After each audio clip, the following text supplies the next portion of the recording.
Hello, everyone. I'm producer PopTart I'm Slinky. from Slinky's Liquor Pond and Video. We want to thank you for joining us for our first ever virtual horror con. Horror lives here. COVID-19 forced the cancellation of most horror conventions and events in the U.S. this year. So the staff here at Slinky's gathered together horror filmmakers, actors, writers, and vendors for you, the fans, so you can still have the convention experience. And we'd like to give you a little more than a video. So we also have a bunch of amazing movie swag that I almost kept. Just kidding. I wouldn't let him. No. Much of that swag is autographed. Yeah, it's signed. Which is pretty cool. And there's a lot to give away. Yeah, it's not like, It's only two things. Little bit of stuff. No, there's a lot. There's an awful lot. Boxes of stuff. But to enter the raffle, you just click on the entry link found in the description of this video and follow the instructions. It's that easy.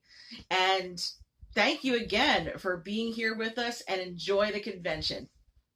Have fun. Good evening, my victims. For those of you who do not know me, I'm Malvolia, the Queen of Screams. And welcome to Horror Lives Here, a virtual convention where we delve into all things horror. Tonight, we will satisfy all your horror cravings with interviews from over 20 guests in the horror genre, such as Bill Burst Jr., David Howard Thornton, Deborah Voorhees, Amelia Kincaid, and of course, yours truly.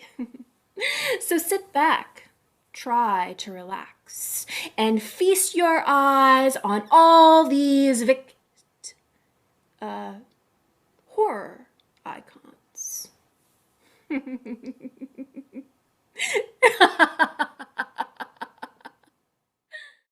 Hey, thanks for joining us. We got a special guest here with us. Can you go ahead and introduce yourself? Matthew Keister, the writer-director for Dead Lantern Pictures. Awesome. Very cool. Thank you so much for coming and hanging out with us, man. Sincerely. No problem. So, well, yeah, Horror After Midnight, here you go. The floor is yours, sir. Let all these fine folks know what it is you do and where they can find your awesome stuff. Well, we're just about to release a film called Chills Down Your Spine. It's a horror anthology sequel to a horror anthology we did in 2015 called Shivers Down Your Spine. And we're very, very excited about it. It's got 11 films in this anthology that range from everything. Westerns, film noir, we got slashers, we got animated films in there, we got Lovecraftian post-apocalyptic films. Essentially everything that we've always wanted to do with films, we decided to do it and put it into this anthology film, Chills Down Your Spine. So, man, loaded to bear. This is great. This is great. That's awesome. Yeah. It's like a little flavor for everybody. That's wonderful. Yeah, I wanted to do something very unique and interesting, because one of the things that we do at Dead Lantern Pictures is we try to be unique. Now, obviously, we're micro budget, so there's always going to be restrictions onto the what you can and cannot do. But we're always ambitious. We aim big, even if maybe we don't always hit everything that we're going for. But I'm a big fan of horror films, always have been, and I love horror anthologies, always have. I grew up on the EC, Tales from the Crypt, Vault of Horror stuff. And, with Chills Down Your Spine, I wanted to make sure this was bigger and better than what we did with Shivers Down Your Spine. And so there's two wraparound stories in this film, dual wraparound stories that come together at the end. So you have multiple characters. The basic story is there's a man who is searching for genie lamps because these beautiful topless genies pop out and grant them whatever wish they want. But we don't want to do the typical wealth, power, sex, all that stuff. This is sort of kind of comedic in a way in which we're like, well, what do you want? I wish you would tell me some horror stories over the course of the night. And so these genies and these various characters are telling each other these stories, which become our wraparounds. And the main wraparound is a film called Road Trip, and it's actually an adaptation of Homer's The Odyssey. So that's how how epic we went with it. So you went balls out, yeah, man. That's amazing. we went big with this one, and we're all very happy with how it's turning out. It should be actually locked tomorrow, and then we're going to plan to put it up on Amazon and get Blu-rays out and whatnot. So yeah, Oh, cool. that's it in a nutshell. That's great, man. And like, Casey and I, we're huge anthology fans. Same yeah. as you. Grew up with Tales from the Crypt, Creep Show. Love them. Oh, yeah. Love them. Yeah, for sure. Homer's The Odyssey. Ooh. Yeah. And I adore the name, though. I really dig the name. Shivers up your spine. That's really cool. It's really cool. Yeah, yeah. And then we have, if this one goes well, and in the future, if we decide that this is worth doing again, we have the third film in the anthology, which is called Tingles Down Your Spine, and sort of wraps up everything. It's sort of like Shivers Down Your Spine. This is a continuation from that wraparound story from Shivers. So the same character that was in Shivers Down Your Spine appears in this one, searching for the missing genie from the original. So it's all connected. All of the films at Dead Lantern are part of sort of our own cinematic universe, as it were. So it sounds like you're universe building. That's great, man. Yeah, That's yeah. great. All of our films have connections to one another, and we've been making movies since 2005. So it's kind of like our 15th year anniversary. So we're excited to unleash this film out there, as epic as it is. It sounds great, man. It sounds really, really fun. Looking forward to it. Yeah. Oh, that's great. The Homer's Odyssey really, really stuck with me on that one. It's really cool. Really excited for it. Yeah, and the films run the gamut, right? So it's like a lot of people will say, well, you do a horror anthology and everything needs to be sort of a cohesive whole, right? So you have to only do scary horror films, or you only can do comedic. We run the gamut. We kind of like to give, if Shivers Down Your Spine, for any potential listeners or viewers who have seen that film, it runs the gamut. We do comedic films, we do more serious films, we do 80s Killer Santa slasher films, we did all kinds of stuff. And with this one, we're continuing. So like the wraparound stories are more comedic in nature, but then we have a very sort of serious supernatural Western, because I was like, I've always wanted to make a Western. I mean, what director has never wanted to make a Western, right? Yes. But then we also have, more comedic films in there. And, we had a guy named Mark Leitzel at opanock.com. He did an entire animated film based on one of the characters from this slasher film I made a couple years back called The Eyes of Isabel, and he took a selection of that and did it in animated form. So yeah, we try to go big with this, and multimedia. Different formats. Yeah. If nothing, it's not ambitious. So now is the film perfect? No, we're micro budget filmmakers with no money. It's not perfect. We understand that, but we're hoping that the quality of the stories, the sort of sheer amount of content we're giving to people, and the fact that it looks pretty good. I mean, you can look at a lot of micro budget films and be like, that wasn't really filmed very well. We kind of have our stuff together, and so we're pretty excited to actually get this out there to everybody. Wow. Awesome, I'm man. Can't wait to see it. excited. Yeah. And it sounds like you have a flavor for everybody. So even, somebody who's just, I'm not into it. Because I'm a big Lovecraft fan, so that's amazing. Yeah, we have a short film called The Calling of the Things Beyond, and I'd always wanted to do a Lovecraft film. And one of the funny stories about this was we have a buddy of ours named Tony Crumpton, who's a writer down in Alabama who writes a lot of our stuff for us. And I basically told him, I was like, I want weird, crazy Lovecraft. Yes. And like, how do we make a not a post-apocalyptic, but an apocalyptic Lovecraft story? And so it's basically the quick summary of that film is it's a girl whose father went crazy and burned the script for a play that he was writing, because this play was just bringing people to madness, and her girlfriend convinces her to finish the play. So it's one of those things where it's like, what's real, what's not real, is everything's we got tentacles in there, we got all kinds of stuff in there. So we got your Lovecraft, we got Lovecraft madness, we got tentacles. Oh, it sounds great. Yeah, total Lovecraft, love it. Wow, this sounds amazing, man. Seriously, really want to thank you for sharing this with us. Absolutely. Yeah, no problem. Thanks for having me on and letting me discuss it. Anybody who is interested in checking out all of our stuff, you can go to deadlantern.com. That's the easiest place to find our stuff. All of our social media links are at the top of the page. You can see, like our YouTube channel has a bunch of our old films, some behind the scenes of stuff that we've done while making Chills Down Your Spine. We do a podcast every other week, the Dead Lantern podcast, you can listen to there. That's kind of like the hub for all of our stuff. But in the next month, we will be having Shivers Down Your Spine. We just stuck it up on Amazon Direct, so that should be available to people very quickly, probably in the next week or so. And then Chills Down Your Spine should be released next month. Our social media will, every micro-budget filmmaker blasts their stuff out, so it won't be hard. Follow us on social media to find out when that's released. One last thing I'll say before we wrap up here is, so the thing about horror anthologies is because it's 11 films, it's a long film, right? You start stacking up 11 films. It was originally 10.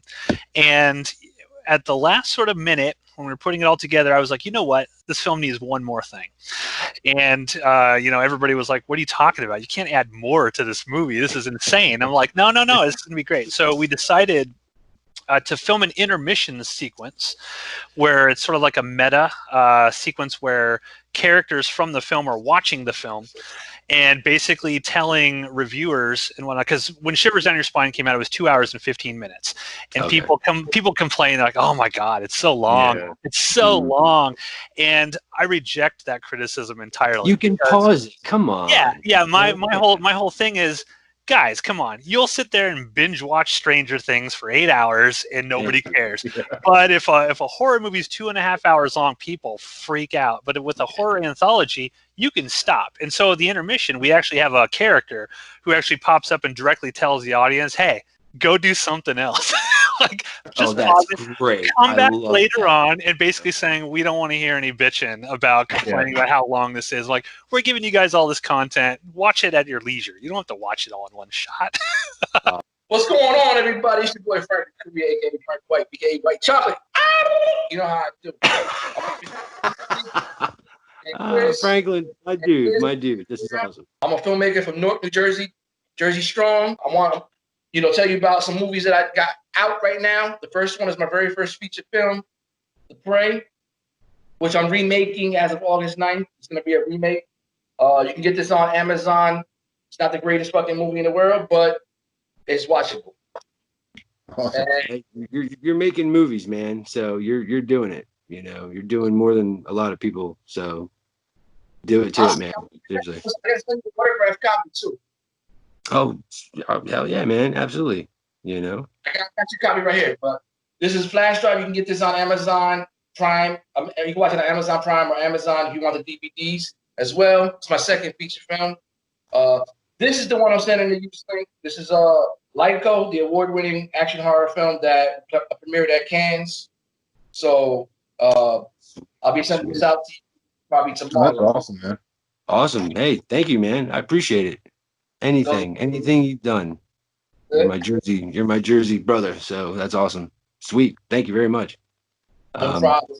And then this one right here is Manhunt. This one just actually came out from Maverick Entertainment Worldwide. This DVD on Amazon actually comes with a mini soundtrack and director's commentary as well. Oh, cool. You can get this. You can get DVDs on Amazon.com. I don't have a date for Extraction Point, which is the one I just finished doing. Just got picked up by Maverick Entertainment Worldwide release as well. So the DVDs, the DVD for that should be out soon as well. Tomorrow I will be doing another premiere for my documentary horror film, which has nothing to do with action and nothing, just a straight up documentary horror film. If you guys haven't watched it, tune in the No Budget Film Room that I own and check it out tomorrow night at 10 p.m. Oh, all right, sweet, dude. Yeah, we're there, absolutely. We'll even put a link to it in the description of this. But people can follow me on they can find me on Facebook at Frank of Korea, or you can find me on Instagram at FrankWhite78, or you can find me on Twitter at FrankWhite78. My name's Manny Serrano. I'm the co-owner of Massgrave Pictures. We are a New York City-based horror production team that me and my wife run together. And we have a few people that we've worked with over the years. We worked on a couple of other, quite a few other New York horror productions, New York, New Jersey productions. We've been Jersey. around. Yep. I've been doing it about 15 years or so. Pretty seriously the last 10 years. That's when we created Massgrave. So actually this is right, the 10-year anniversary of Massgrave being an official company. That's awesome. Hey, congrats. That's amazing. That's amazing. Thank you. You know? Thank you. We've done 2.5 feature films. I say it's a half because one of them was a web series. Attack of the Brain People was a web series, and we eventually put it together kind of as its own like featurette. So it's 53 minutes. So depending who you ask, it's a feature. Depending who you ask, it's a short. You know. So we just call it a half feature. Our first feature was Blood Slaughter Massacre. It was an 80s slasher. And we actually had that out through Wild Eye releasing up until recently. Put that out in 2013, 2014, I believe. Okay. We just got the rights to that back, and we're going to be working on kind of like a redux of it. Okay. You know, that first feature has those kind of issues, sound issues, the color issues, the camera issues. So we want to try and fix it up and make it more indicative of what we do, you know, of our current level. Yeah. Our second feature was Data States, which was more of a sci-fi psychological horror, and that actually just hit Amazon Prime about a month ago. Awesome. Awesome. That's cool. That's cool. That and Attack of the Brain People are both on Amazon Prime. And I am in post on our third official feature called Dark Tales from Channel X. Hopefully Channel X will be done and out and released in some form by the end of the year. Film festivals would be nice, but I mean, you know, that's all going to depend on how the world goes, you know. There's a couple of pandemic films. Everybody's doing pandemic shorts, obviously. There's a pandemic film that just hit Shudder this week that I hadn't heard of, but it's on, I think it's called The Host. Okay. And it's shot during a pandemic already, and it's like a feature already done, and it's already hit Shudder. You know, that's amazing. Yeah. A friend of mine is working on a pandemic web series. What was that? What was Pat's web series? What is that called? She's gonna look that up real quick. But yeah, I think there's gonna be a lot of dark material, like you were saying. There's gonna be like, you know, Halloween 3 type stuff. Sci-fi thing. Yeah. And yeah, it is. What is it called? Visitation. Okay. Visitation. It's a pandemic based web series, but it's not even pandemic based. It seems like they do more sci-fi. Patrick does more sci-fi stuff, so it's kind of people on different it's space stations. I don't know if they're space stations or I've only watched the first few minutes of it. The first episode went up, but it seems like they're getting a message from space. So it's all the scientists at their computer sharing the message back and forth with each other, trying to decipher the code and figuring out what's going on. So it's literally them. It's that. Yeah. You know, doing a Zoom call. You know. Yeah. Yeah. And see, I think it's again along the lines of what you're saying. I think it's going to utilize this, you know, the Skype meetings, stuff like that. And I think people are going to find like really cool, creative ways to do this stuff. You know. So yeah, I do. I think people. Well, when you give them limitations, then you can flourish. You know? Well, absolutely, really make them more creative.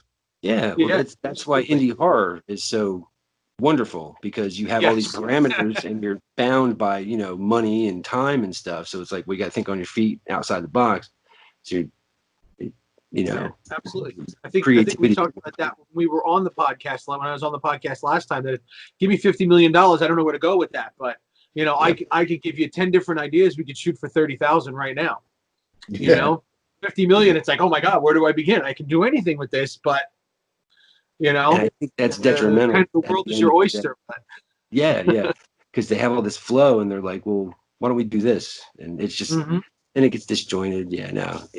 Independent horror, I think, is a big part of the soul of horror. You know, it is. It always has been. It always has been. The best horror has always been independent. You know, Yeah, even sometimes when they got a chance to put a big budget behind it, it started out independent. It started out with people who worked together, like like John Carpenter, Halloween. It had a budget behind it, had a studio behind it, but that was a group of people who worked together. They wrote together, they shot together, they produced together, they did everything together. They weren't some studio team that was built and put together. It was John Carpenter with all his friends getting together. They had that flow and that Yeah. chemistry already set in place. Exactly. Absolutely.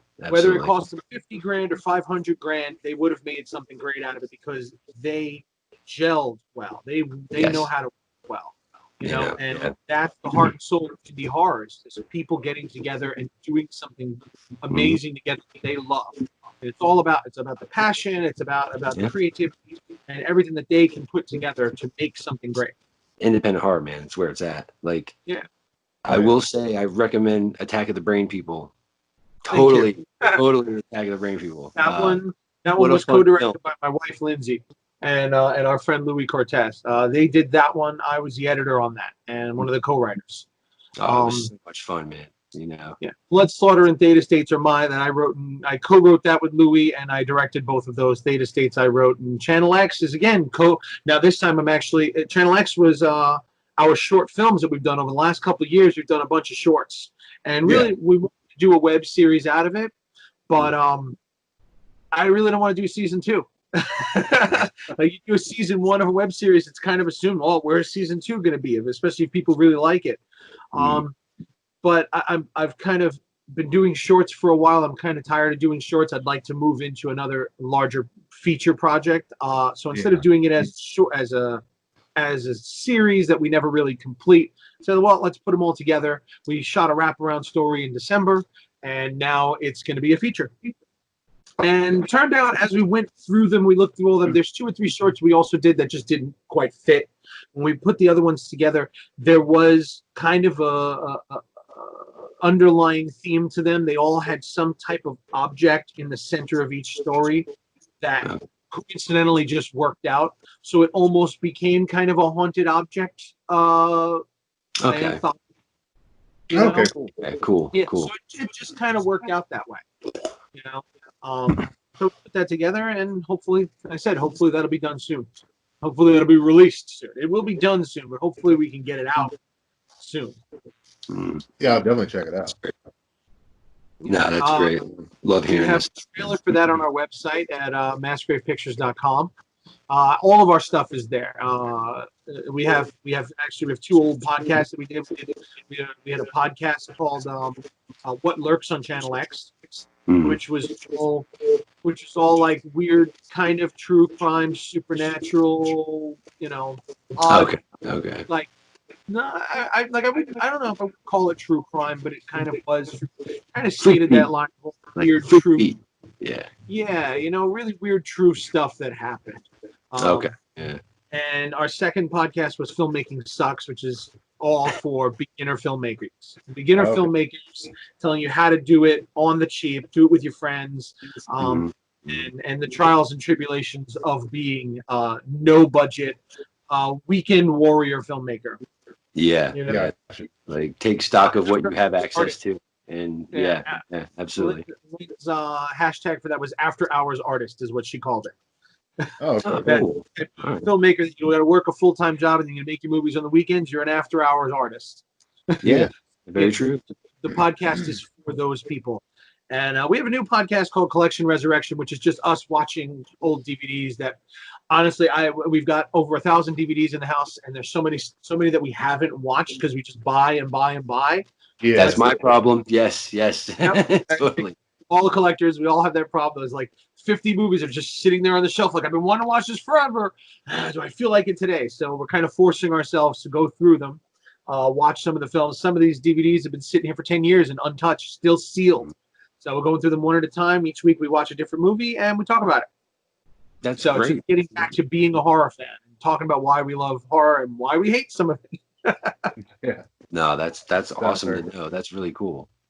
Love to be on one of those with you, man. Sit there and nerd out about horror. That'd be cool, man. That'd be cool. Nothing better, man. Find something that we both have that we haven't watched in a long time. Yeah. Well, I got Evil Dead. I've had it for like a month. I need to crack into it. and I've actually worked through some of my backlog because of this Rona stuff. So, Yeah. That's yeah. which is pretty much where it started. We're sitting here on weekends with no festivals to go to, no conventions to go to, or anything. Let's start watching some movies. All right, so we started going through the films. Then we ended up just sitting talking about it. Like, oh, this was really something I'd seen or she hadn't seen, or something she had and I hadn't, or something that either one of us. And we just ended up just spend the night talking. As what are you gonna do? Me and my wife sitting there watching a movie and talking about it. We said we should just be recording this. Oh, Yes, yeah. So we did. No, that's great, man. That's great. Done Hard Rock Zombies, did Pit and the Pendulum, we did old Roger Corman's Bucket of Blood. We just did. Yes. Excellent. Excellent. I know what you did last summer trilogy, which, oh my God, Jesus. We worked through the Scream series and did discussions about each movie, and that was a lot of fun, man, I have to say. So yeah, that's on the list. I have that set still sealed. Next, we're doing the Feast 1 and 2, which were still sealed. Those are great movies. Those are great. Yeah. Yes. No, they're great, man. We're loving it. Sloppy seconds, happy ending. The other night and fell asleep, unfortunately. So. No, that's great. Put on 2 movies back to back at 11 o'clock at night. Come 1:30, you're like, okay. You're doing your own throwback to like the creature features on Saturday, because I did it. What was it, last night with Night Living Dead and Dawn? I watched them back to back, and I was like, "This is great! Oh my God, I feel like I'm 10 years old again." So awesome. Yeah, that's really cool. Hey, awesome. Really good stuff. We're trying to get as many people as we can to be exposed to the great stuff you guys are doing, and thank you. Thank you very much for taking the time to come and sit with us and nerd out for a quick. Absolutely, man. Thank you for having me. I'm a nature science repurposing artist. So I try to use it as a platform to educate at things like music festivals and stuff like that. I'll have a touch and learn table with nothing labeled. It engages people in discussion about nature, the parts of it that we think aren't useful anymore after something is dead, like this poor little coyote. He just Okay. Oh man, that's great. So I'll make wet specimens. I'll put out things to trick people that aren't from our area. I'm in the Pittsburgh area, so I'll put out like a wild boar pelt. I'll put out an Australian possum pelt along with the other things. And I usually give rewards to kids who answer a question right, what they can do right for the environment. And if feeding deer is their answer, I said, no, that's actually really bad.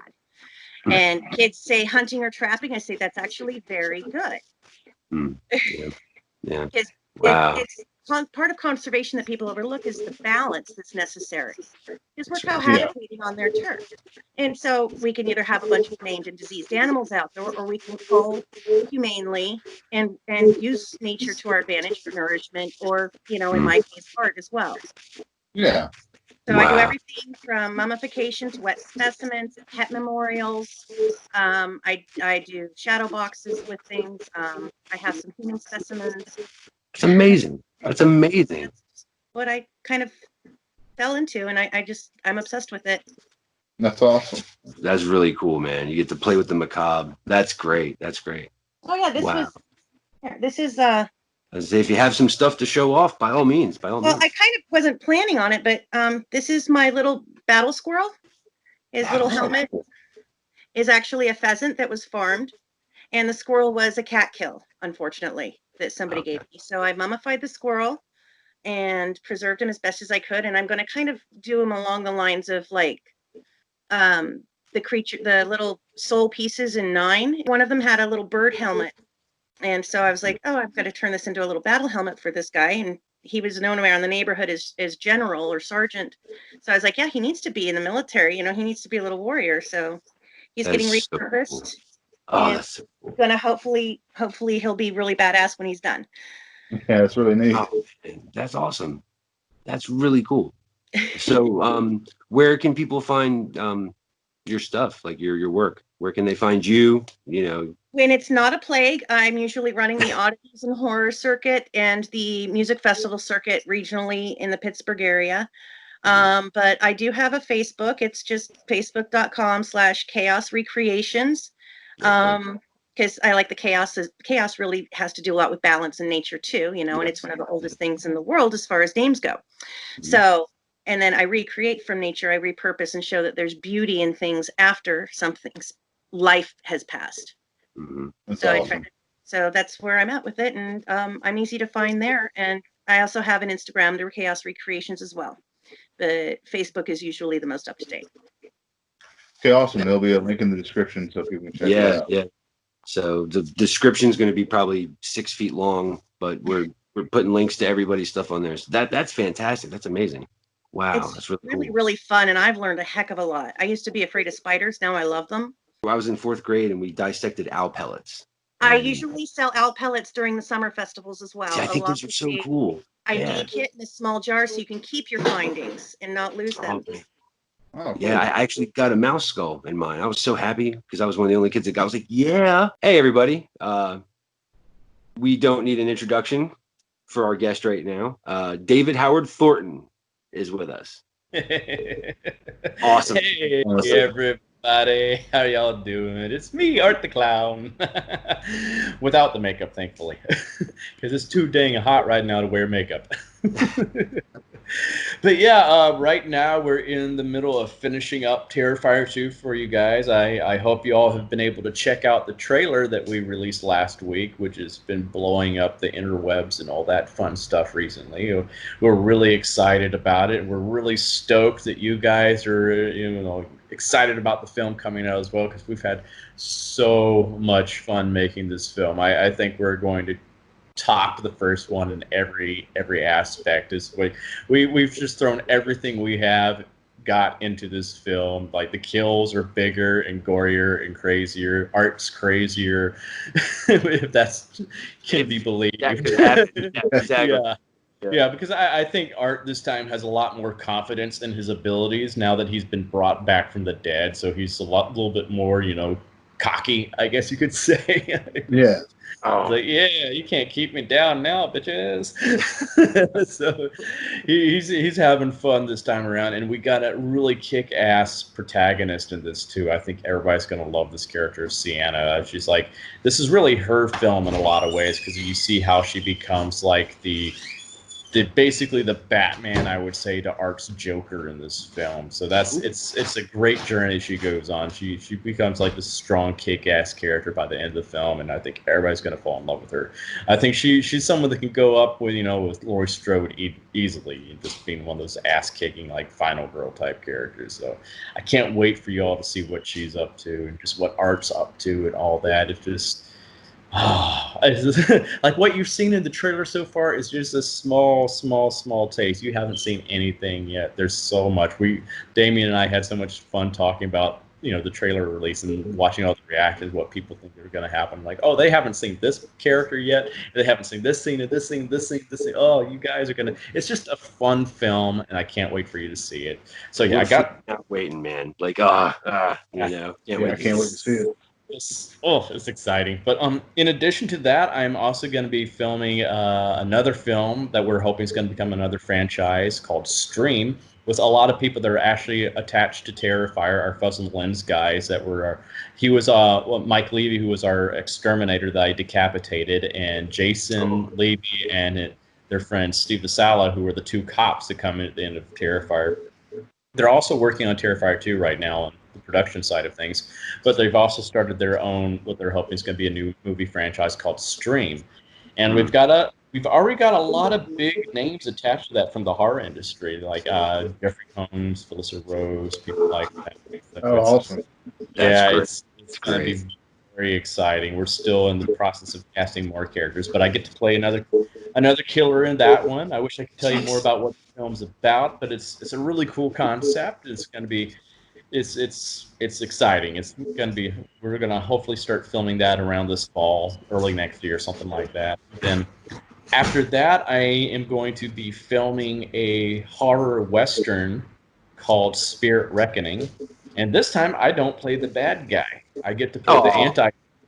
Hey, cool. I'm playing this cowboy that's murdered by this gang of outlaws along with his family, and he's like hung and burned alive, and he's brought back from the dead by an Indian shaman to seek revenge, and his whole face has been burned off, so he's like a skull face, so he's like a skull cowboy or something like that. And Oh, and they've already got some other big names attached to it, like Lou Temple and Sean Patrick Flannery, which is cool. Lou's going to be one of the main villains in it, and Sean Patrick Flannery is going to be like my best friend / mentor in it.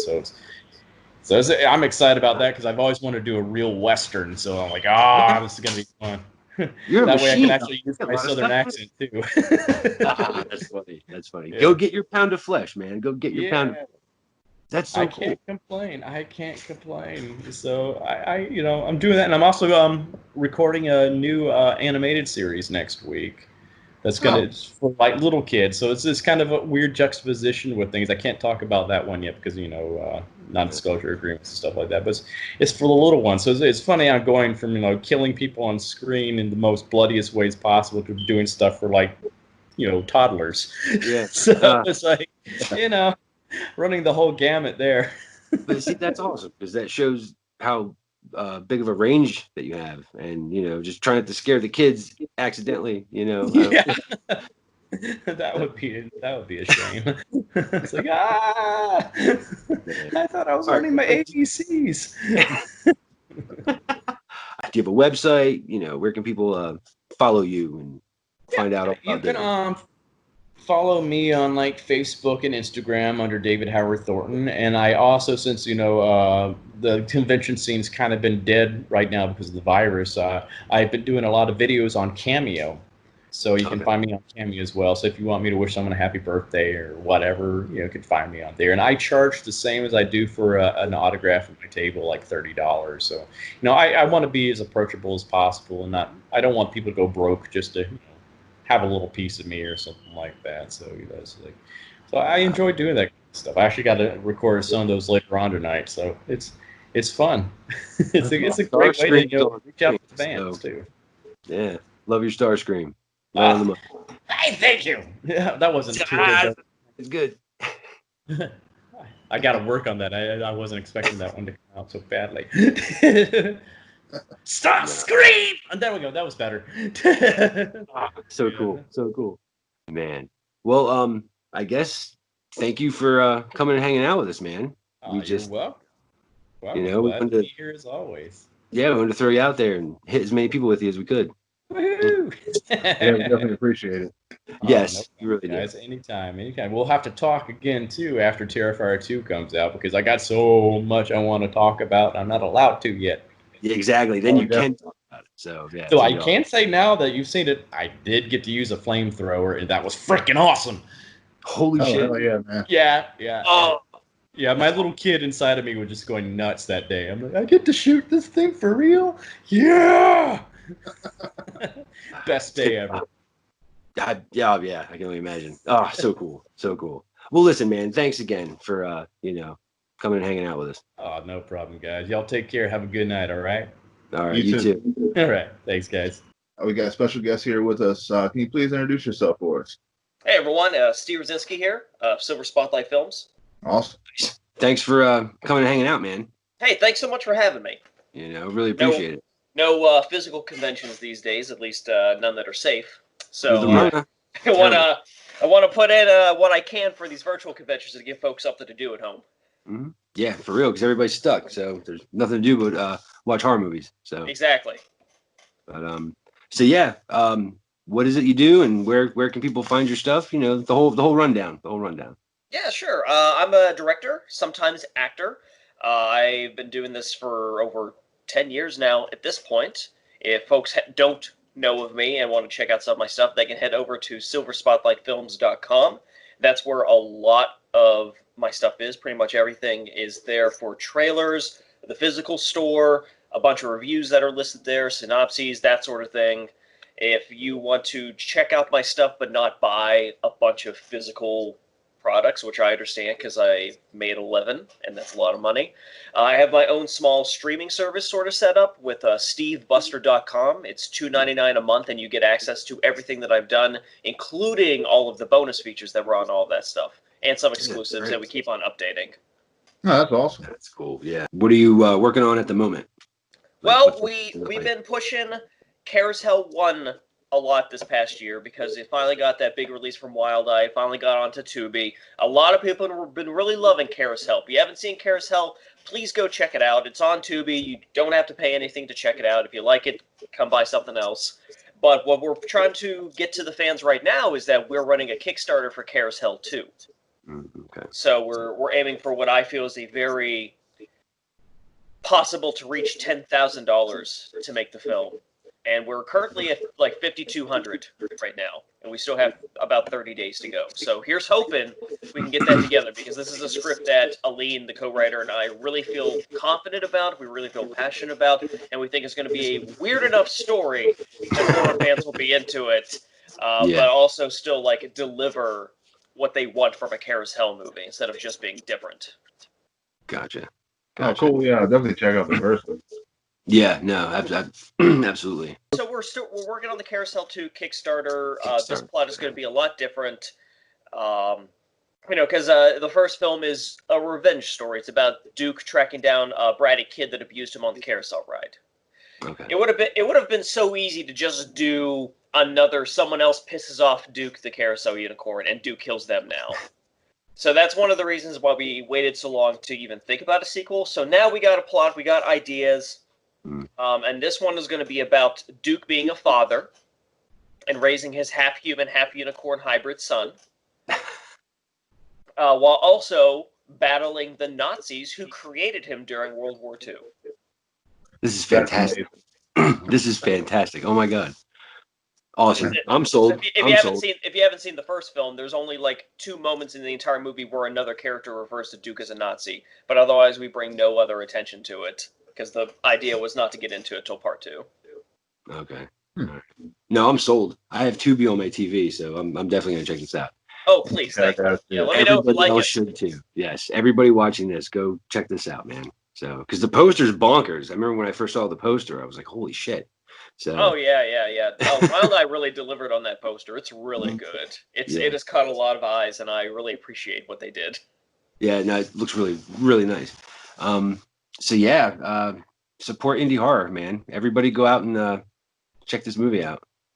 We'd appreciate it, especially right now. I know it's hard for everyone, but if you got a couple bucks, it super helps. Well, because like a lot of people don't understand, with indie horror, a lot of it's, well, actually almost all of it is labor of love. You do it because you want to do it. You're not doing it to get rich or anything like that. So not get rich, but there is still that issue where like you still need to be making some sort of money. Yes. Because that is one of the other things with Carousel 1. Like a lot of people loved it, and I mean that. And the support we've had for Carousel 1 and the fans that Carousel 1 has, it really means so much to me. It's made me so happy. But at the same time, we haven't done a Carousel 2 because Carousel 1 is still in the red. And like at the end of the day, I can't justify, dropping another 5 figures on a movie when the first one we still haven't paid back ourselves or the producer or anything. So it's more of a balance, at least for our level, because like you said, it is a labor of love. We're not doing this to get rich, but I need more than negative money. Yeah, exactly. Oh, exactly. Yeah. Right. Well, if there's anything else you'd like to add, throw out there. Just if you want to check out the Kickstarter, you can just go to carousel.com. It should forward you directly to the Kickstarter.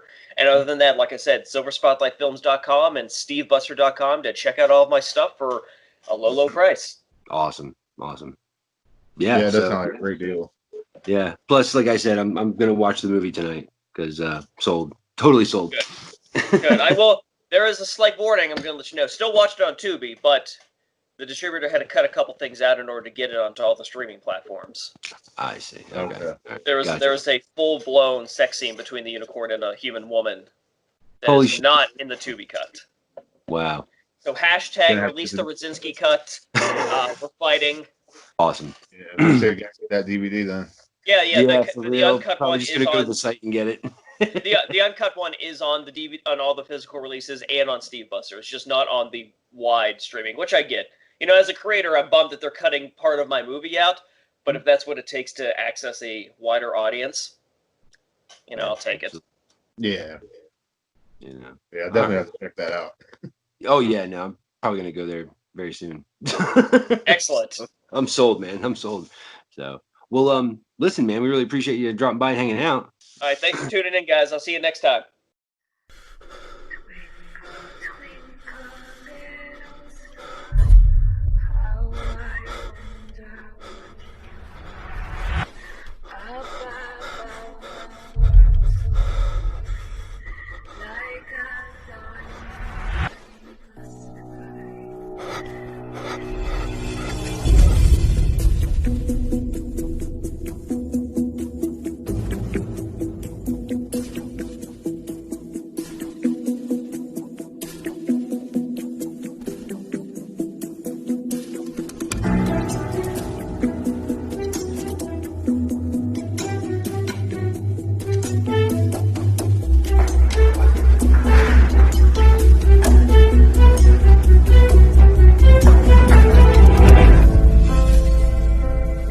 You see the world in one dimension only.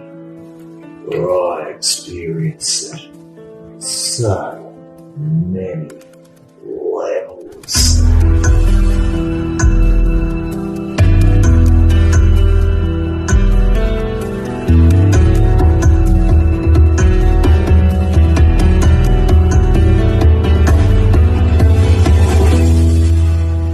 Let's put this to the test, shall we?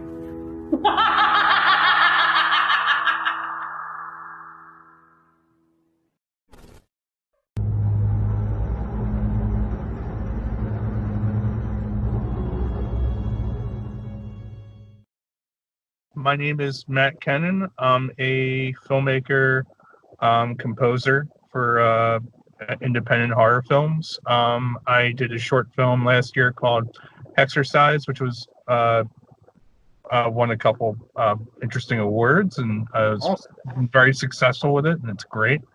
I more or less do composition work. I do a lot of score work for different people. Some of your buddies behind you there I've done work for as well. Oh, awesome.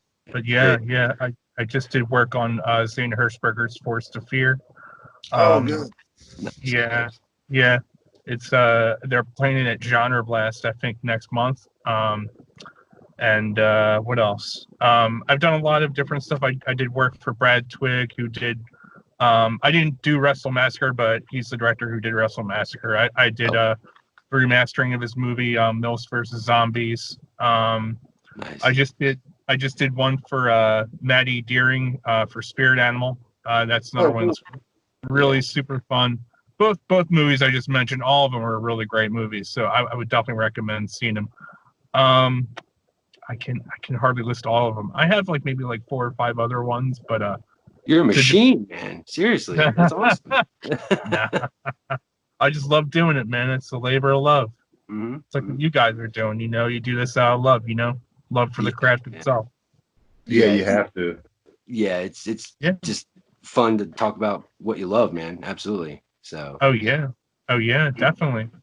Yeah, that's really all I had to say. I mean, I if anything, you guys can look for my stuff. I don't have a proper web page or anything like that, or website. It's You can look me up on Facebook, mostly here as Matt Cannon. I do have a Bandcamp with some scores on it. You can look up the Spirit Animal score. Forced to Fear, even though it's not out yet, the score is up on Bandcamp. Yeah, so you can look me up through there. Look, some of the web addresses are a little weird, but Forced to Fear is, I think, just Forced to Fear. .bandcamp.com, and you can look up. Are you Spirit on YouTube at all? Do you have stuff on YouTube? I am on YouTube as my music project called Lapsus, which is more like synthwave stuff. So you can check out most of the stuff on YouTube under the name Lapsus. It's LAPSES. Okay, awesome, fantastic, man. Seriously. Yeah. What is it about scoring that you like? I just, is it? Do you have to watch the entire film, or do you just get into a certain headset and you're just right, it's fascinating to me. So it's really just I sit down most of the time. I just watch the entire movie, and I sit there. I do a spotting session. I'll just kind of watch the film and see what kind of feeling I'm getting from it, and I'll talk to the director and ask them what kind of music they would, like me to do, and I kind of go with that while watching the movie. Sometimes I don't get the footage, and I just have to make tracks for movies, which ends up to be, instead of composer, you end up going like under the musical department of it. Oh, But okay. There's really no wrong or right way to do it. It's just I think I prefer watching the movie though, and Yeah, scores yeah. and just Yeah, taking it help. yeah. Yeah, it let you get a feel for it, You're like, oh, thinking like The Killer or whatever, That's pretty neat. Pretty neat. That's Definitely. great. But yeah, you're a machine. Like you just dropped all kinds of movies that people can check your stuff out at. Oh yeah, man. I don't know. It's fun. I mean, I'm a postman for my full time. Then I try to come home and make music, and it's like, oh, it's a labor of love, man. I try to just make sure my heart's in it, and it is. Yeah, for sure. no, that's great, because if you do what you love, you never work a day in your life. So never work a day in your life. Awesome. That's right. Sir, yes, sir. Listen, man, thank you so much for doing this, You're man. Really appreciate you taking the time out. Seriously, guys, and thank you, Casey, for messaging me to be on it. Oh yeah, no problem at all. We're just trying to help everybody kind of showcase their work. Yeah, Oh, yeah. yeah. Give everybody a platform to, show off their stuff, man. Seriously, because everybody should know about this stuff, And Yeah, absolutely. all hail the new flesh. That's good. Take care. Hey, thanks for joining us. How you doing? Good. How are you? Doing great. Fine. Let us have it. All right. My name is Chad Zuver. I am an independent filmmaker. I live in Florida, originally from Ohio. I have directed movies like New Blood Rising, New Blood Awakening, The Final Act, and also A Night of Living Dead. And I've also produced a movie called Descending and Talk Nerdy to Me. You can see everything on Facebook for Shattered Images Films, and also the YouTube channel Shattered Images Films as well. There's some full movies on there and trailers, short movies, other works that we've done. So everything is there for you to see. That's awesome. That's do you want to tell us a little bit about one of your movies? Like what one was about? I can start with New Blood Rising. That was probably my first biggest movie. I could say you could take the legend of vampires, so it's still staying with the same myth. Crosses, holy water, sunlight, can't invite them into your house unless. So it stays true to that lore, but it's also a kind of a modernized version of it with the story part with vampires trying to regain their family name, so to speak, and then there's a group of vampire hunters trying to stop them. So it's broken into 3 movies. The third movie, Descending, is not out yet. I'm still figuring out special effects on that part, which is just a long, horrible process.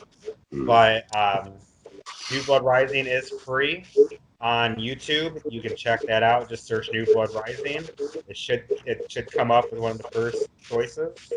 And then also, if you check out the Facebook page, you can purchase New Blood Rising, New Blood Awakening, and Final Act and Talk Nerdy to Me off our website for DVD sales. That's great. That's great. Yeah. Love it. Support indie horror. Always support. Definitely support indie horror. Yeah. So right now I am writing a script, I wrote the script about 2 years ago. It's called Hide and Seek. I'm actually, hopefully when the virus is lifted and we all can, live normal lives again, I can probably start production on that. There's other scripts in the works. I wanted to do actually a choose your own adventure type horror movie.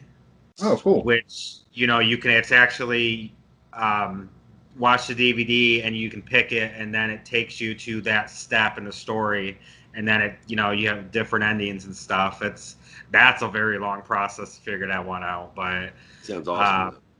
Yeah, so there's a lot of stuff that's in the works. I actually, we're working on a script with a friend from work.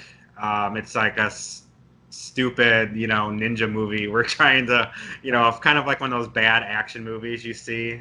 Yeah. That, so kind of like think of Ninjas Kick Ass. Samurai Cop.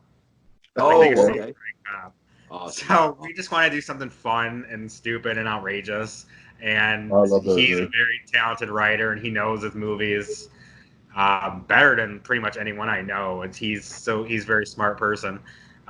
We're trying to do that. So when the coronavirus finally settles and we're normal, I'll probably be very productive, with all the stuff I want to get done. That's great. That's great. All that stuff sounds great, man. Like I know. I did the Choose Your Own Adventure movie. I've been planning that since 2014. Oh wow! I used to have those books when I was a kid. So yeah, it's like I heard that. They're so hard to like plan out because you got to do a tree, and then I just like think of like, oh crap, filming. You got to film so many different things. If you have a bloody death, and then if they choose the not bloody death, it changes everything. Yeah. So, if you decide to take editing-wise, the boat, it's not going to be hard. Really, it's not hard as what you would think. But man, just production of it's going to be just and the multiple scripts. Yeah, a lot of work to it. Yeah. That's like probably a decade-long project. Oh wow. For independent horror. So big box office, it'll probably be maybe 8 months. Hey, listen, it was a pleasure to have you on, man. Absolutely. Well, it's a pleasure to meet you, Chris. Great time. It's great to see you again, and I can't wait to see this.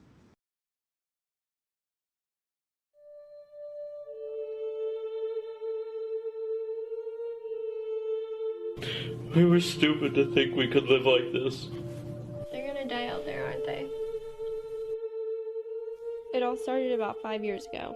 They came out of nowhere, taking people, killing them, changing them. We tried to fight back. We didn't stand a chance. Then I want you to find her and bring her to me. It's good to be back.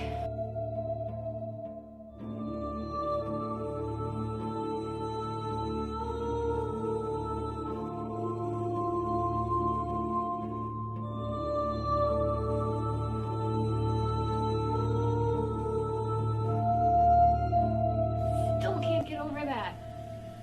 Friend.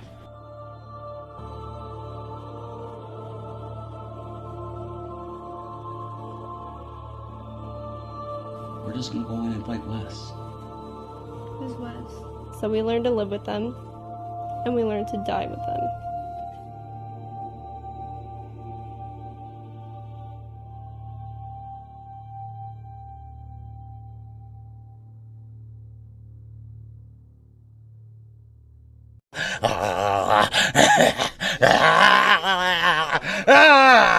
Where are we at? Steelman Comic-Con!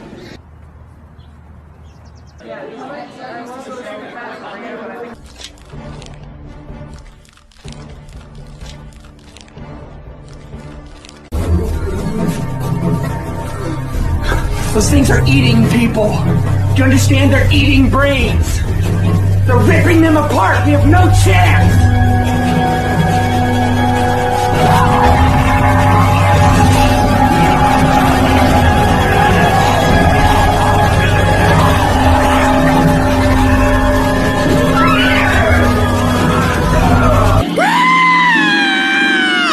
It's the Kardashians! This is the emergency broadcast system. This is not a test. Zombies have been sighted in our area, eating human flesh. Help is on the way.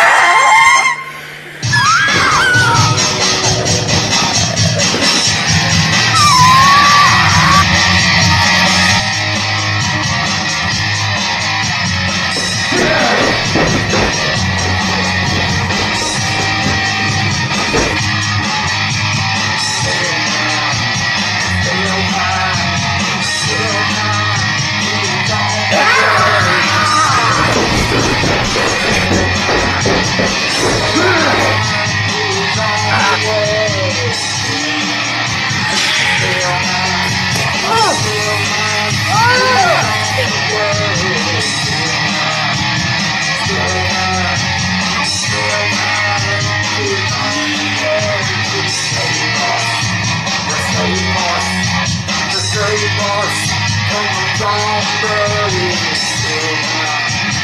come away, save us from the zombies. Come away from Pittsburgh, save the day.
Stick it up your ass, zombie!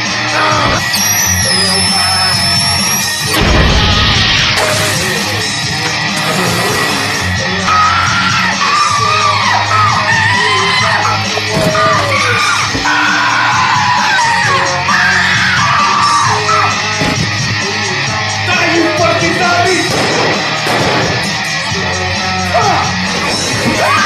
One thing for sure, Jackie Cumstein is one badass bitch. Rudy the Blade, the badass motherfucker.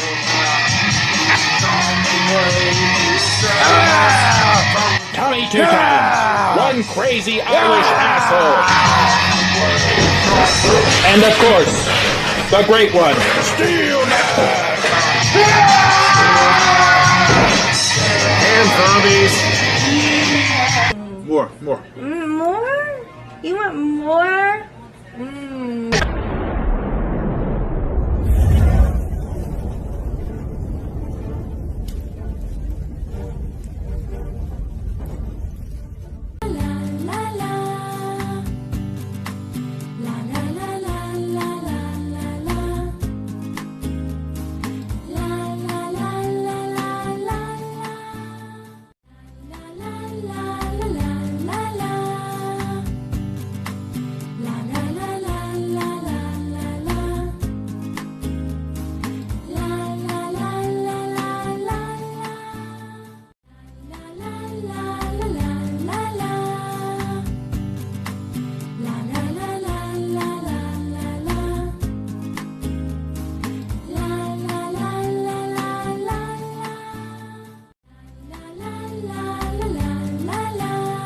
All right, everybody, welcome back from the intermission. That was a lot of fun. And here we are with an amazing guest. Holy cow. I'm so excited. The lovely Deborah Sue Voorhees. Well, thank you. I so appreciate you guys having me on. This is lots of fun. This is great. Thank you so much. Thank you. So, hey, what's going on? How you been?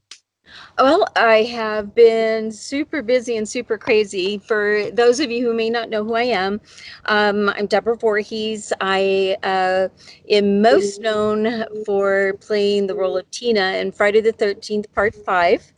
But I was also in the TV show Dallas, Riptide, Days of Our Lives, the soap opera, and several other films like Avenging Angel and things like that. So I love the film industry, and after many years of taking some time away from it, and I became a journalist for a long time and taught British literature for a while too.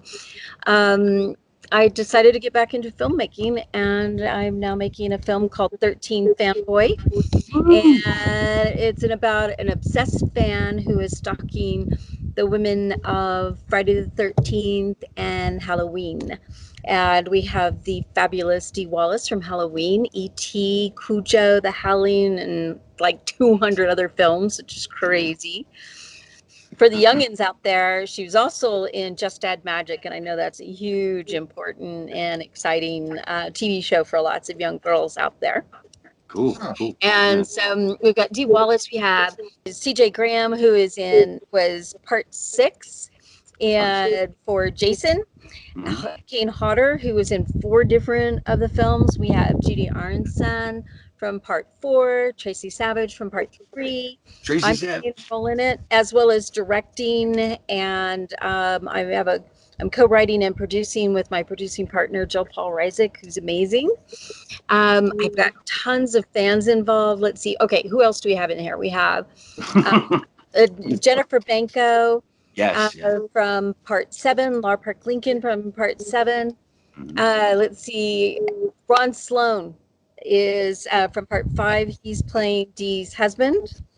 And kind of one of the things that's really interesting about this is that we're playing ourselves. They're semi-fictional versions of ourselves. You know, I took certain characteristics that fit who we are, but obviously a fictionalized version. But we're playing ourselves with these stalker coming after us, which kind of gives it a whole new feel to it. Yeah. This has never been done before as a Friday film. No. So, yeah, it sounds very cool. It hasn't. Yeah. This is like a Friday fan's dream come true. If you think about it, it's including everybody. Yeah, everybody's in there. You know. Right. It's great. Right. I know. I hope I'm not yeah, missing anybody, but yeah, it's. I feel really honored to have so many amazing people in this. So and, we got lots of blood for you. We definitely put a lot of money in our blood. That's great. And I remember first found out about this, man, I was freaking out. Yeah. I'm still telling everybody. We still share it all the time. Cool. We're both members in your group on Facebook. So yeah, really looking forward to it. Now, how would people go about finding you on social media? Like the best place to get me is, you know how Facebook limits the number of people you can have for friends. I would love to be able to just friend everybody, but I can't because they don't let me. So what I decided to do was to create a horror group, and that's where I spend most of my time anyway. So it's the best place to come to if you want to visit. And it's just Deborah Voorhees Share Horror Group. And sheer, you might think it's like the scare kind, but I use sheer as in garden shears. Yes. How I died. So every once in a while, for the most part, people know, but every once in a while, somebody goes, "Did you misspell this?" And I'm like, "No, it's a play on words." Yeah. You know, yeah, definitely. All right, and yeah, no, you're really active in that group a lot.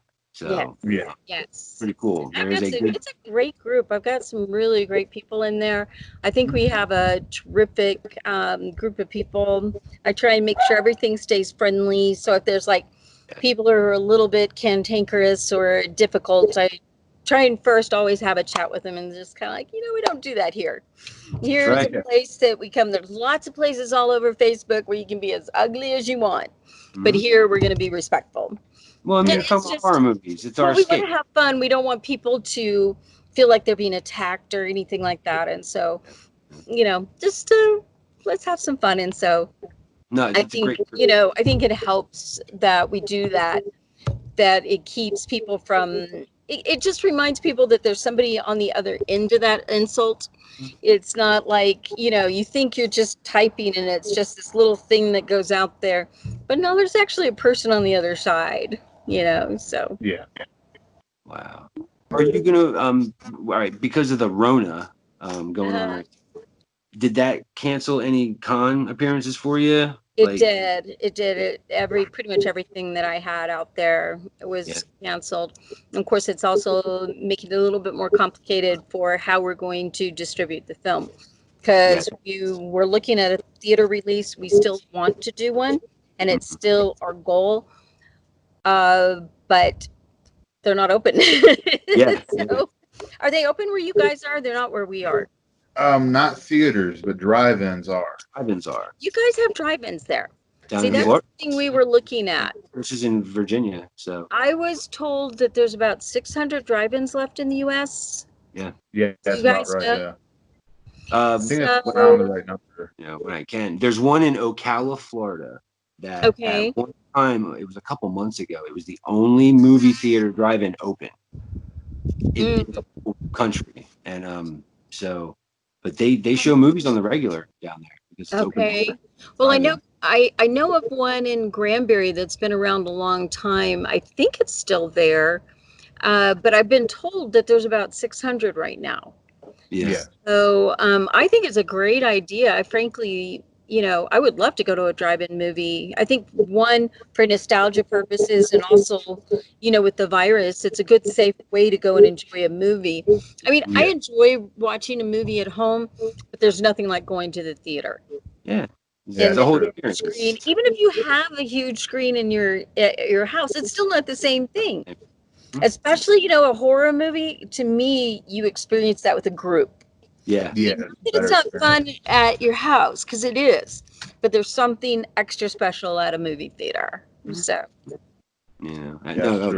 that's true. and I grew up with movie theaters, at the drive-in movie theaters, so I think that would be really cool to have it there. It's perfect for it. Used to go all the time when I was a kid. So if you have one in your area, send me the title and everything. But So I was gonna say, maybe we could drive it. That'd be awesome. That'd be awesome. Yeah. But yeah, it's in Ocala, so it's a little north of me, in Central Florida. So yeah, because we promoted them before, so I have their information. I'll find it and send it to you. Okay, cool. Yeah. So anything else you want to plug? Get out there. Let's see. Anything for like autographs or chats or anything like that? Anything. Video messages or anything like that, I'm doing through a guy by the name of Gene De Rosa, and I can give you a link and everything to that, and he handles everything for me.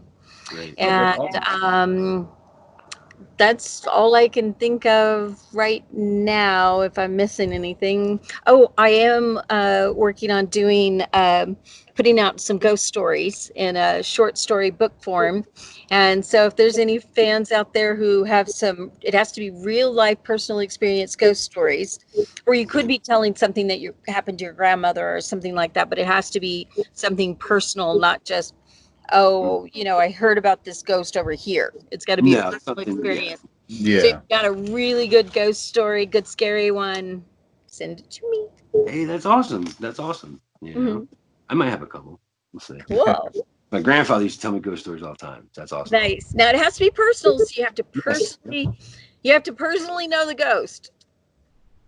I've seen it. So Okay, yeah, there you go. That'll work. Out on the farm, I've seen it. So Yeah. It freaked me out. We both went running. So I've tried so hard.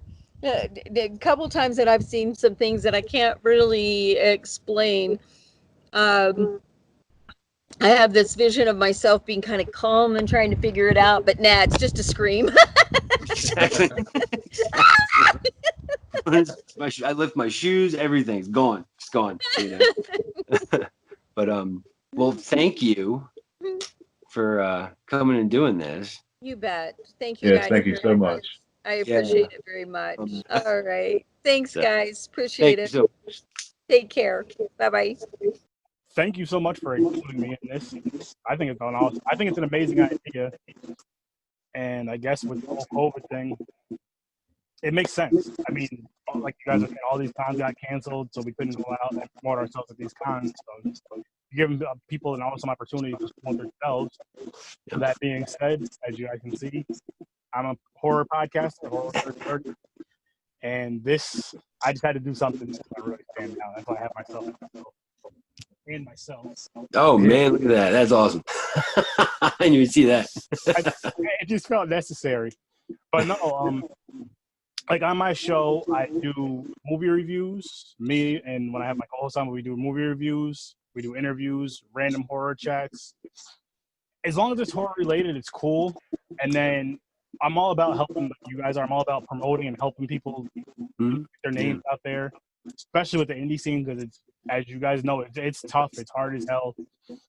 It could be, I mean, you're working on your own budget. Like us as podcasters, you have whatever you have to record with. People who do movies, indie movies, they have whatever they have to record with and all that. So with my platform, I let people come on here and kind of talk about what they're, what movie they're doing, whatever the case may be, and talk about themselves and just get out there. And like I said, I do review movies and just have a great time. I've had you guys on a couple of times. We've had you guys on some more. Oh yeah, no, we always have a blast, man. So absolutely. And I know a lot of I know shows record different. My show is more of a freestyle show. And by that, I mean, I don't take notes. I tried that in the beginning when I first started, and it just throws me off. Like, you can tell I'm reading my note. It just throws me off. My brain doesn't work like that. For some people, it does.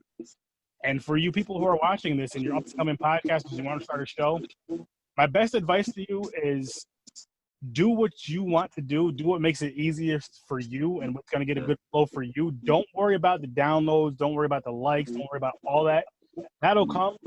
Be natural. Don't try to copy anybody's style. Be natural. Do what's you.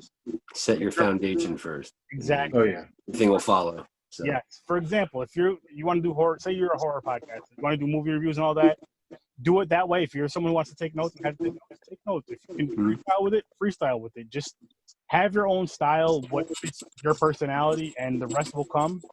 Because I'll tell you this right now, if you don't do it like that, you're not going to last long, for one.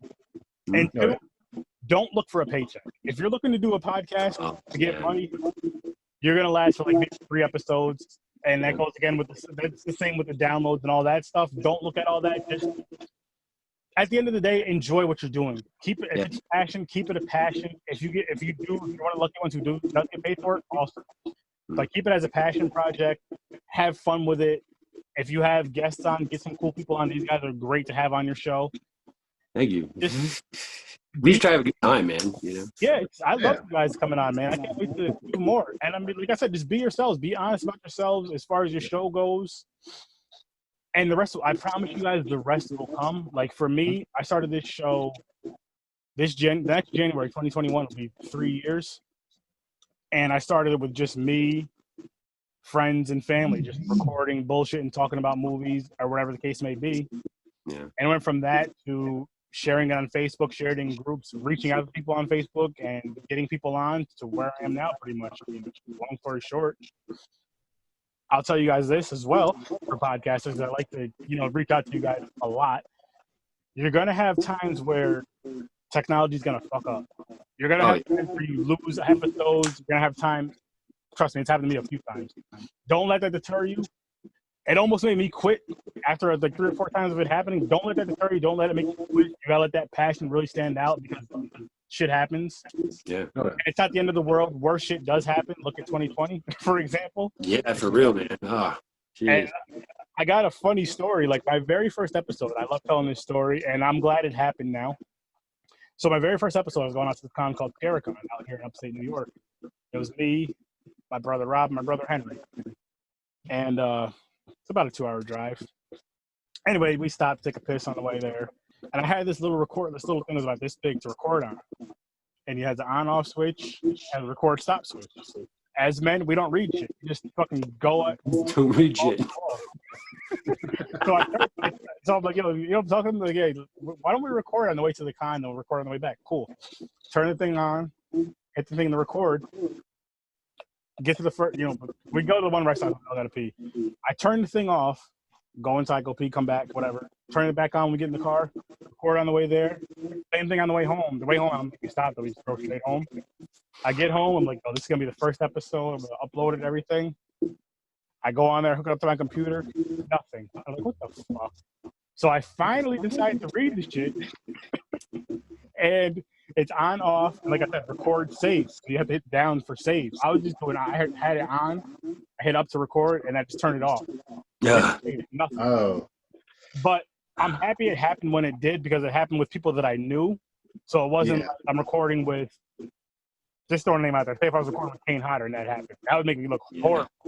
Oh, This asshole screwed up. Yeah. I lost 20 minutes with Art the Clown doing that shit. So amazing. Well, I lost the full episode recorded with one gentleman because, like, my computer. Well, not that, but my computer crashed, and I lost so many episodes. And the ones that sucked the most was the interviews, like the movie reviews. I could do big deal. I can do those over. That's kind of easy. Those interviews, and yeah, because like as you guys know, sometimes we get to like real, not just about horror, we get into like real good discussions just about life in general. They're very intimate discussions with, you know, these people who are icons to us. So yeah, absolutely. Or just other fans and like, you know, people, and then it's gone. So it's like you can't recoup that. But yeah, I mean, that's what you get with this show. All that shit I just said, you're gonna get. I heard this from a radio host. His name is Charlemagne.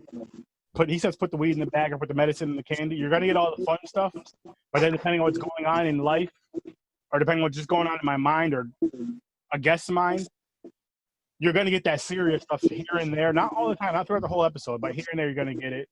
Like I had a guest on recently who has like, you know, mental, I'll say issues, I guess. I don't know like the right term, disabilities or whatever. And she's actually spoke up about it on the show.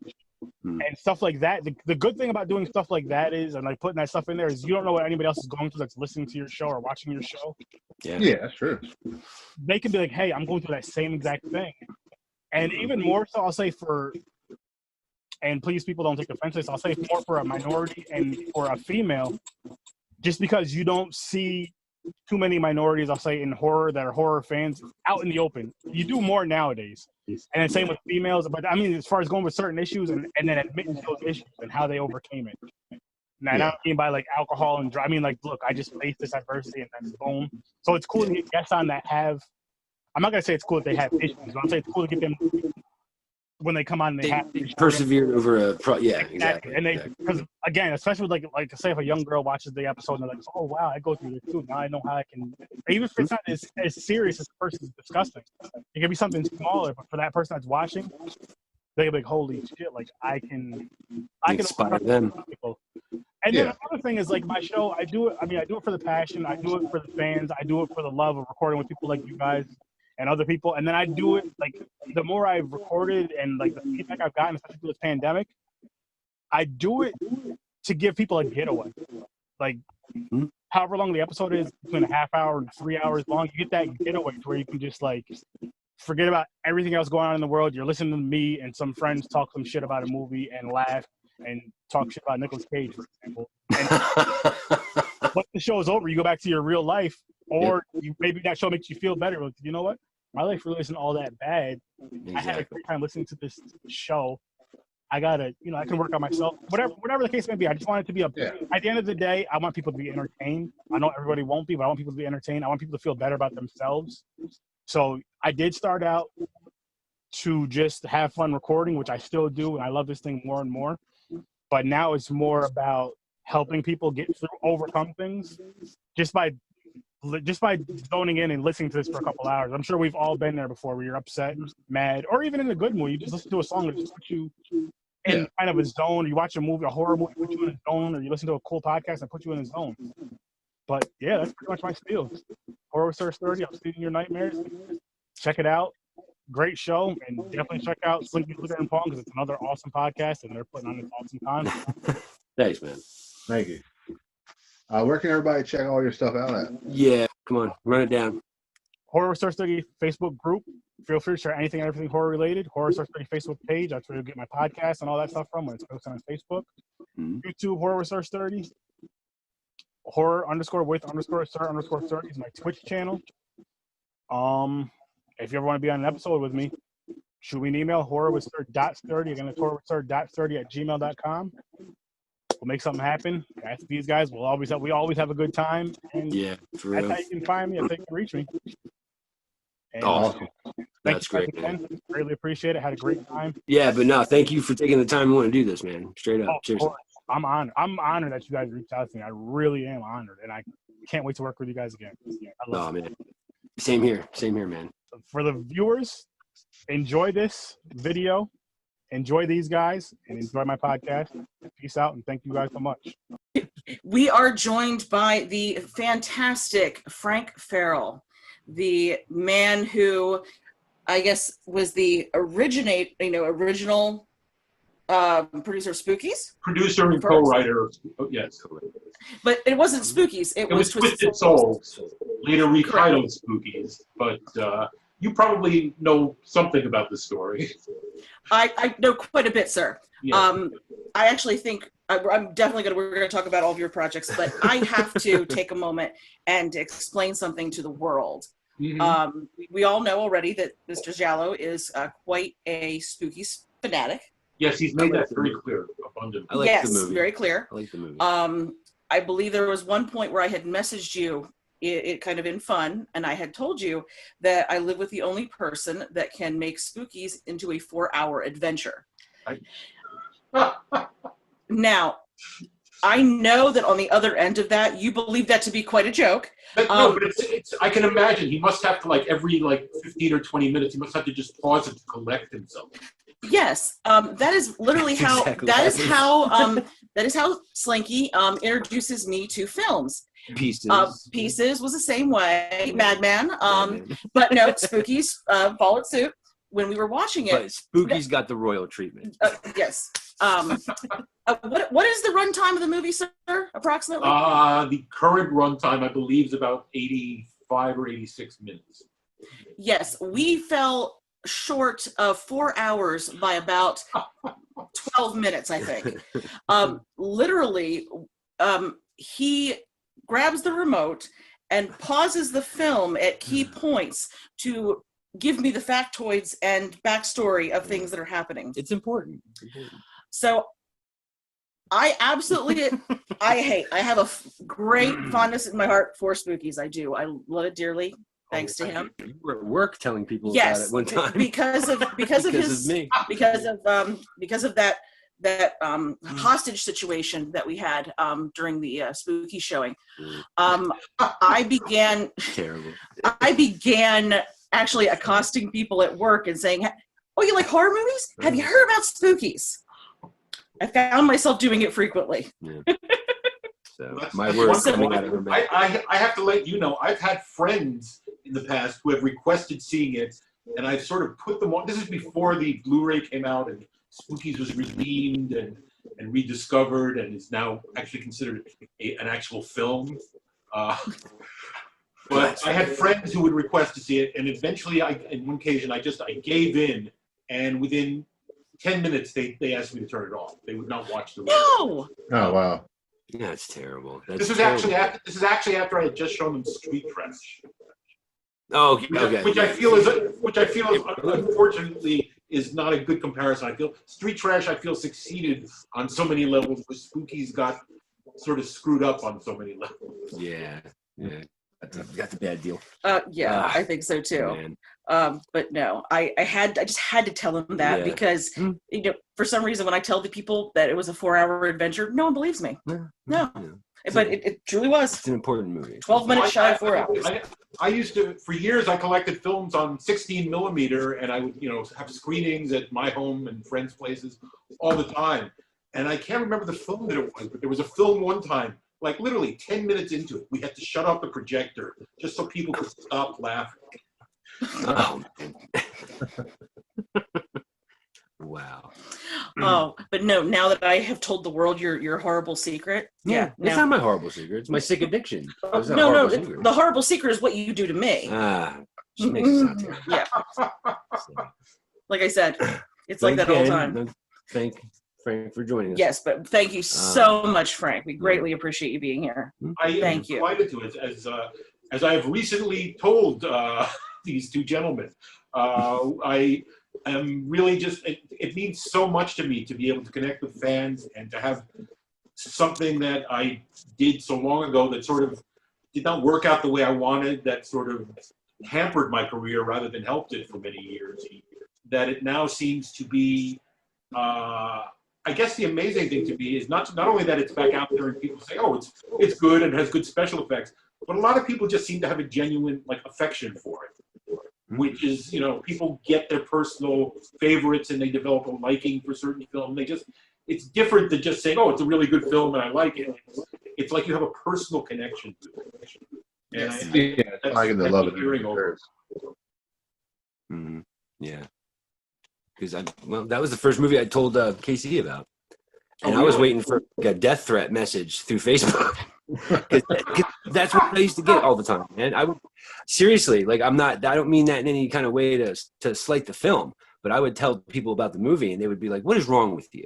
Yeah, well, Actually, my standard response is when I get like I can connect with somebody who's made a friend request, and they'll say, "Oh, I really love spookies," and I'll say, "Oh, great! That means it's one less death threat I have to worry about." Exactly. It's terrible, but It's terrible to have to say that. Yeah. You know. No. Go back, go on the internet, read Spookies reviews, like on the internet, prior to like the past few years. Hmm? Yes. Spookies was one of the first things I ever looked up when my mom got a computer for the house. I'm not even kidding you. Really? There was nothing. There was hardly anything. And then, over time I started reading these things, and a lot of it was negative, man. Like, people would just unfairly bash the film. Well, I think I understand the film's problems better than anybody, and obviously for years I just couldn't be comfortable with it.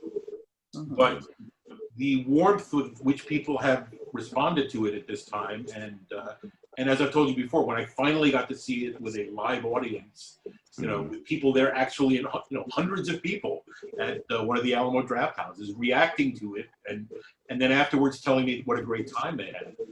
I had to seriously reevaluate my relationship with the film. That's awesome. Plus, seeing it with an audience, it plays so well with an audience. I never got kind words about Spookies until like the past decade or so. Well, the thing is, I have the reason I hold it in such high regard, not only because of him, but I'm a big fan of practical effects. Right. I unless it's used to just enhance something, I absolutely detest CGI. It doesn't improve things. It has a character and a charm its own. It's very interesting to me. Yeah, it's an awesome people, it's like the mainstream audience is probably oblivious to whatever kind of effects are up on the screen. But people who are actually film fans and people like yourselves, or younger than me and grew up with CGI becoming the normal thing, really, like, there seems to be this huge rejection. People who actually like care about films have problems with the CGI effects, as excellent as they can sometimes be. I like that tangible. I like that practical effect. I like the puppets. I can't help but agree. I mean, and the thing is, it's like people don't even mind that they're aware that it's a puppet. That doesn't ruin the scene or the credibility for most people. Unless it's awful puppet. A puppet, even Kermit the Frog or something of that sort. If you sell the personality, if the gestures, if it's body language, you will buy into that much more easily than you will buy into a photorealistic frog. Yes, absolutely. I mean, because when you watch, like I said, the Muppets, for instance, you believe that Kermit is actually having a conversation. He's real, and he's having a conversation with this human being. Well, he's singing "It Ain't Easy Being Green." But really, there's like 12 guys that are there moving little sticks and having his hands go, and but it's great. So I really, really hope that you have some great practical effects in there. Our hope is to hire back all of the effects people that worked with us at the time, who have since all gone on to that's wonderful. better careers. Well, no, that's fantastic. Ideally, what I would like to do is talk to each of these people, get them to do maybe one key scene, even if it's just one scene. Because I honestly don't know how well we will be able to afford some of these people at this point. And then so we're talking. God, I don't know how many monsters in this new idea, but then I want to get. There are so many up and coming people out there, and I can't tell you how many people I've had contact me since the Blu-ray is out there and say, "Oh, I love Spookies. I'm a filmmaker. It's one of my inspirations, etc., etc." I really think I could get like a team of people who are already in support of the film, who now are working in effects or doing photography or any number of things. That's awesome. They all love Spookies to death. Oh yeah. Yeah. It's an independent film company in Tampa that we know all the people that run it. Yeah. Huge fans of Spookies, every one of them. So she couldn't believe it when you like Spookies. Yeah, who doesn't like Spookies? And it was hysterical. They were on set with us one time, and he mentioned Slinky mentioned Spookies, and like three heads. Three of them popped up. What? What? Spookies? Spookies. What is this? What? And this was before the Blu-ray was out? Yes, this was back in... that's amazing to me, because the thing is, Spookies is the kind of movie that you either chanced on it in a video store when VHS was still in fashion, or you found it on YouTube with somebody bootlegging the VHS, basically. Yeah. And that was about the only way you were going to see, unless you lived in Europe, where it was re-released every few years in England. Yeah, they were on set because we formerly did a comic book show, and like we talked about Spookies the rest of the day. Yeah, it turned into a Spookies. This was in 2017. This happened in 2017. Yeah. So, and she just cursing all the way to the car. You know, I'm like, you realize that's not what we were supposed to be doing today. But it doesn't matter. Like the people who found this movie, they adore it, man. They Absolutely. really do. I couldn't tell you how many times I rented it from the video store. My mom was kind of looking at me funny. It's like, I got to tell you, it's like you say that, and it's like with this new idea, it's like, and you know, I want to show what we are actually capable of, what we've been capable of for all this time. But I want to delight the crap out of people like you. I want you to just be like dancing on air watching this. Oh, he will be. Don't worry, Frank. He will be. That night, I jumped off the couch, man. I was running around the house. Like, me and the cat were dancing. Like, it was great. So, not even kidding, man. I'm not even kidding. Because KC will attest to this. Anybody who knows me, man, they know I love the shit out of that movie. Like I said, as soon as I love it. Genuine. And so does KC, you know? Like I said, that was literally how the two of them started their conversations together, was a conversation about Spookies. You watch Spookies yet? Man, you like it? It's crazy, dude. That's how it went. Yeah, that's how it started out. Yeah, and like, again, I know I said it yesterday, but like, I am so happy that you and the movie are getting, you know, recognition and the attention love that it should have gotten back you then. know? Yeah, I mean, I just, like I said, I figured it would eventually get back out there. I didn't know it would be with people being overjoyed at finding it available on Blu-ray.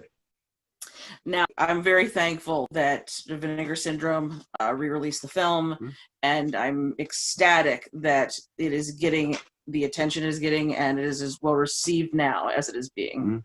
Yeah, it really, it's made my life, how can I put it, more, I mean, I've still, prior to the disc coming out, I mean, I was still out there trying to get films made. I'm still writing. I still, you know, I still keep coming close to getting financing for things that don't happen.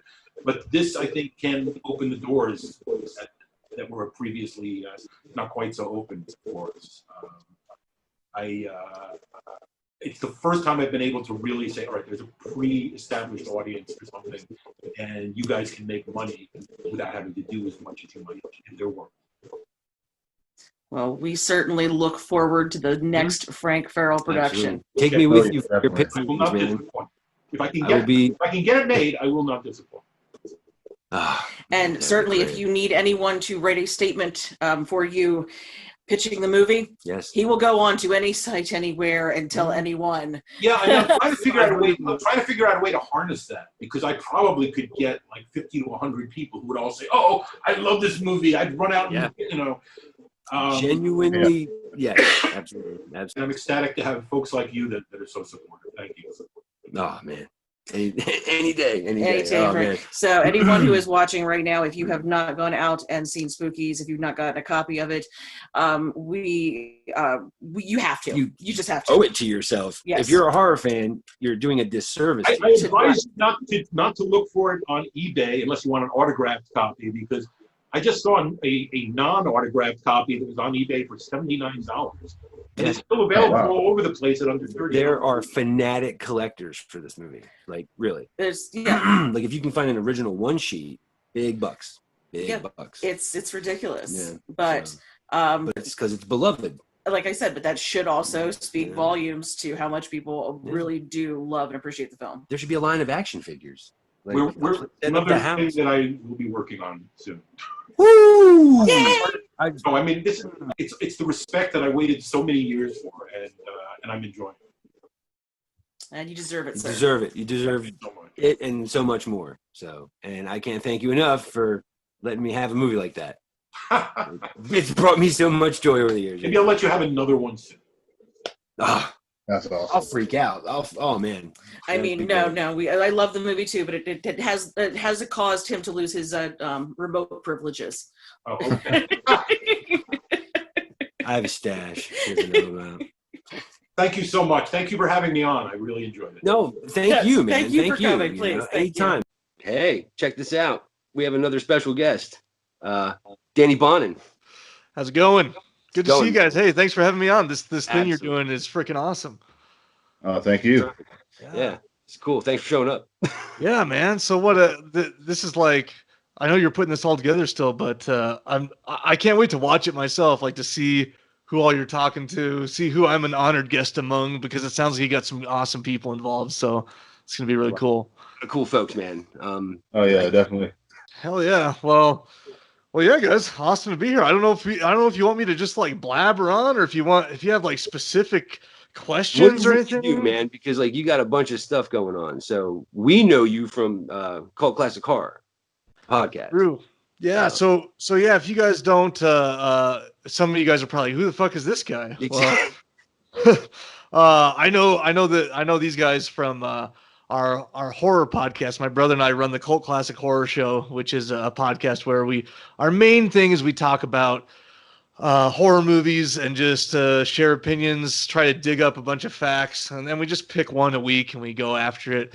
And then through that, every now and then we'll throw in an interview with the director or an actor or something like that, a filmmaker, and keep it spicy. But yeah, we've also started making some movies too. So Elswick's got She Walks the Woods in the background there. I see it. Yeah. So yeah, man. I mean, it's been a wild ride. We've She Walks the Woods was our first film that we produced, and it was this super low budget found footage horror film, and basically we just grabbed a couple buddies and rented we didn't use our iPhones, at least we rented a couple things and went up into the mountains for about a week and came out with a movie. Yeah. Came back with a movie. We did hire someone to come do effects, and so that worked out. And then since then we're almost done with our second film, which is titled Sin Eater, which is not a found footage film. It's still horror. It's like a horror mystery thriller, you might want to call it. And okay, cool. That one's coming together. We got Bill Moseley for that one, and so cool. And it's really coming out good. I just looked at some clips today from our visual effects guy. We try not to do very many visual effects at all. In fact, our practical effects girl, before we started, when I was talking to you guys a little bit earlier, you mentioned 1031, and I think she did a segment, the effects for one of the segments on 1031. Oh, cool. But anyway, yeah, she has done the effects for She Walks the Woods and has now done them for Sin Eater. But when you're making a non-found footage horror film, it's so hard to get around not doing any kind of visual effects these days. So they're the kind that you barely notice. You throw in a little smoke here, you throw in a little bit of this here. Yeah. To accentuate the scene. Yes. Exactly. So we're hoping that one, right now we're in the beginning of August. We're hoping that film is basically done by the end of August or mid of September. And then I don't know when anyone will see it though. We're going to try and sell it and see who wants it. And it'll sort of be up to all that to see when it comes out and where it comes out. So at the very least, we can go with a low-level distributor and throw it on your Amazon and iTunes and all those basic streaming platforms. And but we have been talking to some other distributors who will shop it and to some of the higher platforms. Maybe Netflix or Shudder, and that would be awesome. So that would be sweet. Seriously, we'll see what happens, man. But other than that, just keeping it real, and we've actually, Scotty and I have been we're looking to get involved in a couple other larger film productions as producers and actors that are in the pipeline, and so hopefully more news to come on that. They're not necessarily horror films. We're going to be a part of a Western that's supposedly supposed to start shooting at the end of September, and that's one where we sort of put a little bit of money into it, and then got a couple of roles in it, and that one's going to be out of our control basically, but it has a Sam Worthington and Machine Gun Kelly or Colson Baker, whatever you want to call him now. Oh, that's all. Yeah, Wow. so I don't know if I'll get to really talk to those guys. Actually, I probably will talk to Machine Gun Kelly because he shoots me in it. So That's awesome, man. That's cool. So that's one that we've signed paper on already, and as soon as it's ready, we're gonna hit that. And then we're looking for another project. We have a couple on the table that are of the same caliber, that we're hoping to get involved in. So yeah, hopefully you'll see a lot more of us coming up here soon. Yeah, man. Seriously, Yeah, that's awesome. Crazy. You got a lot of stuff going on, man. That's amazing. That's great. Yeah, it's trying to stay busy in this time. We've been lucky enough that our normal we run an e-commerce business selling like wall art, like you see behind me, and we've been lucky enough to stay super busy through this pandemic doing that, and it's allowed us to take advantage of all these opportunities. Both of our films were completely self-funded. We did do a Kickstarter campaign for She Walks the Woods. So that one came out pretty well. We were able to recoup some of the budget. But I was really happy. We raised like $14,000. And I just, like, not recently, but just a few months ago, I mean, KC knows it was a pain getting all those rewards out and making sure everyone got what they wanted, So I don't know. I don't think we're going to go that route with Sin Eater. I think it's going to go straight to a distributor. And so, but we had a good time doing the crowdfunding thing. So it's a perfect platform if you have a little bit of a fan base or a following, and your film isn't like that expensive. Yeah. You can sort of get funded. Of course I say that, and you see films like Terrifier 2 that I think did like $100-some thousand on Indiegogo, or 200,000. So yeah, I think they hit like 100,000 within like the first hour. Yeah, it's insane. So you can raise a lot of money that way. Yeah, it just depends. Yeah. Well, I mean, She Walks the Woods, man. It's a solid flick, dude. It's a solid flick. Like I'll tell anybody who'll listen, man. Check it out, seriously. So I appreciate it, man. I still consider that sort of our learning experience, but it's if you're a fan of the genre, found footage, which I am, and I know we've talked before on your show and on my show, and it's I find that a lot of people that are fans of the genre think it's pretty good, but so yeah, I'm the more distance I get from it, the more I'm starting to like it. If you want to check out the podcast, best place is just cultclassichorror.com. But we're also on all podcast platforms, iTunes, Spotify. I mean, SoundCloud, everything out there.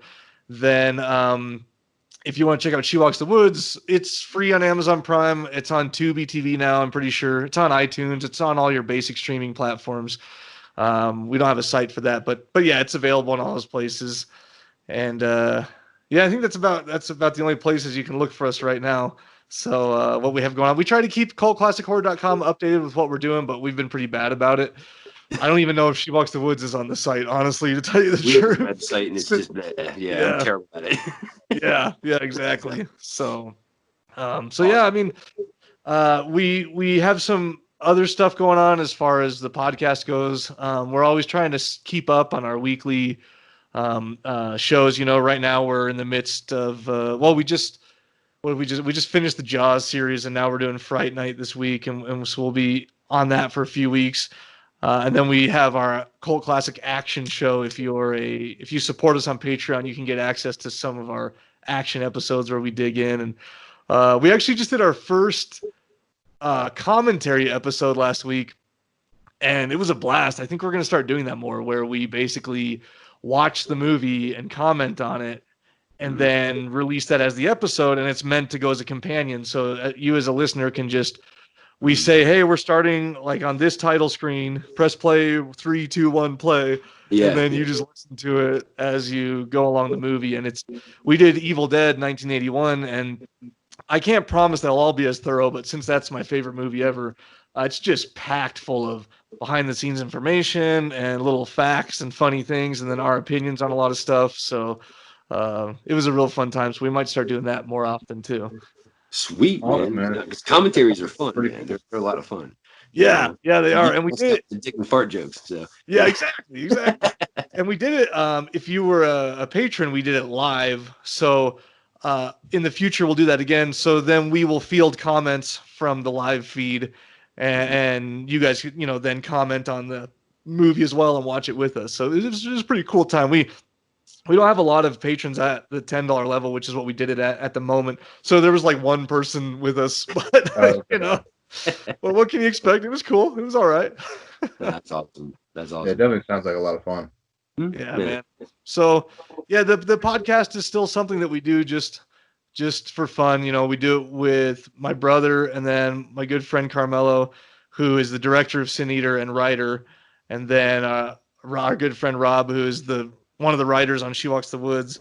And so it's just an excuse for us to hang out every week. I mean, it's probably the same with you guys. It's just an excuse to get together and hang out. And talk. Damn it, we're working. So yeah, exactly. My wife is still not totally cool with all of it, but someday maybe it'll make some money, and then then I can show her. That's awesome. That's awesome. You never know. But I guess what? Thanks for coming and telling us what's going on. Is there anything else you want to plug while you're here? No, man. I think that's it right now. I know you guys mentioned the band. I do have a band that we haven't been super active lately. I don't think any band has, obviously, but we have my brother and I who host the podcast, who produce these films. We also have a grindcore, deathcore band called Poolside at the Flamingo. So if you're into that kind of music, if you're into that kind of music, check it out. Poolside at the Flamingo. We're also on all music platforms. I mean, Apple Music, Amazon Music, all that. And we did do a song titled She Walks the Woods for our film She Walks the Woods, and we did a pretty cool video for that song too. So it's awesome. It's pretty cool. Check it out. That's poolsideattheflamingo.com. You can see all our shit there. So yeah, that's pretty much all I got going on, guys. I really appreciate you having me and letting me talk about that for a minute. Hey, we're with a really awesome person right now. Great guest, Shane Terry. What is up, man? Not much, man. Thank you for having me, Slinky. KC, it's great to be back. Love talking with you guys. Oh man, yeah, not a problem at all, man. Yeah.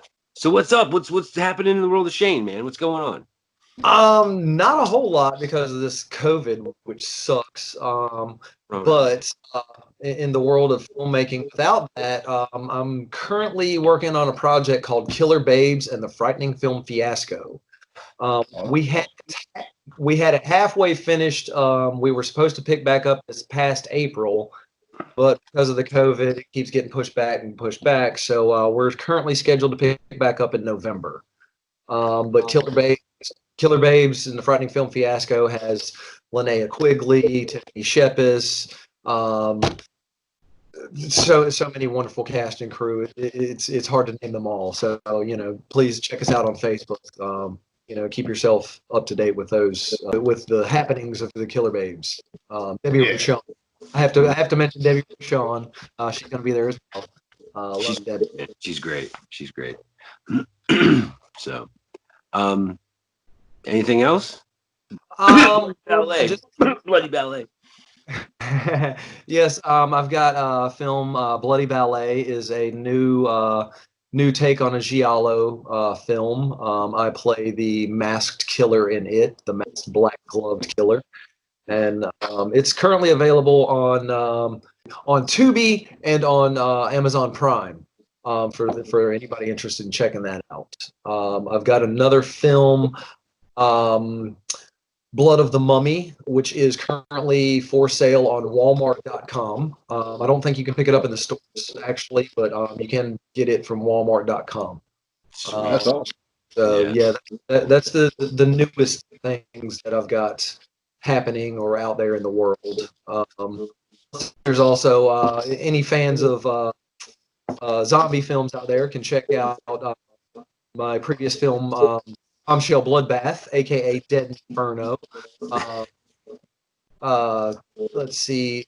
It was previously available on Tubi and Prime, but Brett, our director, Brett Mullen, he just recently got the rights back to that film. So I think he's working on releasing that himself again. So keep it out. It was released under the title Dead Inferno through Tetro. I think it's Tetro Horror Video. Tetro Video out of Italy in the UK. Okay. It's you can see the wonderful poster that for it behind KC there. Yeah, right there. So, but no, we'll put the links in the description so everybody will, have a clear route to find you. Find all excellent. Because like you're a machine. Recommend Bloody Ballet. Well, I try. I can't forget to mention my current great film, Kill Giggles. We are eagerly anticipating the arrival of that. Its world premiere again was pushed back due to COVID, but I believe it is going to actually finally have its world premiere at Genre Blast Film Festival coming up here fairly soon. As of last night, from what I see, we have been nominated in 13 different categories. Yes, man. That's congratulations, dude. You guys deserve it. Very proud of that film. And for any of your fans that are not familiar with Kill Giggles, it is a new twist in the clown horror trope. Most people are used to a serial killer clown. Well, our wonderful director, Jason Buterin, came up with the serial killer of clowns. So for any of you, for all of you out there who hate clowns, like our dearly beloved director, tune in for this one because you will get to see all your clowns meet a miserable demise. And, I myself, I play Kinky Dinky, the stripper clown. So you want to tune in for that. Yeah. Oh yeah. No, Sounds awesome. Anticipating this one for a while. So yeah. And good stuff. It's awesome. I mean, I was only there, for my scenes, and other than that, I just saw the stills, and my God, y'all are in for a treat. The world is in for a treat. I can't wait. Very excited for this one. I just hate it's taking so long to come out. Yeah. All good things take time, man. Yes, and the anticipation will be worth it. Awesome. I don't know anything else. Any fans of Giallos, man? Definitely follow Terry. Yeah. Thank you. Ballet is amazing. Yes.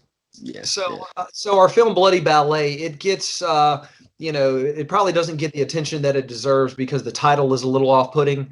For your fans that don't know, we had a better title. But when it went to distribution, of course, those people thought that they knew better and decided they wanted to change it to Bloody Ballet. So don't let the title fool you. It's a very beautiful new take on the Giallo horror trope. Like I said, I play a life-sized mannequin, like kind of real-life mannequin killer in a mask, giant red dress. It's hard to define. Just watch the movie. Just watch the movie. Yeah. I can't get enough. Absolutely. Director Brett Mullen was highly influenced by Dario Argento and Suspiria. And you can see that in his lighting techniques and cinematography that he uses in the film. Yeah, so if you're Suspiria, you will probably be a fan of Bloody Ballet. Mm-hmm. Absolutely. Oh yeah, it's a beautiful movie. Yeah, it's like a painting. He totally hit it. Nailed it. Brett Mullen, incredible cinematographer. Matt Moore's incredible gaffer. We have an incredible crew on this, on all these films. And tune in if you haven't seen it already. Definitely, awesome. Definitely. Thanks for coming on. Yeah, dude. Hey, it's always a pleasure. Always a pleasure. Man, it's always a pleasure when y'all have me on. And if you don't mind, more shameless plug for my website, www.lonshaney.com. Kind of like Lon Chaney, the man of a thousand faces. Just change the C to an S and you'll find me. I've got links, trailers, music videos that I've done, Zach Wild, Black Label Society. Bet you didn't know that. Check it out. But anyways, I'm going to be adding some merch. My website looks like crap. Got to do a bio and all that stuff, and I hate bios. But anyways, check it out if you want to see links to basically all the little videos I've done. Awesome. Yeah. Kick ass, man. But again, thanks for coming and hanging out, man. Sincerely. Slinky, Case, pleasure. Thank you so much for having me, as always. Awesome. Oh yeah. We'll join a discussion show. We'll nerd out So, And all right, man. You stay safe, brother. All right. yeah, y'all as well, and everybody else, wear your mask. Let's get this shit done with. We got filming to do. For real, for real. Support indie horror. All right. Yeah. Thanks, brother. Hey, everybody from Horror Lives here. This is Brian O'Toole. I was a producer on such horror films as Dog Soldiers, Cemetery Gates, Basement Jack, Evolution. Anything you can throw at Tubi, I'm probably on there. So, I'm glad to be able to talk to you guys. I'm sorry everyone's stuck at home with Rona. The Rona. But you know, we can still have a conversation. I'm in the midst of doing 2 movies that we're going to be filming in the UK. One is called Fracked, which is a throwback to the 70s, sort of like China Syndrome meets, I hate to say Jaws, but it's like Jaws, where this fracking company unleashes these prehistoric parasites, and mayhem ensues for 90 minutes.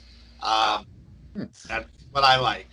I just like mayhem, and and it's got an interesting story because it's based on a true story, which is where supposedly in the UK they don't store their own nuclear waste, but they're storing France's nuclear waste. And so what they're doing, so this tells the story of one of those fracking sites that's storing this nuclear waste, and then that seeps down into the ground, and so there's a ecological terror there, like Prophecy, those kind of films. I like a little message, and then the second one is called Express, which is actually both films are going to be directed by my partner Jason Davitt, and he did the vampires films, which are on Amazon and Tubi and a bunch of things, and they're basically this large mythology of this vampires. It's sort of like Interview with the Vampire and stuff like that. Okay. It was originally a TV series, and then they cut it down to feature length, and then they did a sequel, and actually, hopefully, we'll be doing the third one together. Combining, vampires and hopefully maybe even werewolves. Not like Underworld. This would be more of a personal story. So we're looking forward. Anyway, Express is a story of a witch who was crucified and buried alive. And her remains are found by an archaeologist in the late 30s. And as they're bringing the remains back to the British Museum on a steam train, her familiar is the witch's companion. Yeah. So the companion shows up and starts offering people to gather their souls to give power back to the witch. So it's sort of like Indians, who done it. But we were very lucky to get some great locations. We have a steam engine train. We have for Fracked, we have these really cool caves that were World War II bunkers. So things that people haven't seen before. So hopefully, once the travel ban is lifted, and we can start making those films. That's awesome. Wow, yeah. So, people that haven't seen it yet, you want to tell us a little bit about Cemetery Gates? Cemetery Gates was a film I made back, 2004 or 2005. It was a pet project of mine. When I was a literary agent, I met a young writer from Rhode Island, and this was his first script. And with most first scripts, they're not good. But I liked the creature, which was a mutated Tasmanian devil. And I'm thinking, well, I called him up. I said, look, if you trust me and you let me rewrite this, I think I can get this made. Well, it took 12 years, but I keep my promises. And so we ended up making it. It was a bigger budget movie. It was supposed to be my monster opus. With a plane crash and the monster gets loose, and it's but the previous movie that I did was running over budget, like a lot. Yeah. And so we had to take the money from somewhere. So it ended up the Cemetery Gates budget kept getting smaller and smaller and smaller. So finally, I ended up. I only had like I think it was like 250,000, maybe less, and ended up having to rewrite the script. And I just figured, you know what, I'm going to do a Jaws 2, and where Jaws had characters, Jaws 2 had a menu. So I'm just gonna menu this up. So 17 people die in 90 minutes. Very horrible. We had, we had 80 plus gallons of blood that we used. Awesome.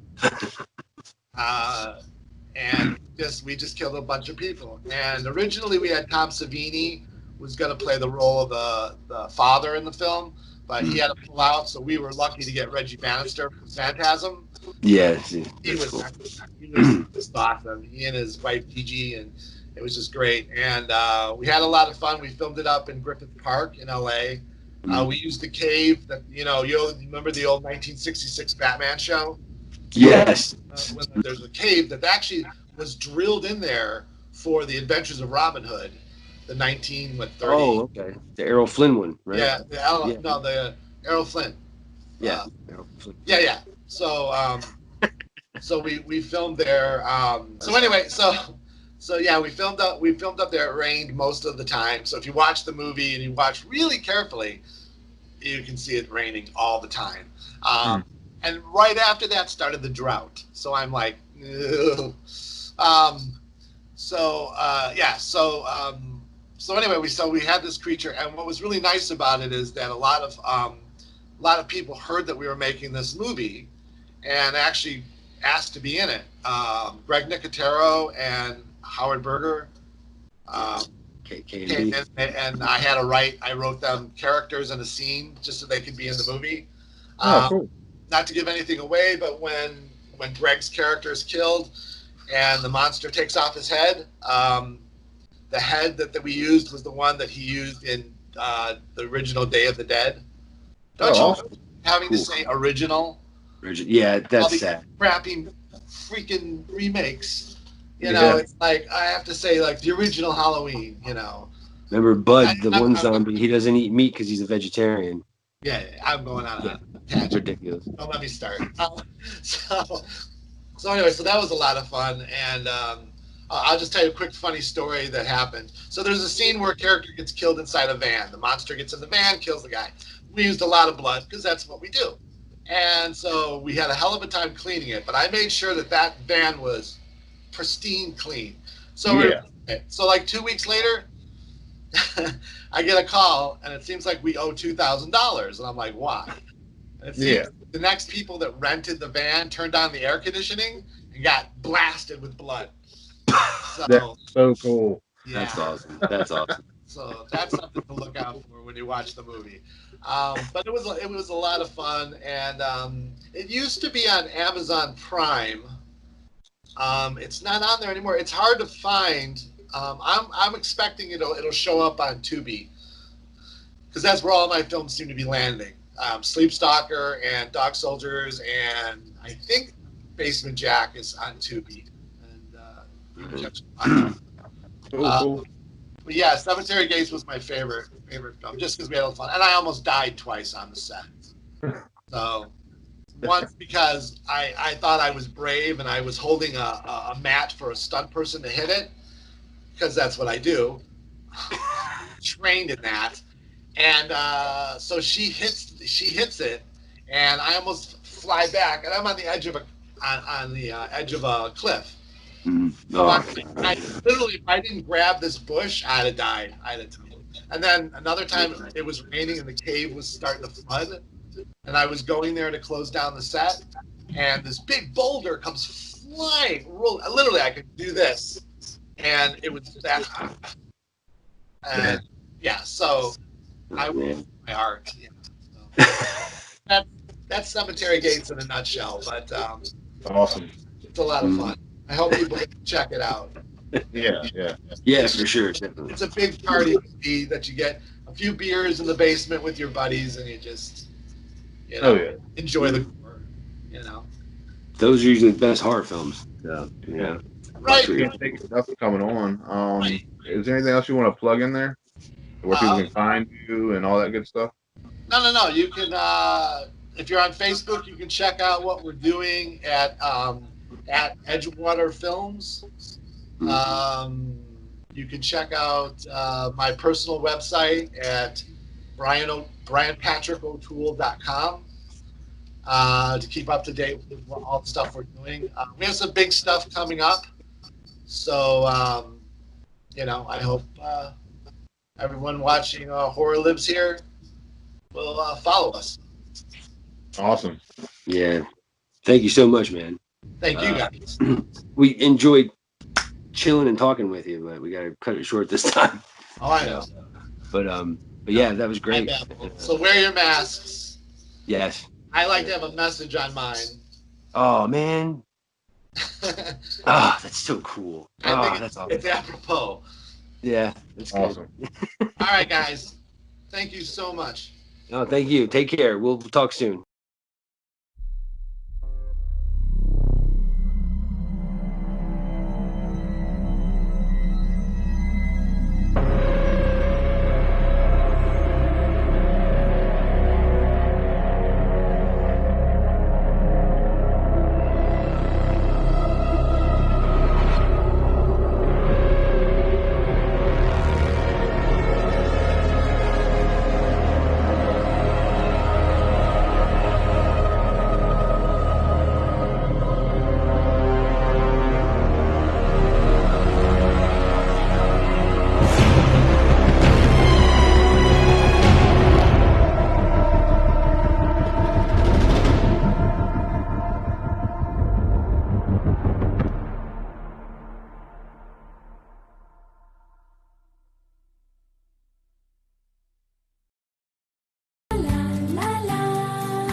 Here we are, guys. Up next, we have Jennifer Nangle. Man, I don't even want to cut in on your stuff, man. Go ahead and tell everybody who you are and what you're all about, what you're doing. Hi, everybody. So basically, I am a horror actress.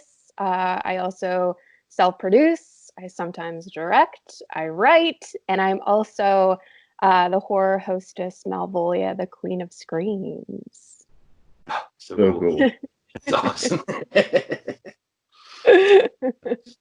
So let's see. Keeping busy during the Rona?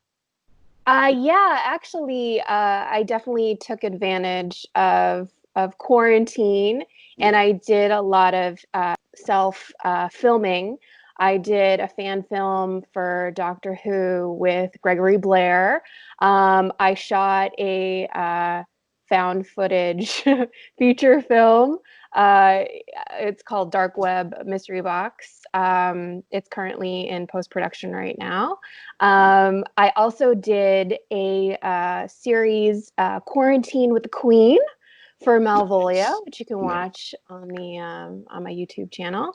And yeah, just little projects here and there. I did 5G Zombies with Dustin Ferguson. Right before we ended with the Rona, I filmed The Last Roommate with Dustin Ferguson. So yeah, things have been busy and active. Oh, that's great. Awesome. That's awesome. Yeah. Always keep it creepy. Yes, always. All right? So if people want to find you other than YouTube, do they what are your other social media platforms that you Yeah. that you I'm on haunt? everything. I'm on everything. You can stalk me everywhere. Facebook. I know. Write this down. Write this down. Jot down. Facebook.com/Jennifer Nangle, or on Twitter and Instagram, I'm at Jennifer_Nangle, Or for Malvolia, I'm at Queen Malvolia on all of them. So that's awesome. yeah. Cool. Yeah. Sweet. And you were just recently published. Yes. I was. Yes. Wow. Look at Yeah. you. You did your homework. Feels good, doesn't it? I know. I wrote that comment up there. I said, yeah, it feels good, doesn't it? Yes. Awesome. Yes. Thank you so much. Yeah. Congratulations. I was a part of the Woman in Horror Scream in the Night, and I wrote a short story. Basically, I was originally going to make this as a feature, but then I watched another movie called Eloise, and it was pretty much exactly the same idea that I had for the feature film. So when I had this opportunity to write this short film, I was like, well, I'm going to take this idea and I'm going to write the short film because I really, really loved it. For people who don't know me, which it's kind of crazy if you don't know this, but I'm obsessed with mental asylums. I find them absolutely fascinating. I grew up in a small town called Danvers, which has the infamous Danvers State Hospital, which is in Session 9. And, you know, ever since I was young, when we used to like drive by on Route 1, I used to just stare at this building. Like I was just always so drawn to it and fascinated by it. So that's what my short story is about. It's about Danvers State and maybe getting stuck in there.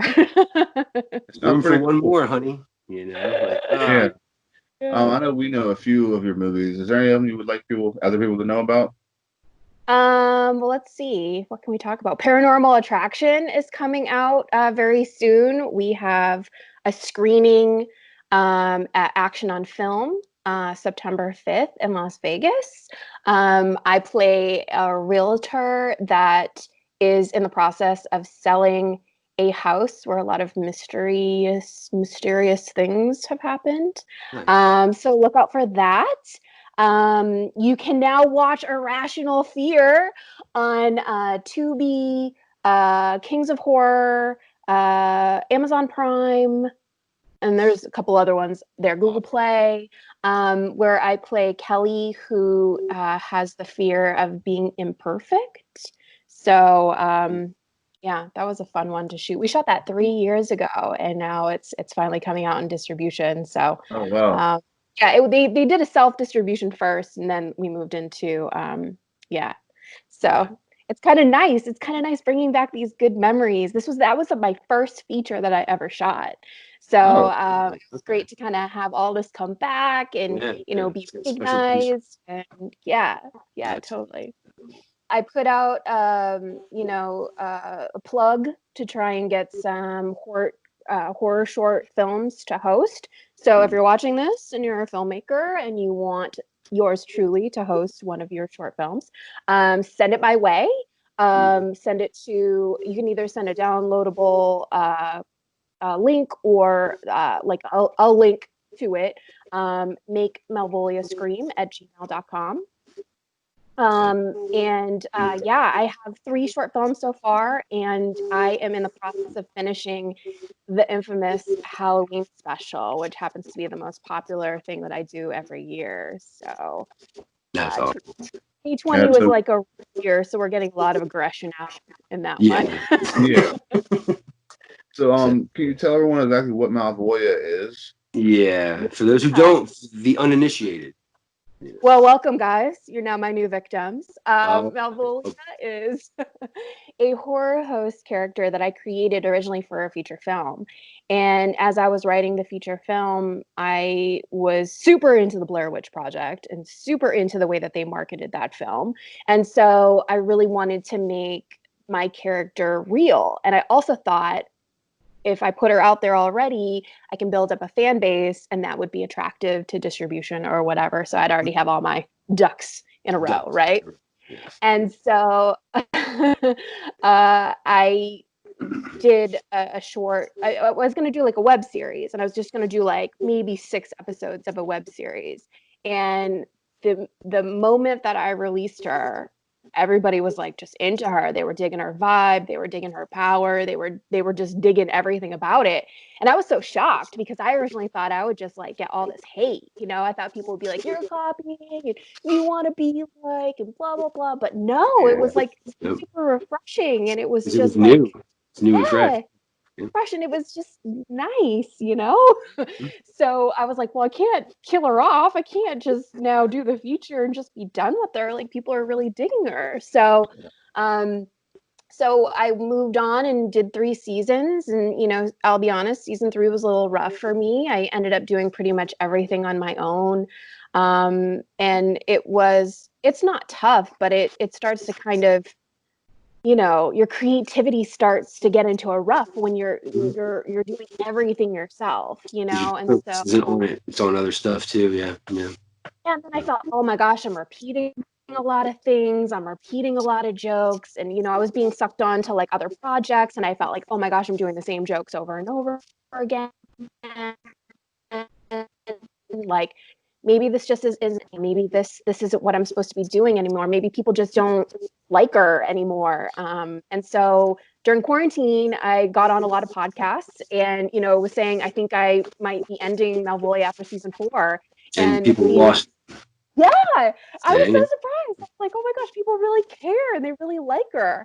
So lesson learned, you know, when people like stuff, they usually don't comment or tell you that they like things. They only want to tell you when they don't like things. Yes. So if I'm just getting silence back, that's a good vibe. Yeah. All is right. You know, there's no waves or ripples. So yeah. Right. Go ahead and plug everything you'd like to get out there, where people can find you, what movies to check out, all that stuff. Links and stuff, because we're gonna put those in the description. And I mean, you can go to youtube.com/C/Malvolio, the Queen of Screams, to catch up on all 3 seasons and prepare for season 4. Sweet. Awesome. That's great. And I don't know if I'm allowed to say this, but I'm going to say it because by the time this comes out, I think the movie will be done. But I'll also be hosting Ebola Rex for nice. SoCal Cinema Entertainment. I'm working on that tomorrow. So that'll be another one. That's along the lines of, you know, 5G zombies, angry Asian murder hornets. I mean, what else is 2020 gonna give us? You know, That sounds great. Just so absolutely. But hey, thanks for coming and hanging out with us and telling everybody what's going on. That's awesome. Thanks for having me. Here we are with Zane Hirschberger, the excellent Zane Hirschberger. How you been, man? Good. You know, we're busy now because we got a lot of projects going on, so very busy. With everybody being stuck, there's going to be so much content next year. Oh yeah, for it's sure. It's gonna be believable. It's gonna be crazy. Yeah, it's gonna be like neck deep in indie films. Oh yeah. You know. So wait, all right. You said you've been busy. What's up? What you been working on, man? Well, all right. So as of right now, we are finished with Force to Fear. That we're finishing final touches up on that with visual effects and some audio leveling. So that should be, we're premiering at the Genre Blast in was it Winchester, Virginia, at the Alamo Draft House. That'll be Labor Day weekend. Sweet. So we're showing there. We got a couple nominations in for there, which is awesome. Then we're knee deep in filming The Barn too. In fact, we got huge shoot coming up this weekend and the following weekend. We're like filming all weekend, so it's like 3 days and Friday, Saturday, Sunday, Friday, Saturday, Sunday, probably all night shoots. That's gonna be fun. Awesome. And then I just finished shooting a short film for John Hale. He did The Conduit. He did a short horror film about killer reindeer for PJ Starks' 13 Sleighs of Christmas. Oh, cool. So we just finished filming that a couple weeks ago. He almost has it edited and ready to go. And then we are working on, then we just put out our Indiegogo for Cryptids, which is a project. Yeah, it's a long project's been going for a long time, a couple of years actually. We're finally getting it ready to go, and we're kind of glad we held out because we got Joe Bob Briggs to play the DJ or the radio host in it. Oh, that's awesome. We were able to put that in for the Indiegogo stuff, so hopefully that draws in some interest. So yeah, so that's what we got going on as of right now. So a lot of A lot of filming going on for You're sure. a machine, man. Jeez. Like, Yeah. come on. So Wow. we still got to film a little bit for Cryptid Jet, just like one more. It's like basically one more segment and then a flashback sequence, which is real quick. It's gonna be a couple. It's not gonna be very long. But like the DJ, sort of with Joe Bob's character, sort of explains why zoology, I guess, is so important to him. And when he's telling the story, it's because one night he supposedly saw the Jersey Devil. So we have to shoot the sequence. We have to find a guy that looks like young Joe Bob and then have him out, and see the Jersey Devil. We got to shoot that yet. So that's sounds awesome. Oh, that's man. some of the stuff we got going on right now. It's been, I said, it's pretty tiring. I said we're rushed around like chickens with their head cut off trying to get the Force to Fear ready. It's been so because before you know it, it's like, oh crap, that's coming up here. We gotta get this thing finished so we can show it. But no, congrats on the awards and stuff, man. Seriously.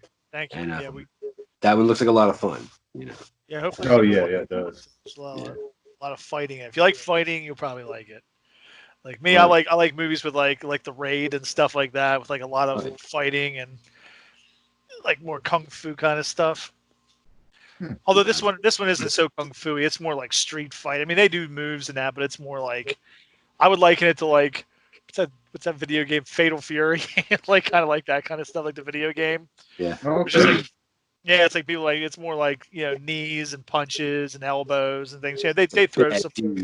Yeah, there's a couple flashy kicks in there, but I said I didn't want it to be too kung fu-y. Like I kind of wanted it to be more. I wanted it to be more like kind of like street fighting, sort of. But we did throw a couple flashy things in because I think you always kind of need the flashy stuff in there a little bit. Oh, yeah, man. Oh, yeah. Chicks with butterfly knives and stuff. Like we got throwing stars. We got all kinds of stuff in the movie. Like you sent us the trailer. The trailer. It was like a rough working cut of the trailer. Yeah. And it looked amazing then. So I can really been waiting for this one.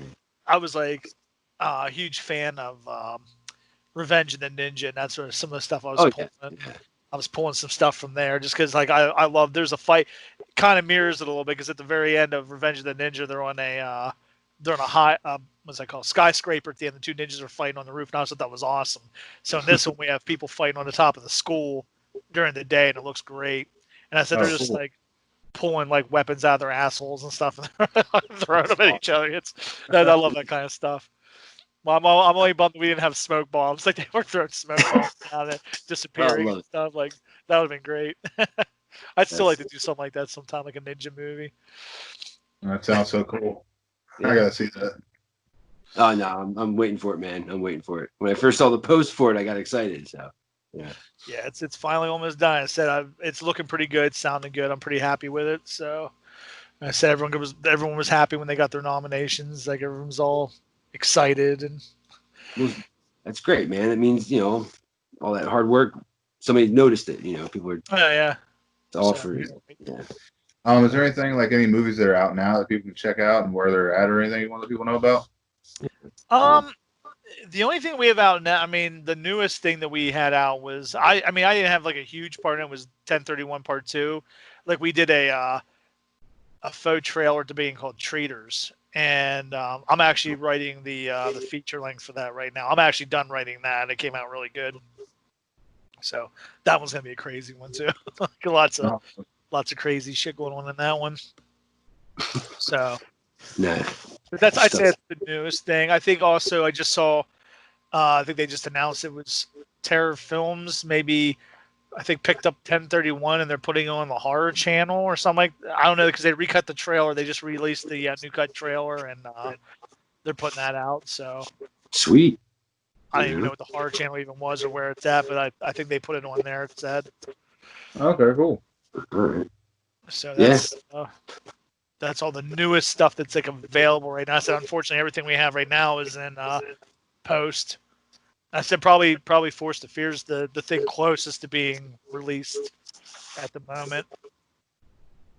I do know that I think Justin has a couple for Scream Team releasing. He's got a couple new movies indie projects coming up that he's going to be putting out. I think one's called Spine Chiller, which is kind of like it's like a horror, like a Halloween anthology, by Jacob. I hope I say his name. Perret, I think is how you say his last name.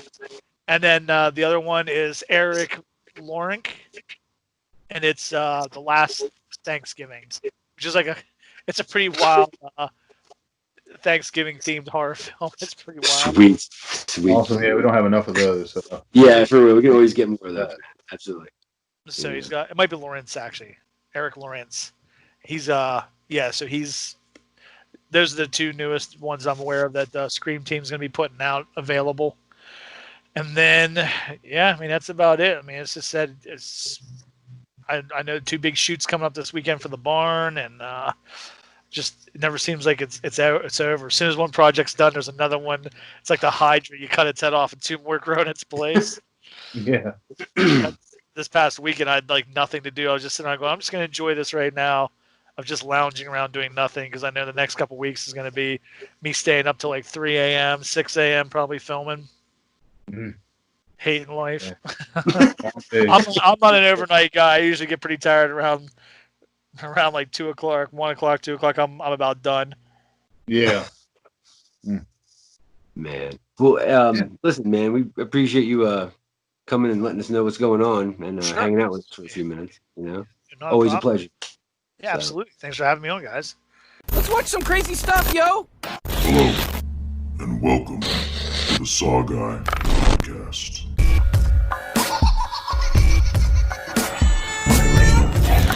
Was legendary. The stutter bitch. I guess everyone's entitled to one good scare, huh? You opened it. We came. Oh, yes. There will be blood. Hey, yo!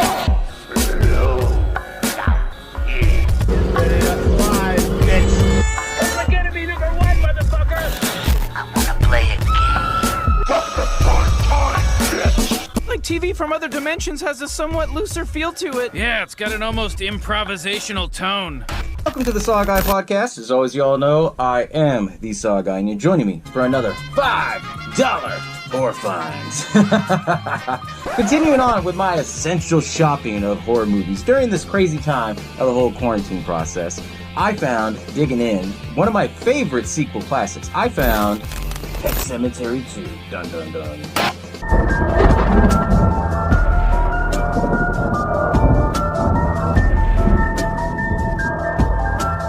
Welcome to the Saw Guy podcast. As always, you all know, I am the Saw Guy, and you're joining me from the grave. Ooh, right? I figured since I'm on a 90s thriller binge again, I have to talk about one of my other favorite underrated 90s films that a lot of people forget about. I know we all talked about, there's killer dog movies and everything like that, and the most famous one is being Cujo. But I remember this film for many different reasons, but I gotta show you this one. This one is Man's Best Friend. Bam. Stars Lance Hendrickson and... Welcome to the Saw Guy podcast. As always, y'all know, I am Dios de la Saw Guy. And today we're having a fiesta here. And what better way to start off a fiesta with episode 59, Tremors 2 Aftershock. So without further ado, let's get this shit started. Tune in to Saw Guy Podcast, or I'm gonna chase after you! Jeez, Rick, oh my god! That's some pretty hardcore stuff.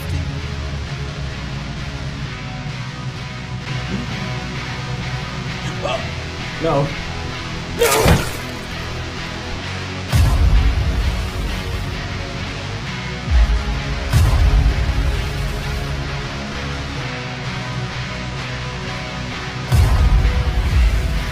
I'm in heaven right now. This might be the best day of my life.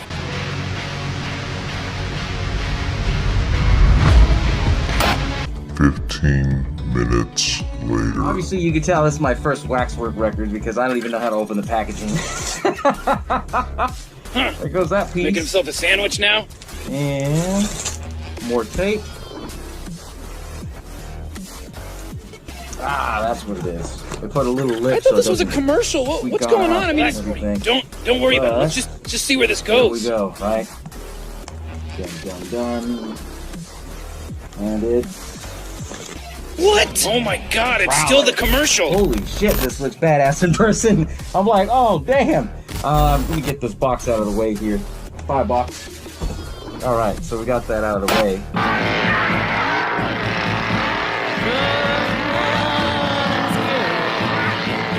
Pretty cool, huh, Morty?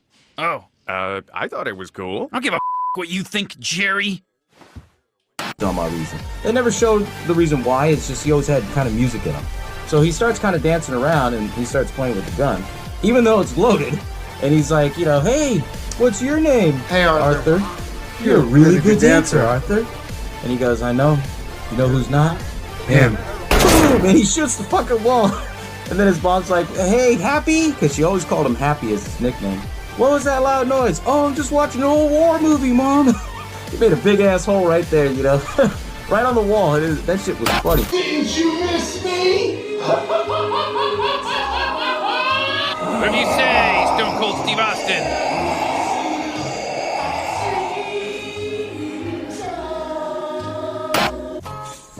There we go, right? Had it nice and chilled in the freezer. I had my Pickle Rick guarding it. All right. So, bottoms up, right? This is good shit.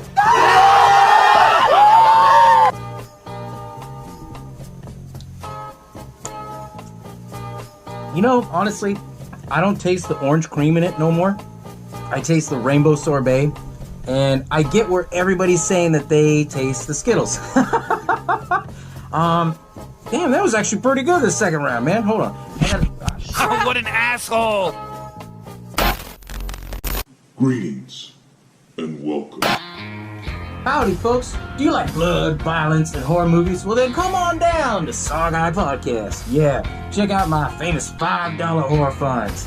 Catch up on all my latest episodes. And most of all, don't forget to leave a subscription. Ha ha! I'm just so damn crazy.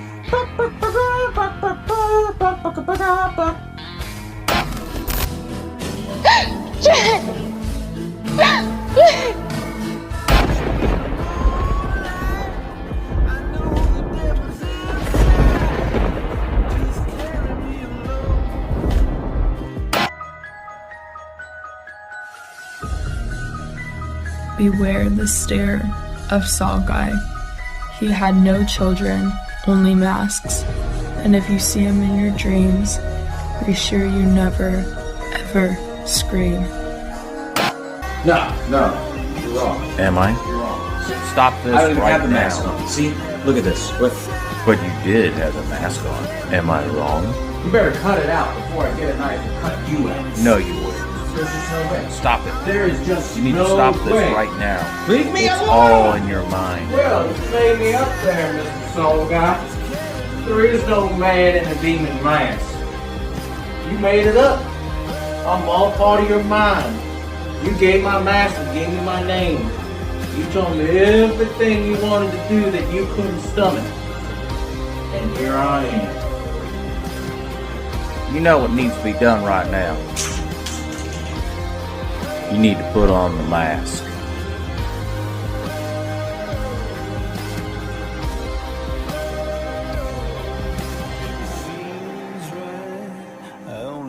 Okay, you can change it. I'm gonna go take a shit. Thanks for joining us. We have Angela here from Night of the Demons. Thank you so much for being here. Yes. That's so cool. Yeah, I actually starred in 3 Night of the Demons movies, and part 3 is starting to surface now. They're going to release part 2 and part 3 on Blu-ray here pretty soon. So, that's awesome. Great. Yeah. Yeah, I know it's going to be hectic because I definitely have some scenes in there that I won't be able to live down. Ever. Oh, yeah. I love those movies. Horror royalty. We are joined by horror royalty. Thank you. Thank you so much. It's a Thank you. A dubious honor to be the only female monster in movie history. But getting kind of into that creative space that we were in high school. Mm-hmm. I'm a writer, so I've got 6 books out. One of the first one's in about 36 countries. Some of them are bestsellers around the world, like South Korea, Germany. The first one was called Straight from the Horse's Mouth. The second one was Language of Miracles. Aurora's my crime novel. The one is my children's novel. The latest one is called Whispers from the Wild. And here it is. Awesome. So when I wrote this one, I holed up in a tent in Africa where I lead safaris every year, in the only place where elephants come into the lobby of the hotel. So the books are about animals and supernatural powers, and which is very interesting that in the piece that's what I played. Angela was actually the pick of the group. She was leading seance, and she was for this reason. She was the one who said, "Don't do this. We shouldn't be doing this. Yeah. Us ghosts. This house is possessed." But I think because we're in lockdown, it's really bringing our focus back to what did I love? What do I love? You know, I think we're looking back at the 80s as a, obviously a better time when there was less, bad stuff to worry about. And they're like remembering all the stuff that made them happy, I guess. And so that's kind of pouring into their work. I just, childhood memories. Yeah. Because I'm a kid from the 80s. I grew up in the 80s. And we got to get through this. I get myself, hey, you know what? Plug next con that I have in 2021. He's booked me for the New Jersey Horror Con at the Showboat. That's awesome. Oh, the Showboat. Nice. That's in March. That's one of my favorite shows in the whole world. That's cool. Yeah. And what we're hoping to do now, I mean, it hasn't come through yet, but what we're hoping to do, because East Coast does Halloween up. Yes. Yeah. Crazy. They run around like little kids. They don't do that in California. And for whatever reason, Jersey, New York, that whole coastline goes nuts. I went to Salem last year. Oh, it was nice. One of the most fun things I've ever done in my life. Spent a week in Salem. But there are drive-ins. Oh, yeah. These drive-ins now are doing celebrity signings. Cool. It's doing a resurgence, and then Joe Bob does a lot of favors for the drive-ins, man. He's really keeping it alive. So, yeah. And that's what I'm hoping to do. Because I could wear my dress and be in the back of a pickup, sitting on hay bales with pumpkins and be signing. And fans can jump out of their cars and dance to my demon dance, and we can pretend the whole thing is Rocky Horror. Oh, yeah. The fans will come, trust me. Fans will come. The fans will come in drag. Yeah. The guys who see me in drag are already getting their costumes together. They're trying. We really want this to happen. Well, all right. Where can fans find you now with the internet? Well, I'm selling. The last show I did. If you see this, Phil made this beautiful poster of me. So I'm calling that the Corona Catcher. My test came back negative after that con, so apparently it's working for me. So this beautiful poster, I got a whole bunch of pictures for sale, and I just do it off my Facebook page. If people will look up just Amelia Kincaid, they're going to find me on Facebook. Here's one of the gorgeous ones, and one of the most amazing things that's happening now in lockdown. This is fan art. Yeah. Oh, wow. I mean, this guy was at a con, and let me see Such a beautiful picture. Yeah, it's gorgeous.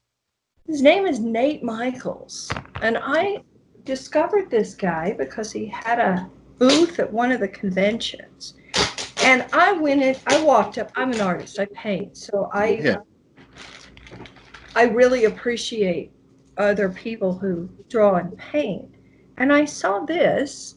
You see this? Oh, yeah. Oh, I like the colors. That's gorgeous. Yeah. Mm-hmm. Right now, Bert Lahr has his eyes closed and captured the essence. Still captured his essence. Yes, that's right. That's right. That soul is in that picture, the Cowardly Lion. So I went up to him because most of the time, people paint me like this. And I get a lot of amazing images. People are making posters and T-shirts and statues and rebuilding Hull House. And but when I met Nate, I said, will you pay me? Because he had Bowie. He had all the coolest ones.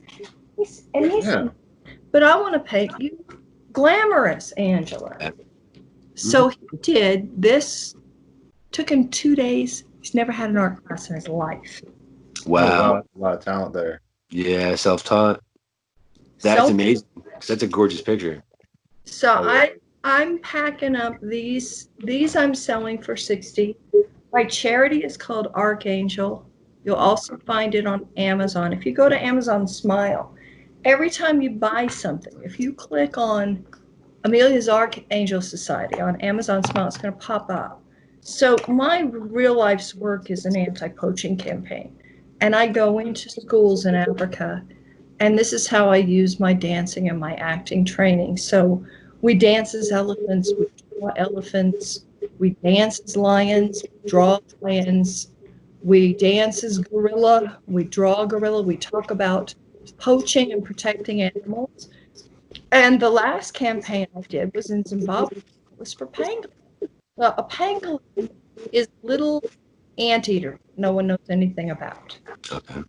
They're the number one most illegally practiced animal in the world. The number one on the endangered species list of the animals that are getting poached and eaten. Okay. They pick them up in Africa.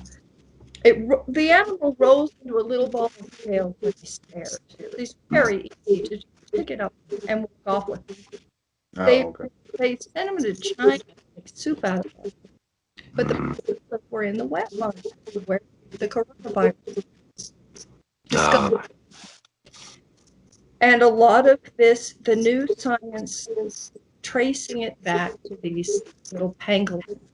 So if these exotic animals had never been poached and trafficked so that you couldn't get your bat on a stick, incredibly disgusting things, right? It's possible that this virus wouldn't even happen. Mm-hmm. So when people purchase this one, it's $100. I charge $110. I'll package it really well. Includes the shipping, and that goes toward getting me back to Africa so I can do work. And in the meantime, I'm writing, and we're gonna get something going back in the US. I promise you that. That's awesome. Man. I mean, my horror fans are the coolest people in the world. I mean, when I get to find horror fans are the nicest, most devoted people in the world. We try to be. But yeah. And the fans turn into friends.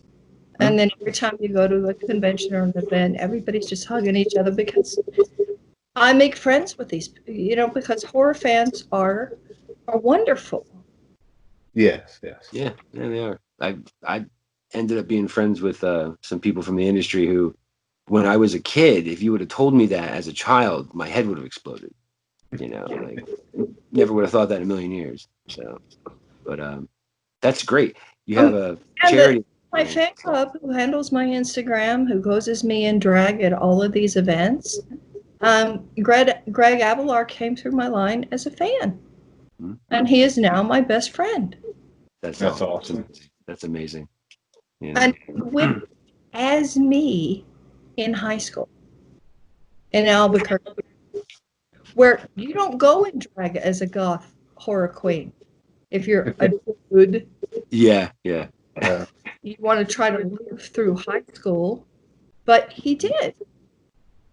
It's amazing. And, we're trying to get back in touch with that rebellious teenager that you were, and look back at that and say, no, wait a minute, what am I all about? What do I want to do? And now that we've gotten a little taste of our own mortality, and we realize we're not going to be here forever. Yeah. How are we going to make the most of the time that we have? What do I love to do? What makes me happy? And how can I share that with other people? So is that the main area to find you, is on Facebook? Are you on, say, Twitter, Instagram, anything like that? So on Instagram, and it's real easy to find. You just put in my name, it's going to pop right up. Okay. Awesome. All right. Then, man, this is awesome. I'm still in awe. I still don't know what to say.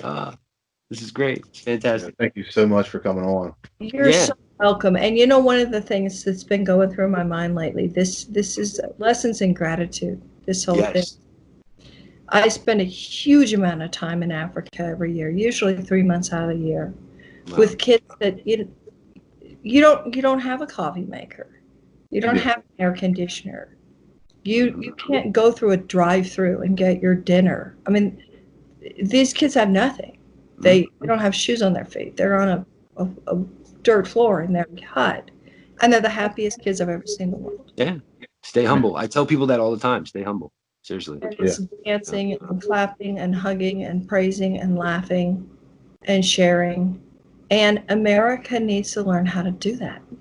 Yeah. But what I've been thinking about lately is, could you imagine what would have happened? The internet is really new in our history. Really new. What would have happened if this pandemic had hit and we didn't have internet? Could you imagine? I don't know. That's kind of scary, actually, to think about that, because the internet passes information instantly, and so it would have been a nightmare, you know. And it helps with social interaction and stuff, and people without it. Yeah, this couldn't have taken place without the internet. No. Talking to you, talking to KC, not at all. And so many of us, this is our livelihood. Because for the actors and actresses who can't work right now, I can't make a deal and sell a show right now, because the show business is just in a rut. It's just come to a freezing halt. But if we didn't have this, a lot of us wouldn't be able to support. Yeah. I mean, selling the pictures and the memorabilia, that's how I make money right now. Yeah. So it's frightening, actually, because like you said, there's people who this is what they have. That's it, you know. And without this tool, not sure what would be happening at all. I don't know. What the blessing it is. If this had happened, and it does, so that people reset their clock and what they're doing to the environment, what they're doing to the planet, and they realize they don't need a lot of the stuff they thought they needed, then if you look at how amazing the timing is, that even though it's happening, we're okay with it. Yeah. We'll get through it. This isn't the end of the world, you know. It's just another hurdle. And people are learning. You can go to school online. You can go to university online. You can sell things online. You put your business online. You communicate with your friends online, your family. It's really quite amazing. I mean, I do miss the personal interaction because that's human nature, but I'll deal with it this way until... Thank God we have this. Yes, exactly. Yeah, so it helps out a lot. So hopefully Lexington, Kentucky, they are not backing off on the Scarefest. Oh, and I think for Bill and all the Demons fans, myself included, I think you'd have to put a gun to our head to keep us out of Vegas. Yeah. So we got a con in Vegas, second week of October. That's Days of the Dead. From there, I go to Lexington, Kentucky. That's Scarefest, unless it gets canceled at the last minute. But they're not giving it up. And then we're trying to get a drive-in. If we get a drive-in, I'll be in Pennsylvania for Halloween weekend. But you guys put your smart brains on this idea. Drive-in Ocala, Florida. We plugged them a couple times. So let me see if I can contact the owner and the organizers. We'll get you in Florida. I'd love to come. Raise some hell down here. I'd love to come. And then unless it gets canceled, the next Days of the Dead is in Chicago in November. Okay. But I'm up for anything. I'm ready to come meet fans. And we did it in a very orderly and safe fashion. Most of my fans wear masks anyway. It's part of their costume. And we were distanced, and we had our masks, and we had our disinfectant. Everyone was very polite, saying, "May I take my mask down to have a picture with you just for that? Put it back on." I mean, we can do outdoor events under the stars. Yeah. Yeah. Meticulous about the sanitation and everything, and disinfectant. Jump out of our car and dance. I can still sign autographs from the back of a pickup in my costume. Awesome. And we'll make this work. We are not going to abandon Halloween this year. No, not at all. No, I'm coming. So you need me to come somewhere? I'm not scared. If Angela was scared, we'd have. Exactly. Oh, yeah. Exactly. That's great. That's great. I Wow. hope to meet you guys in person really soon. Would love to meet you in person. Oh my God. So, well, listen, sweetheart. Thank you so much. This has been amazing. It's been wonderful. You made my day. All right, our next guest, Lauren LePray, man. How's it going? Hey guys, good to see you boys again. Hey, yeah. It's great to see you, man. Hope you're staying safe. Thank you. Thanks for doing this. We get to talk about horror. So what, it's awesome. So yeah, have at it, man. What's going on with you right now? Well, basically right now we're going into the fall season, so I'm going to do my monster push for my feature film, The Dark Military. The Dark Military has been around for a couple of years, but it didn't come out to the beginning of this year. So this is the first time Dark Military will be available for the fall for our Halloween, the Halloween run. So I'm going to be very loud. There's going to be a lot more merchandise. The Dark Military logo going to be made into a mask. The new T-shirts, the sticker repressed shirts, hoodies, and all that. But the Dark Military is part of a trilogy. The purpose of the movie is right now currently free on Tubi and Amazon. Go check it out there. You can also buy it at AverageSuperstarFilms.com and Amazon and through Justin Siemens' company, Screen Team Releasing. So you can check out the Blu-ray there. It's got 4.5 hours long with all the extras. The movie's only 90 minutes, but I wanted to introduce some new horror movie icons to the horror community, and I think I did that job. It's part of the trilogy, but it's just part of it was shot in about a week and a half. You got appearances from Alex Vincent from Child's Play, R. Marcos Taylor from Straight Outta Compton, and Sharon Lentz from the original Dark Shadows. So it's got about 10 killers in it, and so male, female. I have everything covered, and I think it's just something you guys should all check out. I also still right now on Tubi and Amazon. My first film, Pennsylvania Hardcore documentaries out.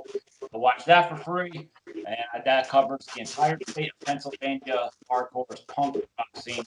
Pittsburgh, everywhere in between. There's about 200 interviews with all the bands, between the people that are in the bands and the club owners and everything. That's a story. You guys can check that out. I just did a movie. I shot a quarantine-style movie called COVID 2024.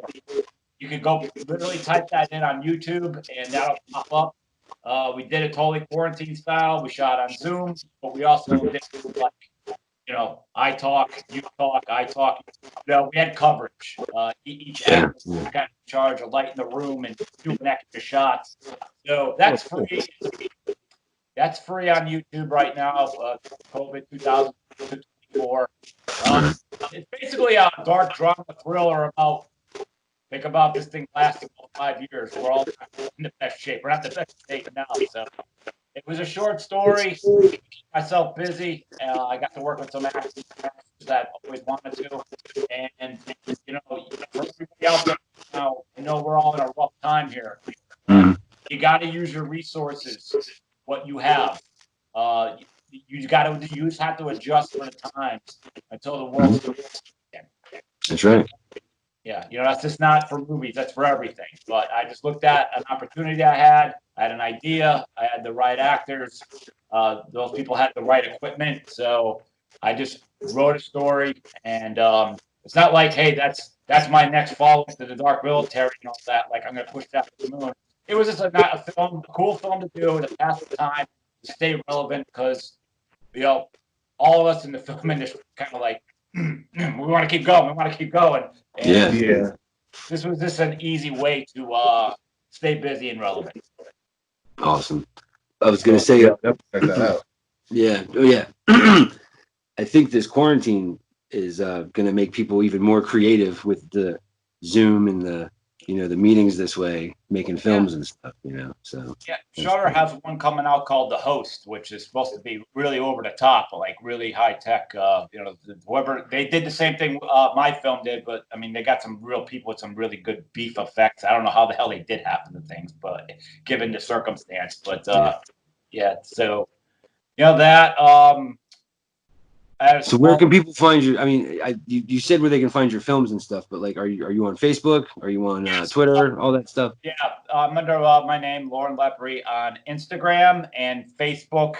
And you can also check on my website, averagesuperstarfilms.com. There's 47 pages on that website. I literally log everything that I've been a part of between my film festivals, any of the dark military, anything regarding the dark military, Pennsylvania hardcore, my acting career. I've been in close to 100 independent films. So there's a lot to see on there. COVID 2024 is on there, along with my other short films and my film events, Freedom Shorts of Liberty Massacre, which I ran out of Philly. You got everything logged, any movie that was ever screened there, coverage of that, and also the once the films go public from that I screened, I always host it on my page, like saying thank you. So there's literally 100 films that you can watch on my website. Wow.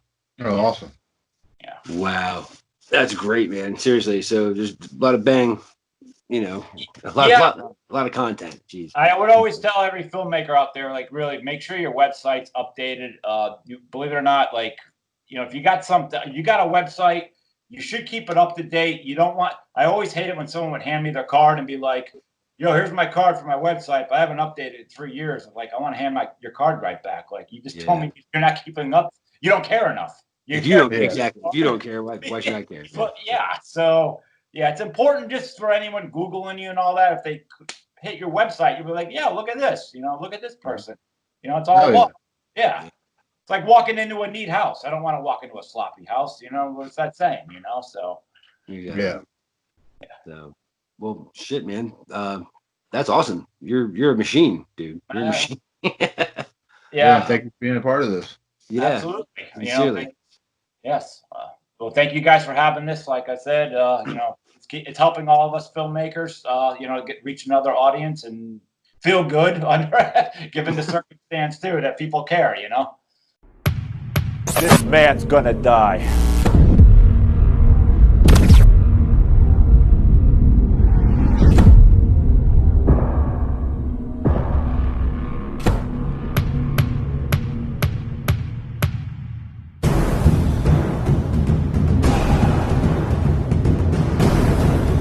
Get out of here!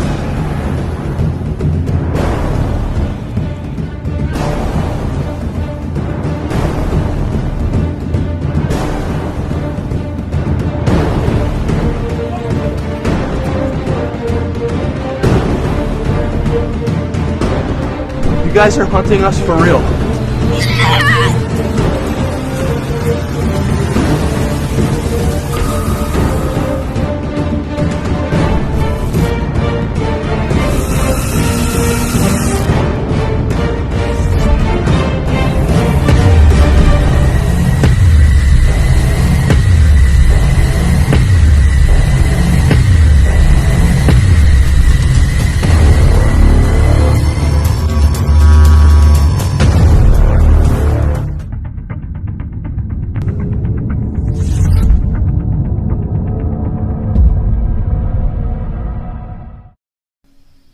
Hello, I am Eric Wright, owner and editor of Midnight Magazine. Midnight Magazine is all about horror, science fiction, fantasy, action, exploitation within all forms of media. We have many articles, reviews, and interviews written and drawn by many fun and talented writers and artists. Our other publication, Midnight Tales, is a digest full of fiction based on horror, sci-fi, fantasy, with a mix of the weird and strange. This is an outlet for inspiring writers and artists. Check out the store at midnightmagazine.bigcartel.com. And for any other info, you can go to www.midnightcrypt.com.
This is not real.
Gross. Do you think you could take your grandpa with you? Blair Winthorpe and her friends don't know it yet, but they are about to have the worst pool party ever.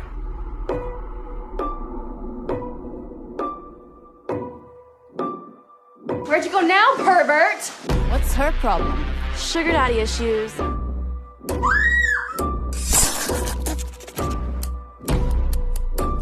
Does anybody know how to make a mojito? I'm not even Italian. Your logic blows my mind sometimes.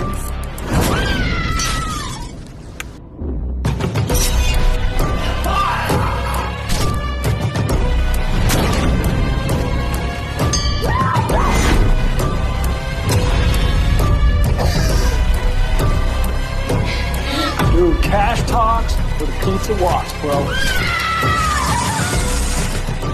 Worst pool party ever! Pool Party Massacre.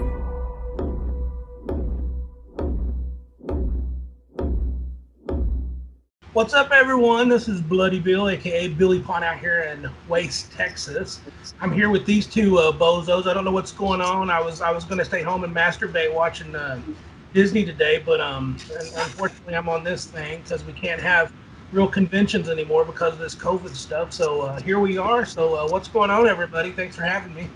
Oh man, thanks for being here. Absolutely. So let's see.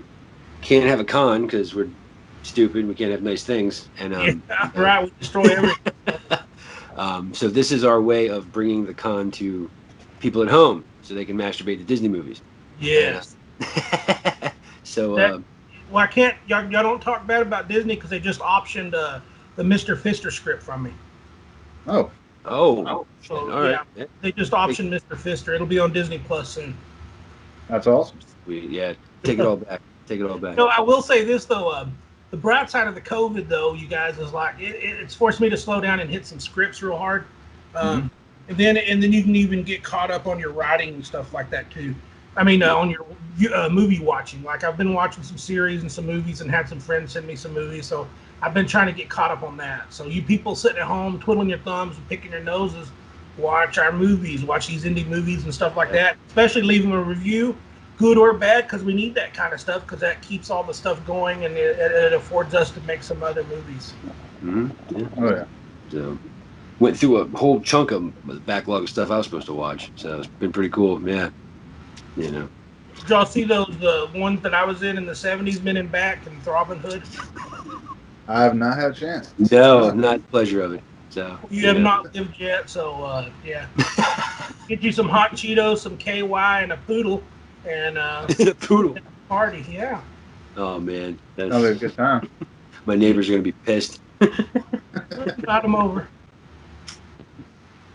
So, well, all right. So, what's going on with you right now? Like, what is it you're trying to get out there for the world to see at this moment? Dredd just released Circus of the Dead on Blu-ray. The director's uncut, and it's really beautiful. They did a great transfer and got the sound, everything doing better on it. Everything that I kind of failed on the first time, they got better, and they even have Dollboy on there also as an Easter egg. So that's been going good, and I've been getting hit with a lot of people. Like, I've known you guys for a while, and a lot of other horror people. But when I get contacted by people I've never met before, and we don't have very many mutual friends, and I like that, because that means we're getting out to places that I wasn't able to get out. Yeah, so I'm getting a lot of good feedback from Circus and what Dredd's doing. That's awesome. Good. I'm happy for you, man. Everybody should see this movie. So yeah, because I want to go from eating 1 pack of ramen a day to eating 2 packs of ramen. You might even get a can of Chef Boyardee in there too, man. Like stepping on up. So, where can they find your stuff at right now? Well, I go to dreadcentral.com if you want to get that movie, and VOD everywhere else, and you can check it out. So, yeah, I think VOD's basically everywhere right now. Yeah. Chris, what's on your poster back there from Circus of the Dead? Circus of the Dead, there is a dick right here. Not just anything. Billy Pond. How did I know you? I must have knew you or something. I don't know what happened. Sometimes somebody writes in and you just think, I bet they'd like a big old dick drawn on their poster. Right. But I don't judge you.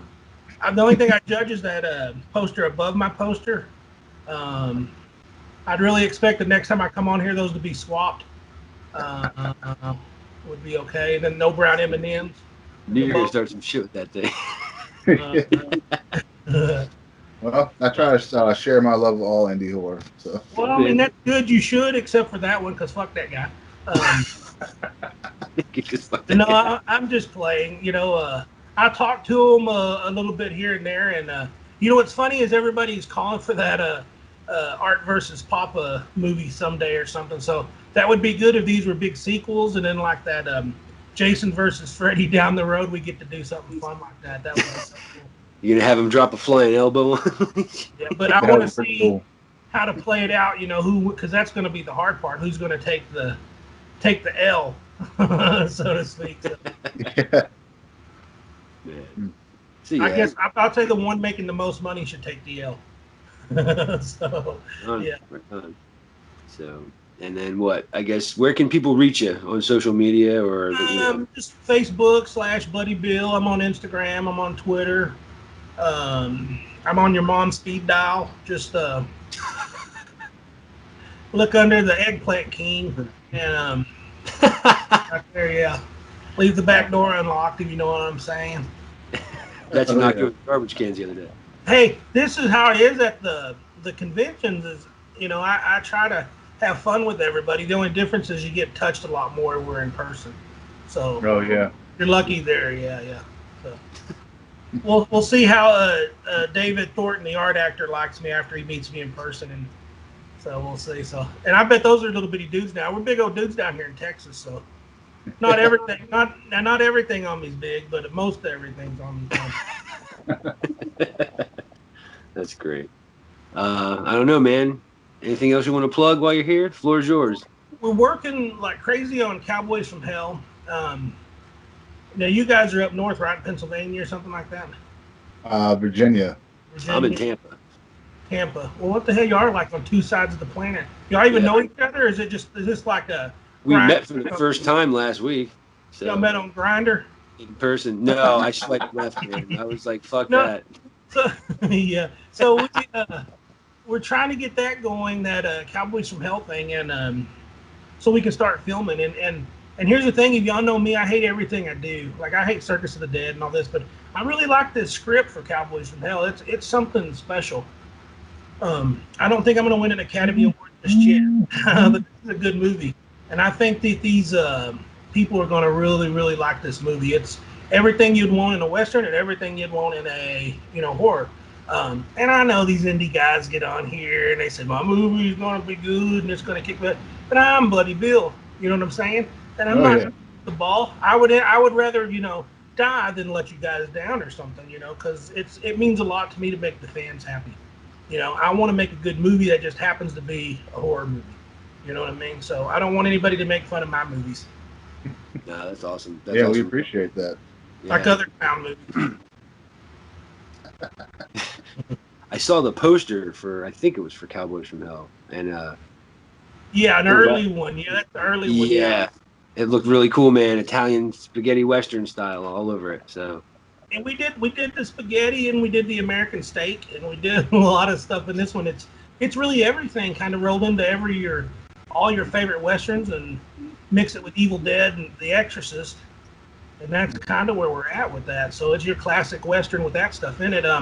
We don't have the pictures of the other stars and stuff like Parrish and everybody in the movie, but we had those pictures of Brad because he'd come down, I don't know, I guess about a year or so ago, and I made him get undressed and I dressed him up like a cowboy, and we played for a couple of hours, but that's a different story. And Definitely.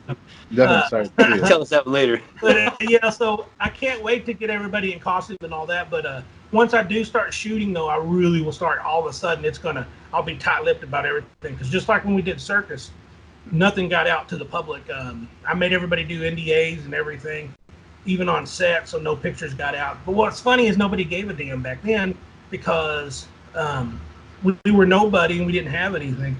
I bet if we did Circus of the Dead 2 right now, things would be a lot different.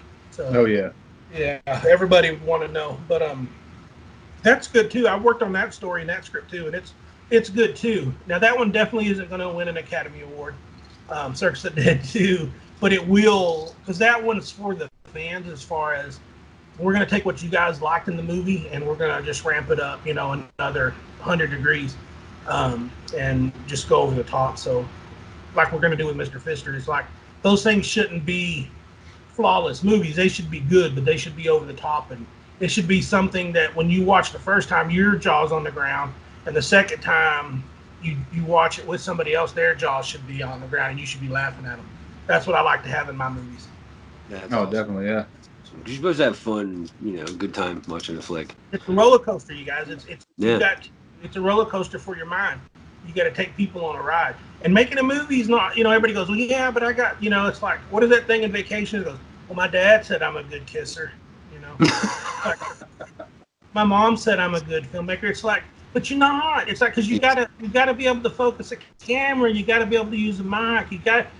Everybody's got to get this stuff right. You got to make a story. You got to get decent actors. You got so many things to do like that. And it's just, I challenge everybody to try hard. When I see indie films that kick me in the ass and motivate me, that's the ones that I like, and I'll stand up and applaud them, because that's what we all should be doing. It should be doing, and I dog the Terrifier guys a lot, but they motivate me to work hard. Just like I was like clowned out, man, and seeing all this with those guys, I can't let Papa and them go off that easy with this stuff. I said, all right, you guys, you raise the bar, I'll come out with a part two. So so I mean they're raising the bar for indie, and they're getting a lot of eyes on a lot of things. It just sucks because you get like my movie come out before everything, all those clown movies, and they're already saying, oh, this Circus of the Dead, that's like 31. I was like, man, we were out before that. All this is like this. I go, we were out before that, but nobody understands it now. So yeah, but that was a big mountain to climb. You guys getting that movie out. Yeah. I don't know, man. Some of the stuff you guys have to go through to put the film out is wow. You know, like I have the utmost respect for you guys, sincerely. Oh, So. definitely, yeah. But the worst thing about it is as hard as it is to make a movie, and once you sell it, is the things that happen is like me putting it out by myself with a distributor.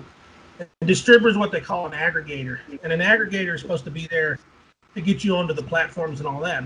And distributor was a cool company at first because they go, okay, for X amount of dollars, we'll do that, and then you get all the money. In the first 2 quarters, it worked out flawlessly. And then all of a sudden, they quit answering their phones, answering their emails, and they started disappearing. And now it goes to a law firm, and they went bankrupt. I could try to sue them for that, but how do I even know they got all the records and everything? So it was just a rotten deal all the way around. That's fucked up. It didn't make me cry, and I seen there's a lot of other filmmakers that were really, really mad about it.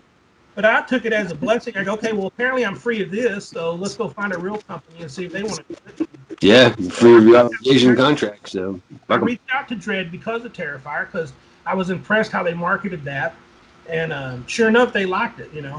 So that's awesome. And hopefully this will get us out there too, like those guys. I know it starts out on video demand, but hopefully it'll get to Netflix and Prime and stuff pretty soon, and we'll really start getting a bunch of eyeballs on it. So, but what's cool is I'm excited for you guys too, and all the other people that's been there from the beginning to see if it did blow up. You know what I mean? Because it's a ride for all of us.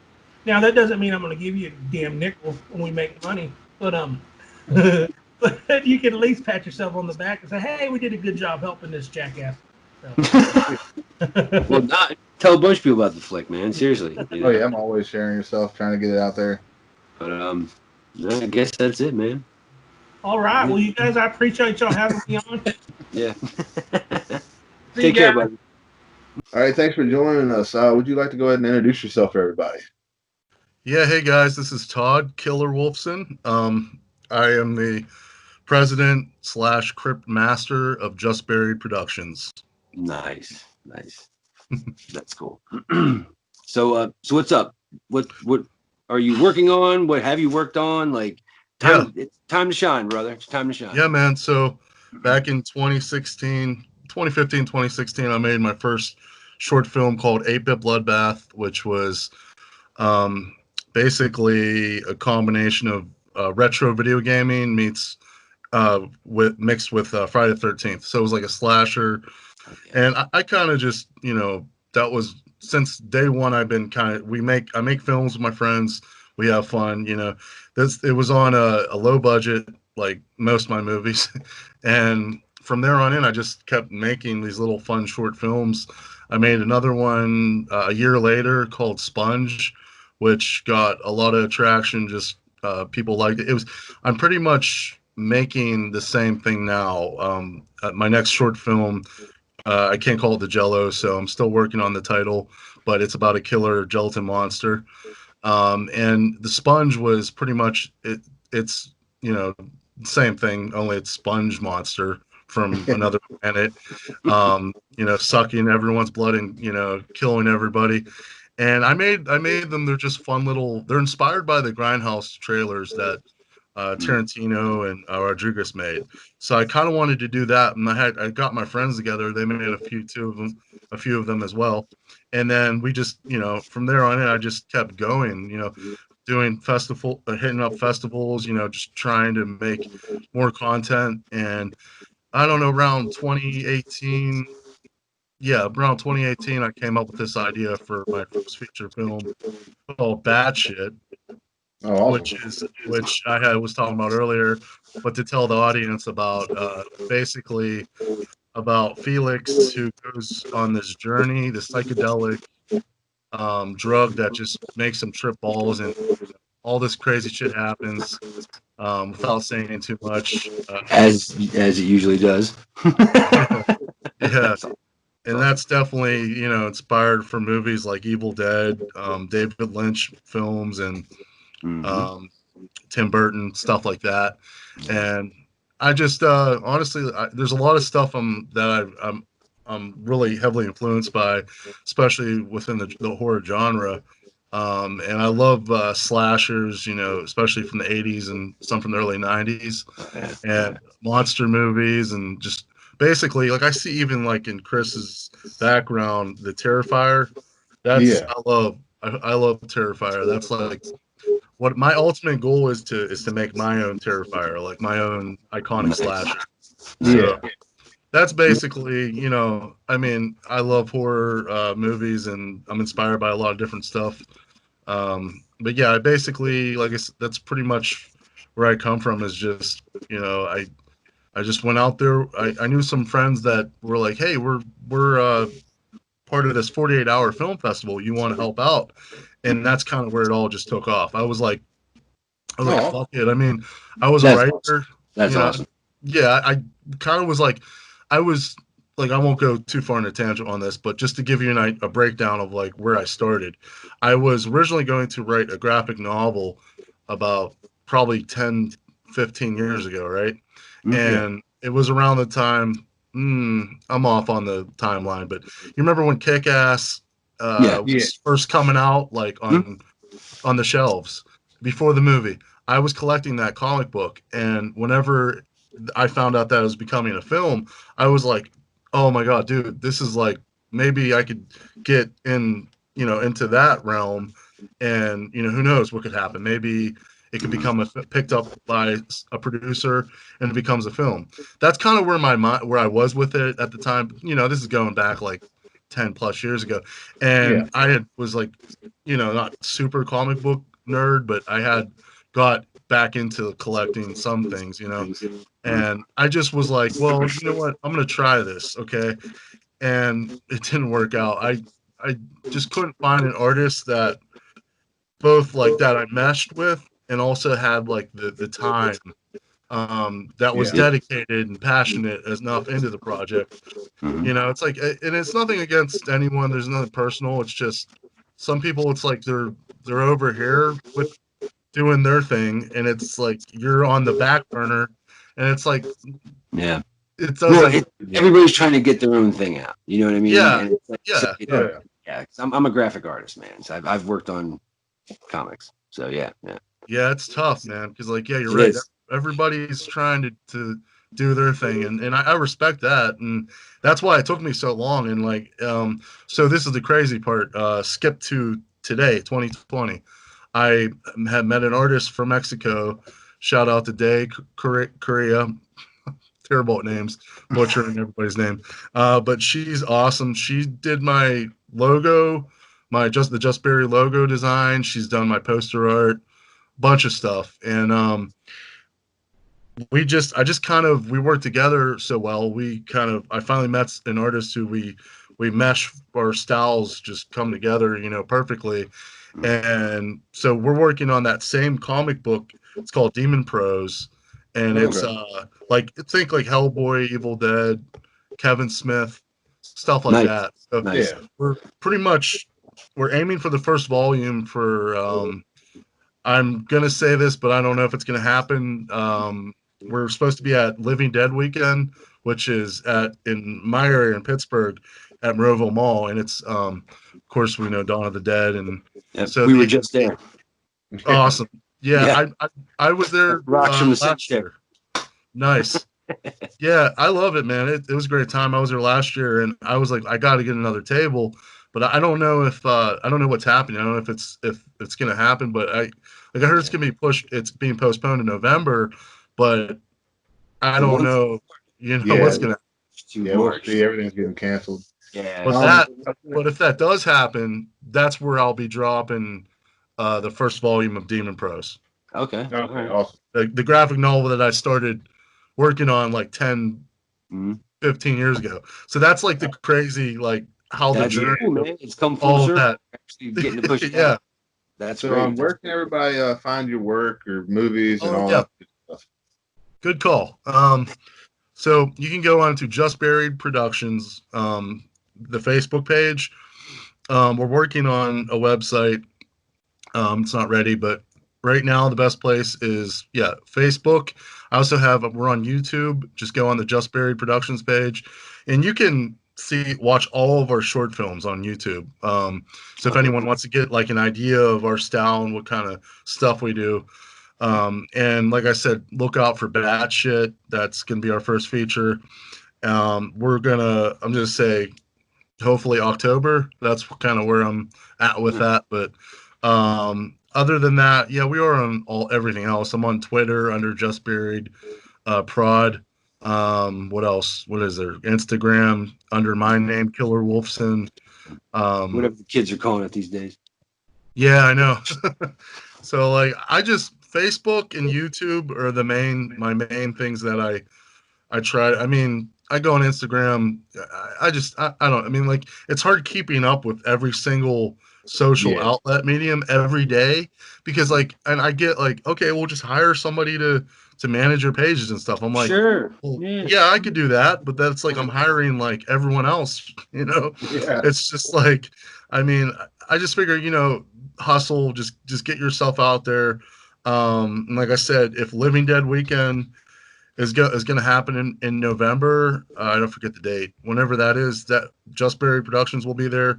Come stop by and say hi. Cool. Other than that, I mean, 2020 is kind of fucked. Yep. So we're just like, I'm just basically, working. I'm hustling and getting stuff done until things kind of start going back to some kind of normal, whatever that is. So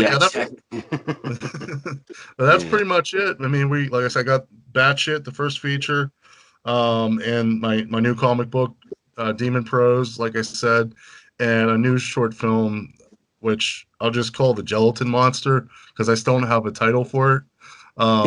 You call it the Hot Cosby. Yeah, I can't do that. Not a good idea. So, but yeah, I'll definitely be checking those out. Yeah, definitely, man. Thanks, man. Appreciate it. And everything in the description. So, but hey, thanks for letting us know all about what you do, man. Yeah. Hey, man. Thanks for having me, guys. I appreciate it. All right, thanks for joining us. We got another special guest here with us. Can you go ahead and introduce yourself for us? I am Rebecca Reinhardt, actress, filmmaker, podcaster, YouTuber, those like kind of people, a little bit everywhere. Yeah, that's cool. That's cool. So, all right, what's going on right now? What are you working on right now?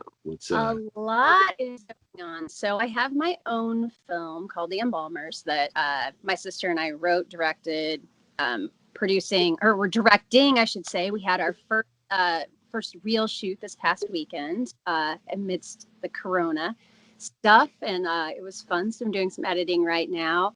I've got a lot going on, but I think the main thing right now that I'm excited about that's kind of in the middle of crowdfunding and we're really trying to get it all going is a film called Carousel 2. So if you've seen the original Carousel, which came out, depending upon what you look at, it came out anywhere between 2016 and 2019, indie film.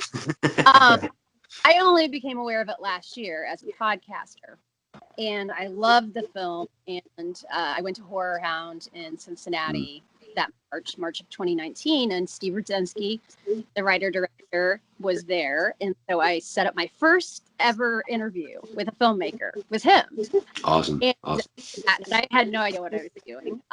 And I then promoted the film quite a bit, told everybody I knew about it, and then eventually he said, I've got a sequel. Do you want to read it? And I'm like, okay. And then he's like, okay, audition for it? I'm like, sure. So it's like full circle, dream come true kind of stuff. Now I'm going to roll it sequel to the movie that I absolutely love. Are doing a Kickstarter, a pretty small budget. Gonna be very we already have the unicorn. There's a big part of the budget right there. So I'm just going to put a link somewhere, but we are on Kickstarter. So Carousel 2, it's going to be awesome. If you don't know about it's about a sentient unicorn, carousel unicorn, not a horror, who goes on a bloody rampage. This one is more of his like redemption circle. Like he has to come back and learn how to be a father, because at the very end of the film, there is a baby. And he also has to face his origin. Sounds very interesting. Yeah, no, it's bonkers. It's bonkers. Like the first one's crazy. First one's crazy. Yeah, the first one's crazy. The second one's crazy, and they're totally different, obviously. But the one is a continuation of the other. But obviously, in the first one, spoiler alert, like almost every human dies in the first one, so it's a completely different cast and a completely different story because no one's alive. Yeah. That's awesome. That's awesome. But here in the next couple months, I mean, knock on wood, I'm going to start shooting the rest of my embalmers, and also a co-writer, and I'm acting in Backwoods Bubba, which we just had a successful crowdfunding campaign, and I'm really like thankful for all the people who supported that. I think everybody is just ready for like a crazy 80s throwback slasher. That's what this is. And it's awesome. We shoot in October, and I can't wait. It's gonna be I love bloody. that name. That name's great. Yeah. Oh, yeah. So if you don't know what that one's about, Backwoods Bubba is about a guy who is a redneck, more or less, who likes to kidnap people in town, and makes them dress as animals, put them in the garage, and then release them out into the wild so that he can hunt them. So As you do. Wow. as you do cool. when your name is Bubba, and That's you in the backwoods and wear a mask. So Nice. yeah. And then That's something different. yeah. And like Sounds I awesome. said, I mean, I'm a huge 80s slasher fan, and so is Brad Thomason, who wrote the original script and is the director. And so I think it's going to be totally reflected. Like I see behind you all your Friday the 13th stuff. That's Friday the 13th is my jam. Jason is my boy. 80s, man. You know. Well, the 80s lends itself to it's a great setting for horror movies. You know, there's no cell phones. You're isolated. Yeah. Most of the time, you're way out in the woods doing stuff you're not supposed to. So. Yeah. Well, and these are trapped in a garage or a shed or some sort of old woods. So be cool. Awesome. So, all right, where can people find you online, or you know, your social So I am on Facebook. So I don't have any kind of like weird shroud. It's just Rebecca Reinhardt. So RINEHART. You can follow me. I promote a ton for not just my films, but for other independent films. So if you follow me, you'll see all kinds of stuff, different movies that don't involve me, that are going on. I try to keep up on all of that and try to promote as much as I can. I am on Instagram. I'm actually Jason's Girl 1976, and I like to say I was Jason's Girl 1976 before girl and 76 were oxymorons. And I'm also on YouTube. I have a podcast, which is also on like Google, Apple, and whatnot, called In the Mic of Madness. That is a horror podcast. We also have a subset called SOBs Who Love SOV. So if you are a shot on video fan, we dissect some of the classics and not quite classics of the 80s SOV movement. But you can find us there on YouTube. And then I also have a channel called The Not Quite Final Girl, where I do all kinds of crazy things. And probably the most popular thing that I do is I do drunken. I just drink. I have the camera. You can kind of see the TV up to where I'm not going to get blocked by YouTube. And I just watch TV, and I give each and my dog joins me, and we get drunk and watch a movie. That's awesome. Wow, that's great. Especially now in like Rona times. I mean, what better to do than watch a movie with me? There you go. See, that's awesome. And get shit faced. So yeah. Yeah, for all that stuff, check the description. It'll be all linked. Yeah. Put all that stuff in there. I started working this past weekend on a film called Holy Shit, Man. Okay, so you have to look it up. It is on Facebook, but it is Holy and then SHT. Okay, so we don't get blocked by Facebook. So there's no but it is going to be great. It's about a demon plumber who is tending to the last toilet in hell, and comes to Earth and terrorizes people. I happened to see the poster for it, which is great. You just sold me on it. On an indie film, on an Indiana film group. It's a toilet. You've got like a hand and a plunger coming out of the toilet.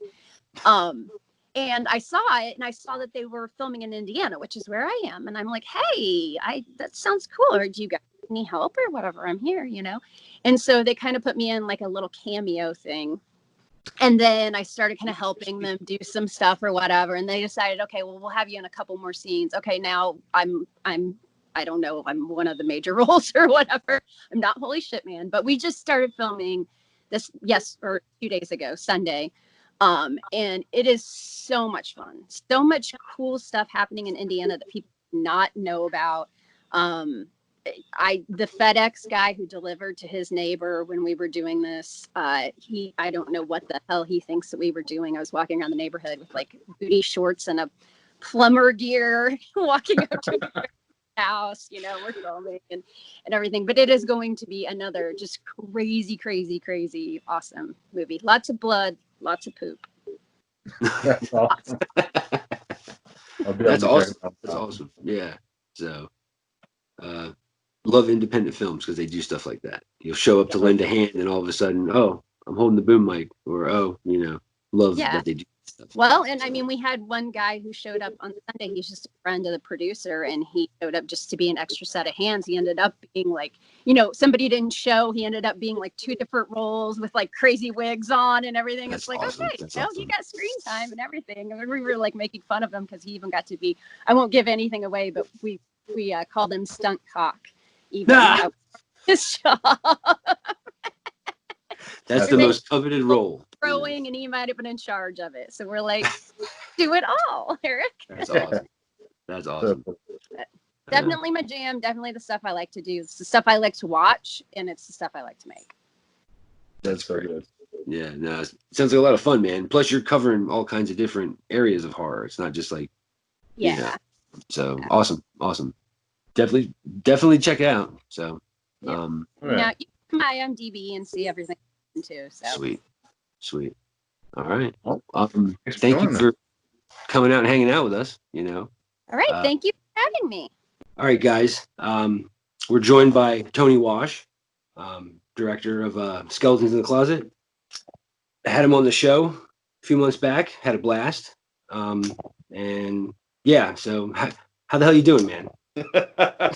Well, I know you guys have been doing this for a while today, so I appreciate you staying up past the midnight hour and talking to me. I'm working overnights as one of the essential workers, I guess. So, I was sleeping earlier today and couldn't talk during normal hours, but here I am at work. Thankfully, I still have a job. I'm still bringing in a paycheck, so that's good news at least. Oh yeah.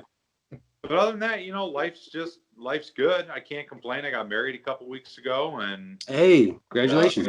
Thank you. So we're trying to do all the shit that most people do during the normal life during a pandemic lifestyle, and it's thankfully working out and giving us something to bide our time with while we try and get past all this craziness. So, no, it's good to hear. It's good to hear. But it's good to see you guys again. It's been a while. You too, yeah. It's been busy, but let's see.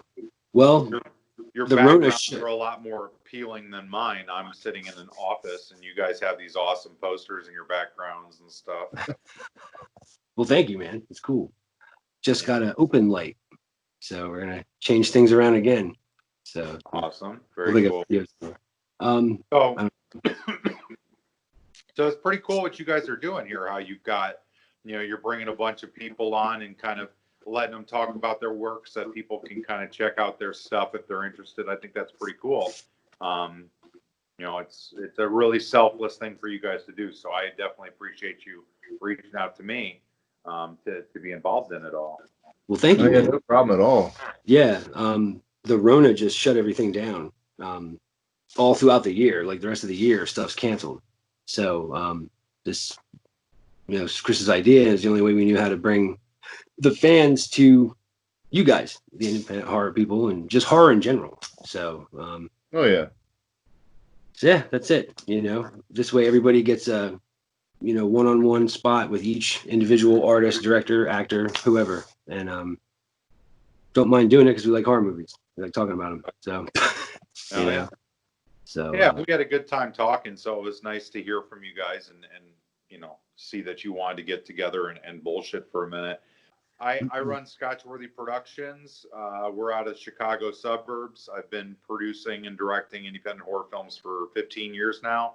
I started with a choose your own adventure movie called It's My Party and I'll Die If I Want To that features Tom Savini. We shot it while I was going to Tom Savini Special Effects School in Pittsburgh, Pennsylvania back in 2004, 2005. So like I said, that's a choose your own adventure on the DVD, which is pretty cool. You can actually manipulate which direction the characters go, and if you kill them, you got to start over. So we started selling that at conventions in 2008, and that's when I really started kind of meeting fans and reaching out and talking to people and promoting Scotchworthy Productions,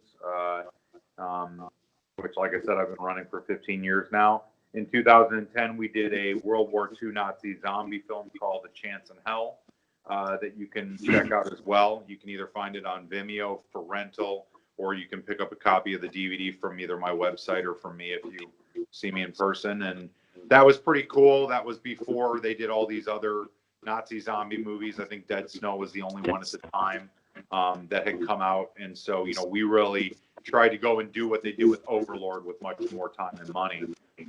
You know, we had it actually take place in World War II with the American soldiers finding this secret Nazi facility, and the shit hits the fan. And it was a pretty cool opportunity to showcase our special effects talent, and high quality production design and camera work.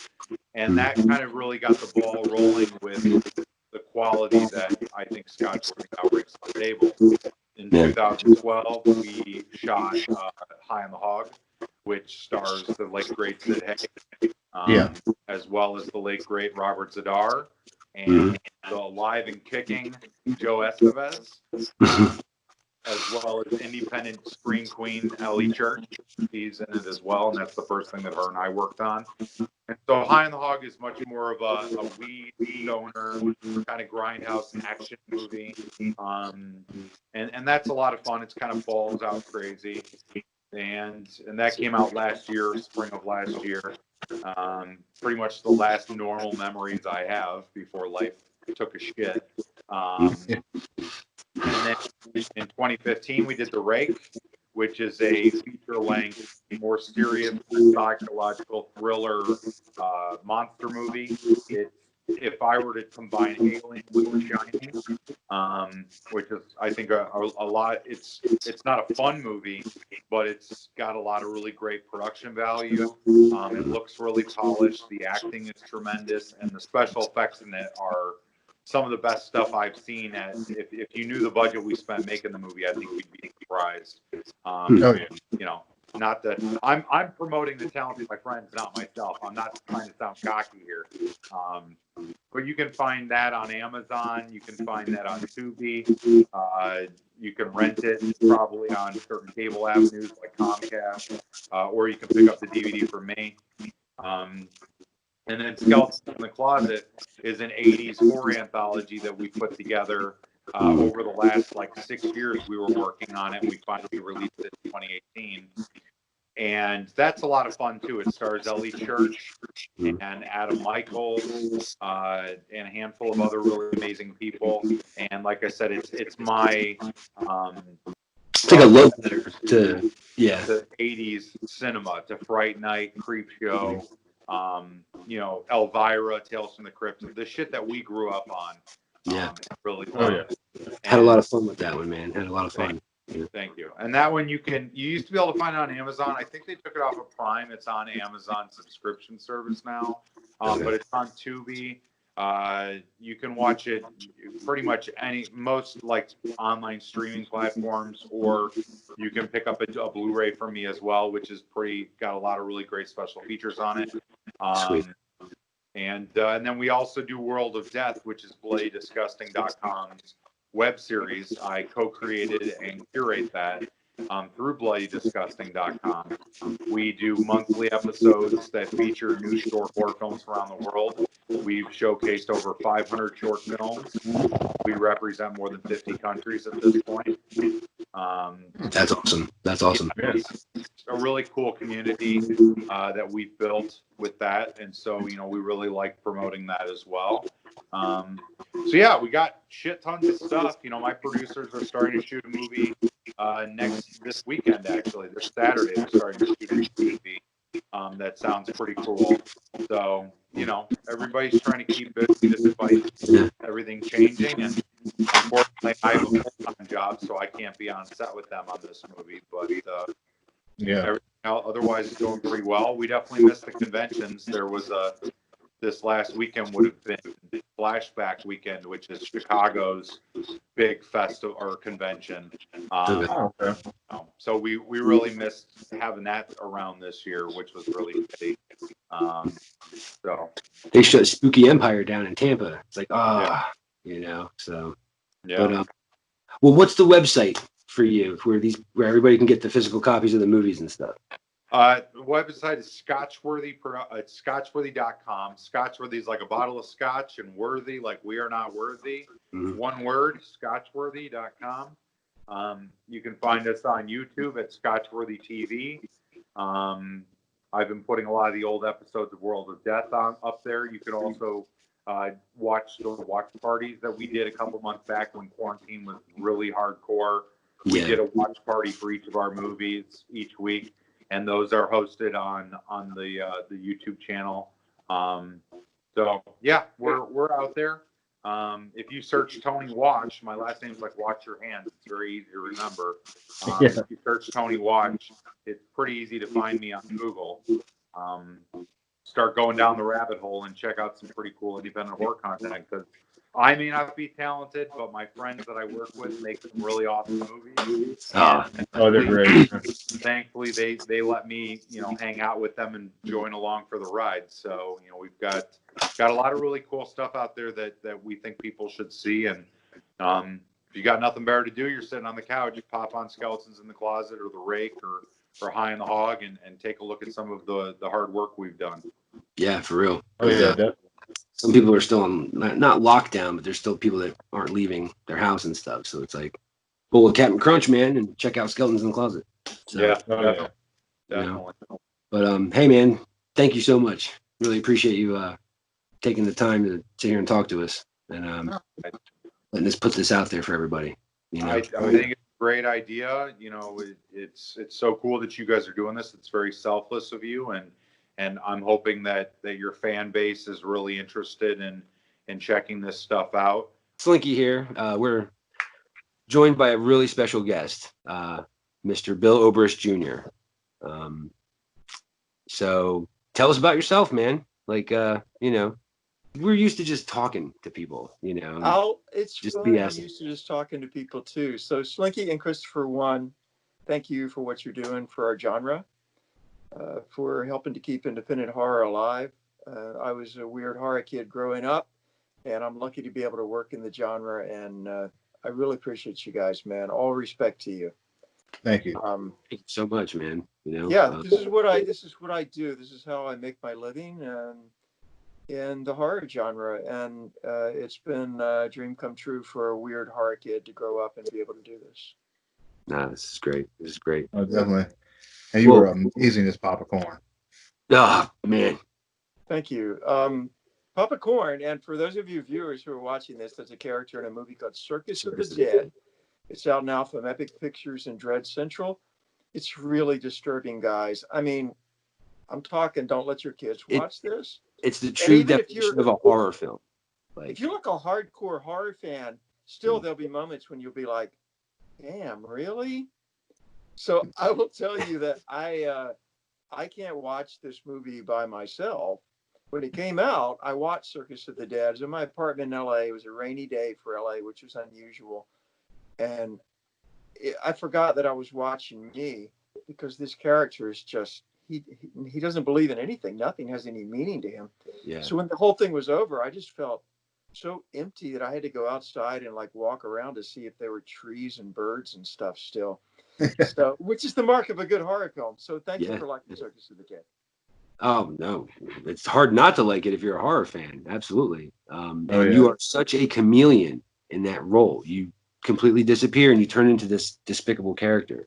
And Thank you. it's I'm glad fascinating that to there's watch. none of me in there. But you know what, Slinky? So the weird thing is, you do have to like surrender to the character to play. Yeah.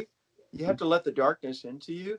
But then when you're finished, you can't shower it all off because you've let it into you. Yeah. So that's why I've met actors who have done horror movies for years and years, and they're a little bit nuts. Yeah.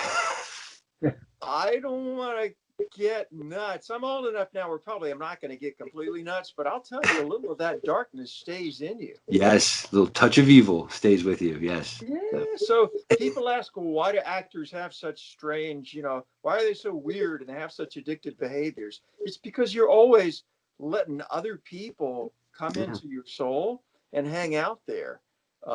It's not pretending, You go in places other people have never been, and Yeah, then you're come bringing a back, character to life. you're gonna bring a little bit with you. So the camera can see if you're lying. On stage, you can lie.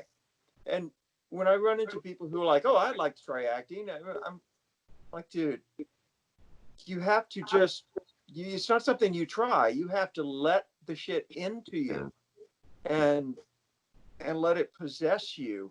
And it takes sort of a masochistic personality to do this, which is why actors are so messed up. nice. I guess let's see. Circus of the Dead. It's just banging right now. I don't think I've met someone who hasn't seen or who has seen it and hasn't utterly loved it. Like, has the horror community really embraced you? Which I know they Our have. community loves Circus of the Dead, but people who want a funny, scary clown movie, they hate it. The good reviews are from horror fans, and the other people were like, "This wasn't funny at all. It scared my child." I'm like, well, yes. Well, I'll watch it. I think Papa Corn is more underground and more cult than Pennywise. So when people think of a scary clown, they think of Pennywise. They think of Art. Papa Corn is a real person. He's not a supernatural being. He's a real person who's chosen to surrender to this, and he doesn't care, and he will kill you. Oh yeah. I think that makes him more terrifying. But people who come to it thinking, oh, this is going to be like this scary clown movie. No. I'm like, ma'am, no. If you're not a little goth already, no. Yeah. It's wonderful. So let's see. What's your presence on social media? Where can people find you online? And possibly I don't do social media right. I don't do the stuff that'll go viral, but I do my little post, and they can find me as Bill Oberst Jr. I'm on Twitter and Facebook. I can't get out of the habit of using complete sentences, and I worry about my punctuation.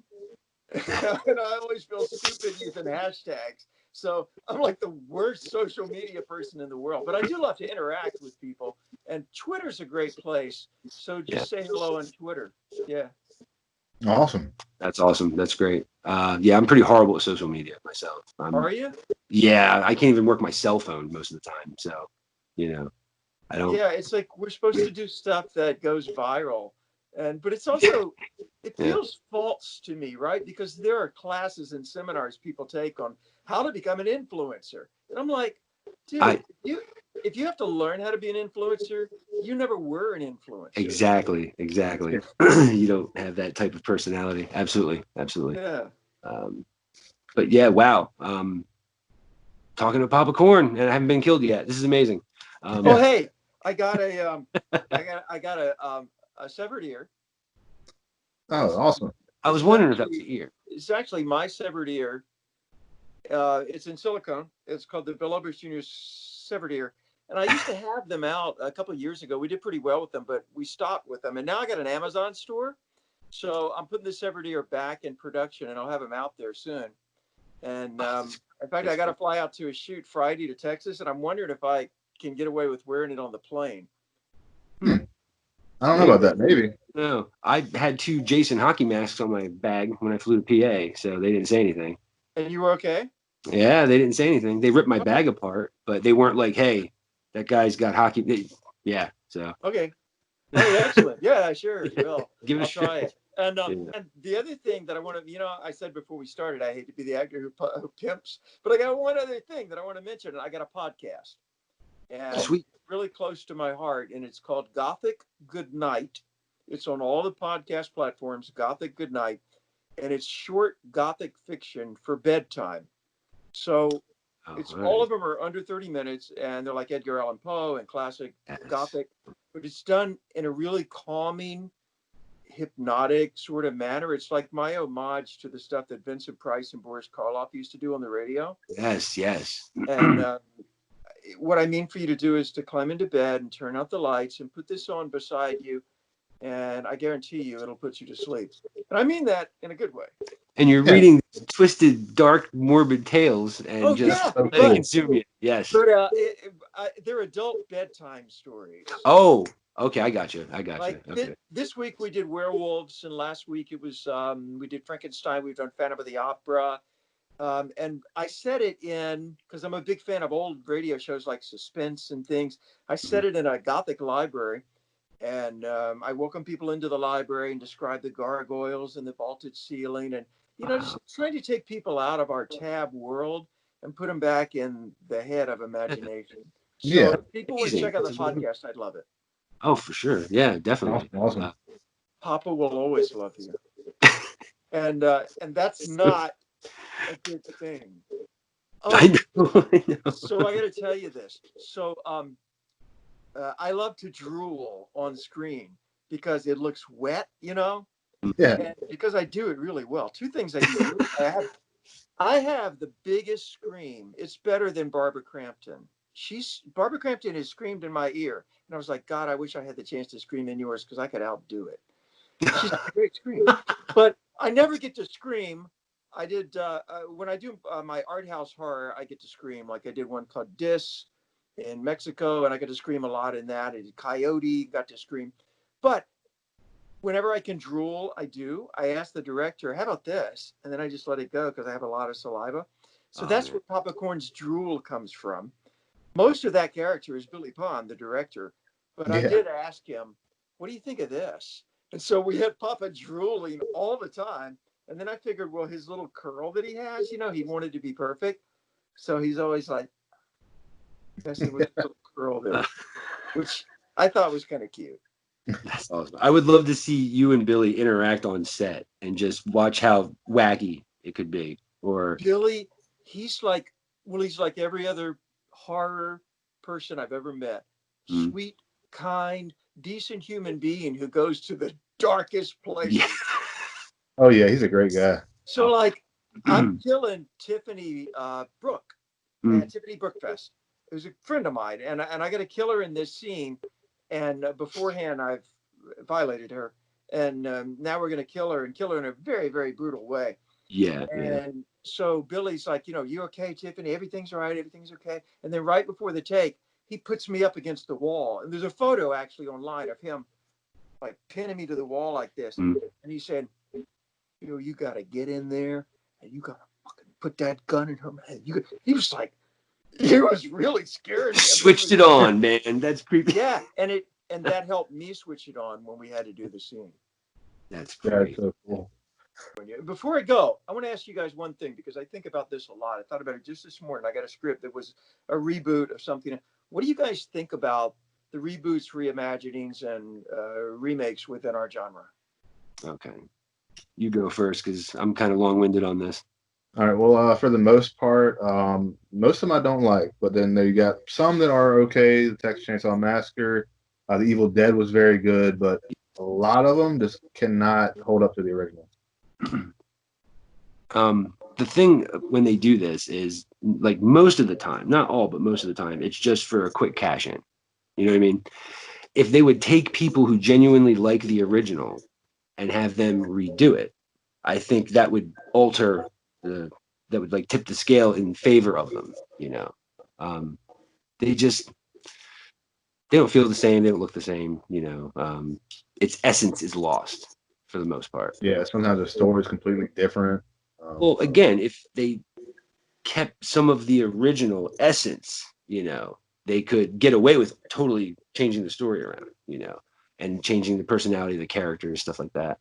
But yeah, the Evil Dead one is a prime example of just, it was done so well, and you could tell the director genuinely loved those movies. Yeah. So it just depends, you know what I mean? But I love horror movies, so if it's a remake, I'm like, yeah, I'll go watch it. But then you're like, you know. So I'll give it a chance, but yes, you know. But Yeah. how do you feel about that? I'm with you on the love. A lot Yeah. of times there's no love there. It's just somebody saying, we own this property and let's redo it. And I Yeah. feel violated as a fan of the original movie. Yeah. And it puts the actor in an impossible position, because what's the first thing you're going to say about Jackie Earle Haley? Oh, I want to compare him to Robert Englund. Mm-hmm. So the guy never gets a chance to create. He didn't have a chance from Jump Street. Yeah. He only exists in comparison. And plus, Nightmare on Elm Street, that was a really original idea. And it came out of real life terror from a real friend of his who went off to war, came back and told his parents he went to the Korean War. I heard him tell this story at the Egyptian Theater. And he said, and my buddy told his parents, I feel like if I go to sleep, I'm going to die. Yeah. They medicated him to sleep, and he died. Yeah. And That's why that movie was so good, because it came from real head and real heart. Yeah. And so I'm like, why don't you come up with your own idea that comes from your head and your heart, instead of just continually trying to retread somebody else's heart? But that, yeah, exactly. Listen, we would love to have you come on the show one time, because we do just open discussions, and this is fantastic. I love to talk horror. Anyway, I won't keep you guys, but thank you for having me. It's been great. Oh, it was a pleasure, sir. Pleasure. Yeah, thank you so much. The thing about horror that people always mess up, that this movie killed and did amazingly, was the idea of visceral, haunting imagery. Those things, those images we see in film, are the things that make us not want to walk from our bed to the bathroom because we don't know what's going to happen. And this whole series was packed full of them.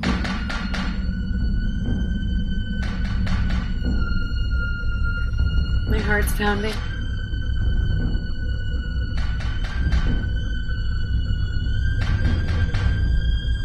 Oh god, that's so creepy. Oh!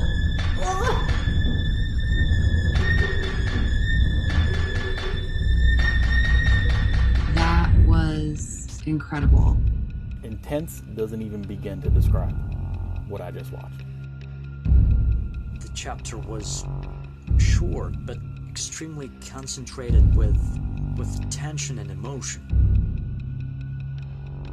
Yeah. Mwah. Beautifully done. Like, it's just this viscerally heartbreaking, intense story. Because the story keeps getting deeper and deeper, and when I think I know something, it's like something else happens. Frightening and powerful and really raw. At the heart is that just gut-wrenching emotionality. Clearly, it's gonna go somewhere pretty epic. I really gotta see more. This has really got me gripped. This could be something big.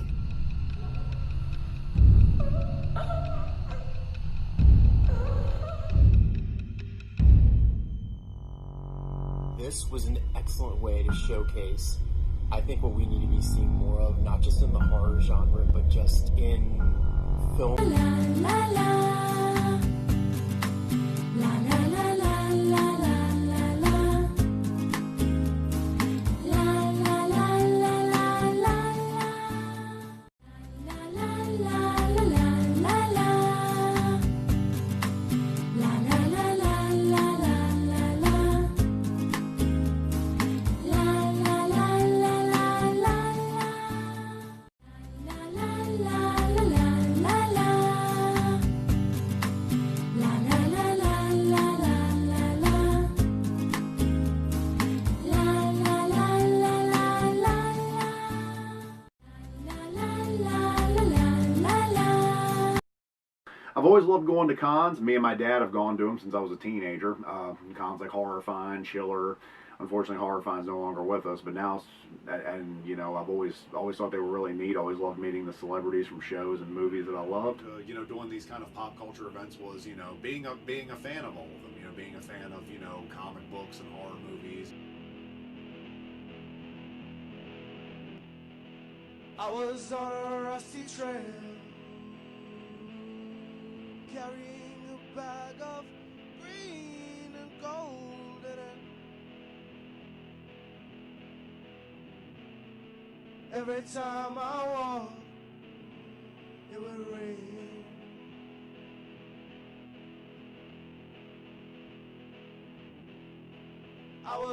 Once she got into the cosplay, you know, there's a change that I noticed, where, you know, when she puts on these costumes, she creates these characters, or she is cosplaying one of her favorite characters, you know, whether it's an original or something that she's already, you know, an existing character. When she gets into costume, it almost feels like that, like, you know, that something's lifted, and, you know, she's more outgoing. She's able to interact a little bit more. Not quite as self-conscious, I guess, you know. All those rusty hills I reveled in it.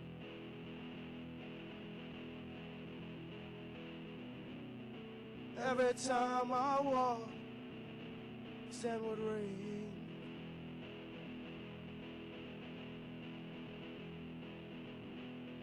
And I'm probably going to put on my armor here soon, but I'm in the Mandalorian merch costume club, and we just dress up like Mandalorians, and, you know, we go around the cons for fun, or we do a lot of charity events, stuff for kids, all kinds of things.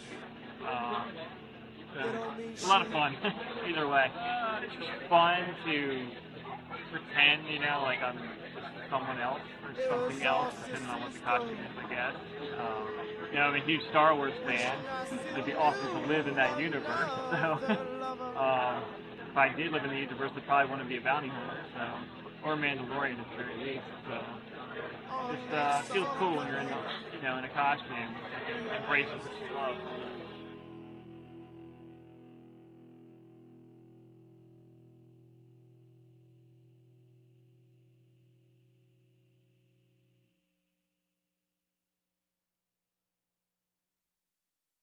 My name is David Espinosa, and I'm here with my partner Craig Aarons. We're from CRA Entertainment, and we're here to talk about our project, The Evil Down the Street, a feature film you can see on Amazon Prime and Tubi TV, other platforms, and we're excited to be here today to join you gentlemen to talk about our film.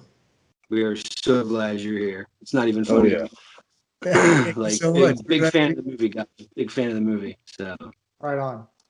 Great. Thank you for that. Well, the movie originated from a script that Craig had originally created, and we got together. I helped him rewrite some of it, and we put it together, put a business plan together, got some folks excited about it, and they gave us some money, and there we go. We shot the film. Now, here's the irony. We did it in the amount of time it took, actually a day sooner per schedule, and we pre-planned the entire film over the phone. We spent about 9-10 months talking to each other over the phone, never met in person until 2 days before we actually started shooting. yeah, wow. True. Wow, a lot of similarities with us. You know, sometimes it makes for better relations, huh? But anyway, our film is a feature film. Like I said, you can see it on Amazon, a couple other places. It's a horror film. It takes after, unfortunately, some true events, inspired by true events that Craig knows more about. He could fill you in for that. Yeah, the family in question I had actually known for years before ever being a filmmaker. And what struck me about their stories, it could have been anybody. There was nothing special about them. And there's a line in the film, not to give a spoiler alert, like the daughter to the dad, like, does mom seem okay to you? Because that's kind of how it was, like, you know, like somebody's a little bit off. It's like you can't quite put your finger on it. More time passes. And then you look back and think, no, she's like totally jacked up. But, but yeah, David and I just feel really blessed. I mean, this last summer, our film was one of the top horror films on Amazon Prime. It's done really well on Tubi TV. And thankfully, we did come in a day short on our shooting schedule and on budget. So, you know, our investors like all of those components, all of the prep work, so much of it goes to David from the standpoint of camera and all of that behind the scene work, the 10 months of work.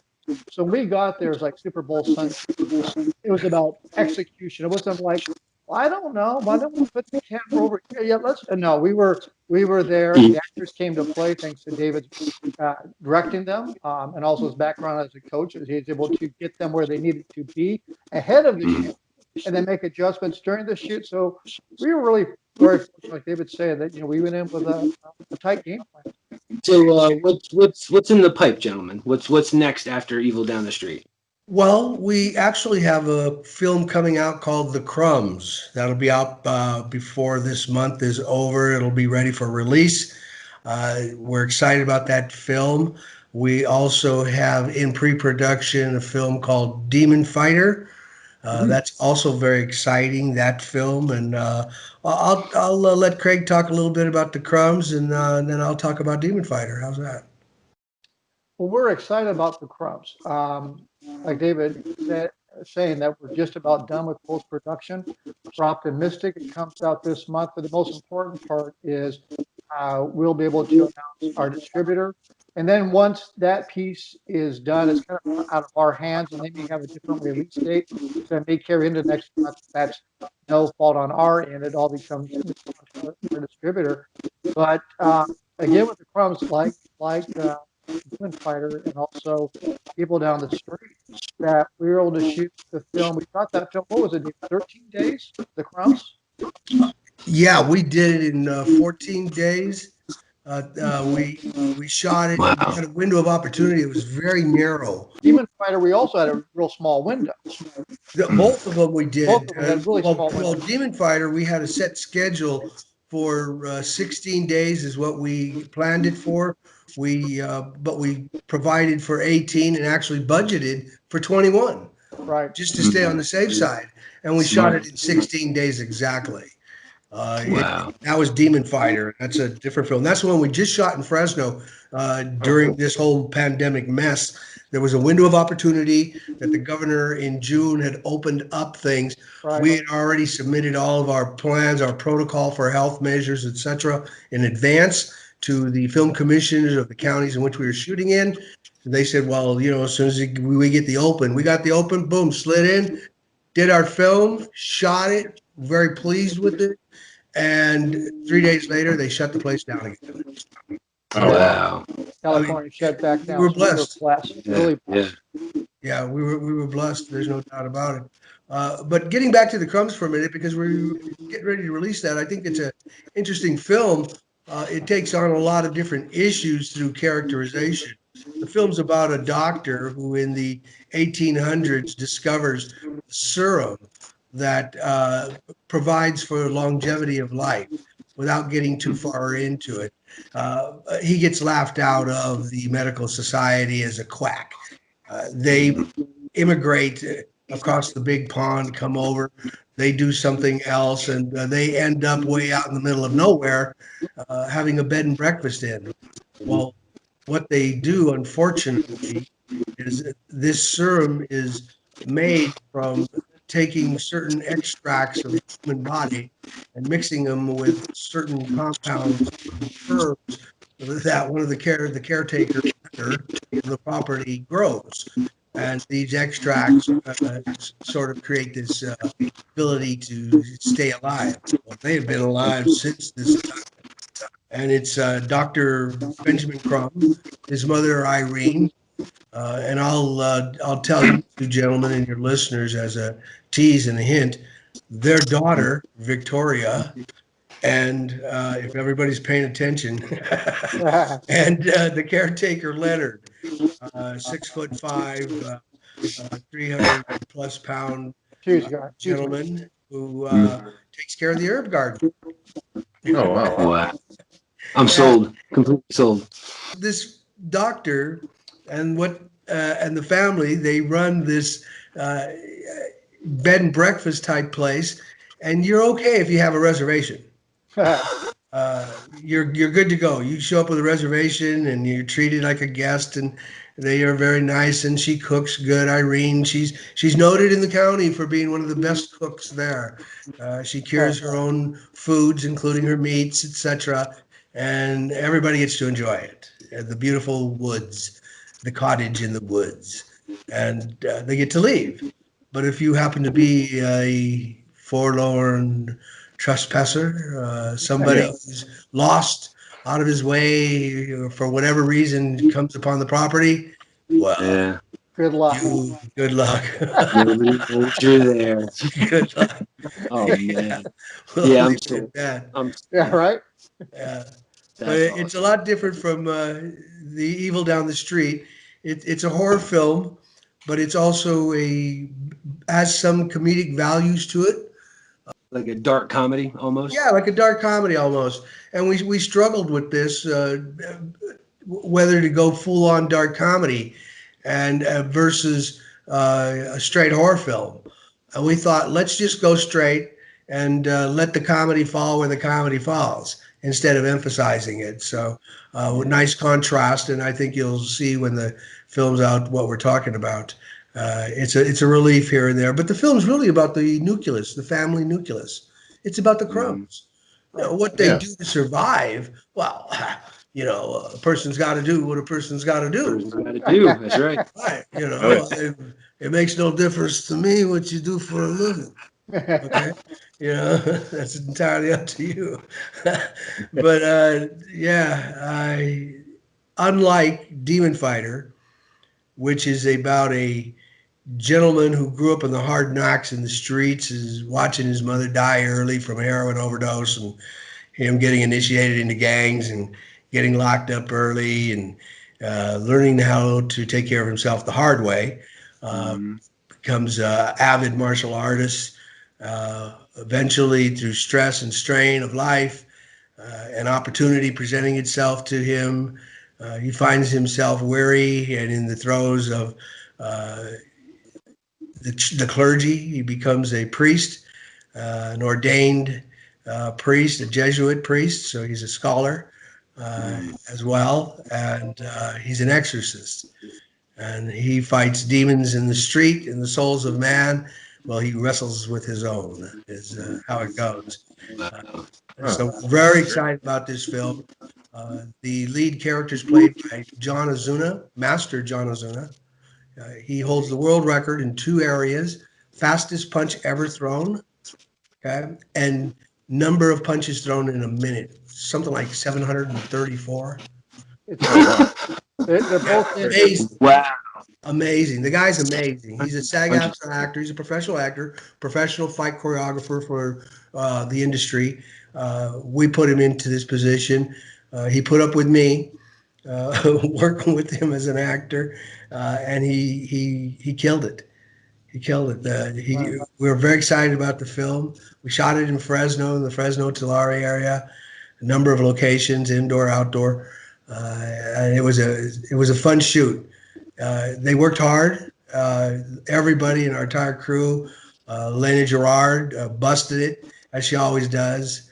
Everybody from the costumer, who happens to be my wife, I'll put that out there, Denise, because she had numbers of costumes all over the place to coordinate, as do all these people. Everybody in the makeup artists, Dan and Rob Vargas and Dan Costa, their job was horrendous. So to watch something like this come together as an indie filmmaker, and from conception to paper to the actual process, that is an amazing thing as you watch the art develop and come to life. It's just, it's an amazing thing. And it's not any one person. So I get back to my original statement about what we do. It's what we really do is just organize people and activity. It's organization, organization, organization. You got to have talent, of course, but that's a given, hopefully. Yeah, hopefully. We shall see. The test is in the viewing. I always tell people, hey, look, if you see our film and you like it, give us a good rating. But if you don't like it, tell nobody. Just shh. Like a mom would tell you, just keep your mouth shut. And keep it on the down low. Exactly. And also, we should say Demon Fighter is slated to come out first part of 2021. And God willing, we want to slide in, we want to shoot a film by year's end.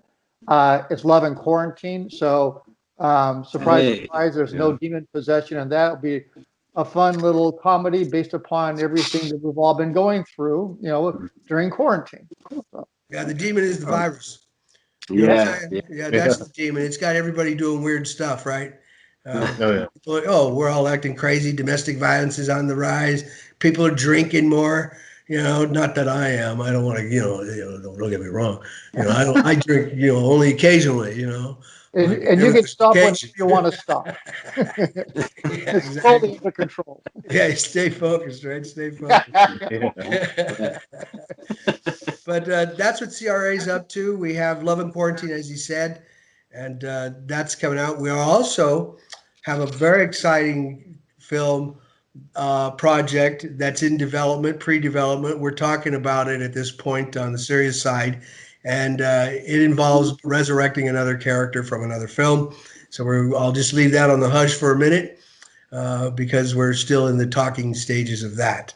But CRA Entertainment, basically Craig, myself, Elena Girard, Mr. Robert Crow, and then everybody who works with us, including, like I said, our wives who put up with us and who work with us as well.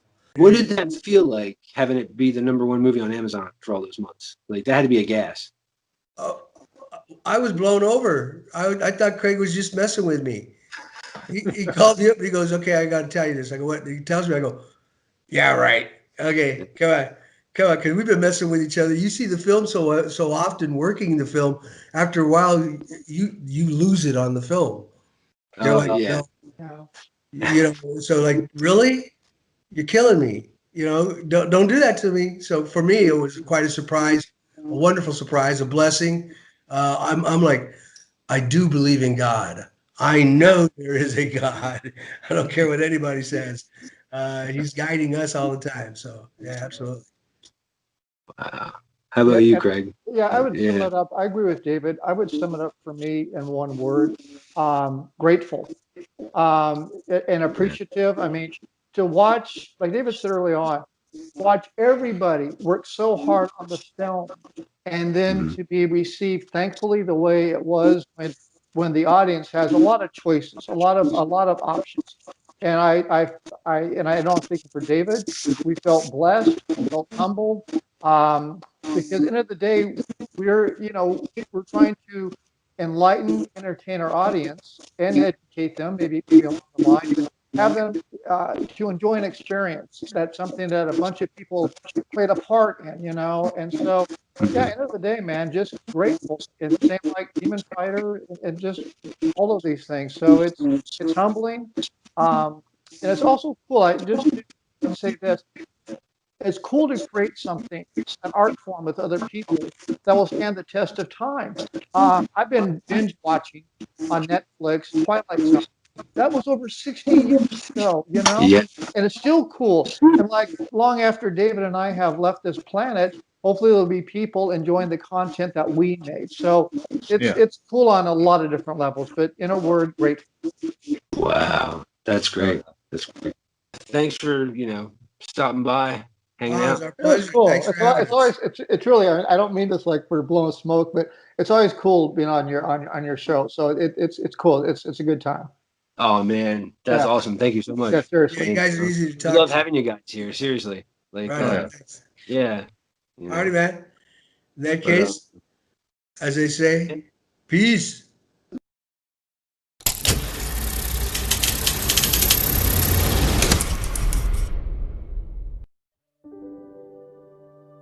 I told you we should have had a garage sale. You'll be fine. It's supposed to be possessed, right? Are you possessed? Does Mom seem okay to you?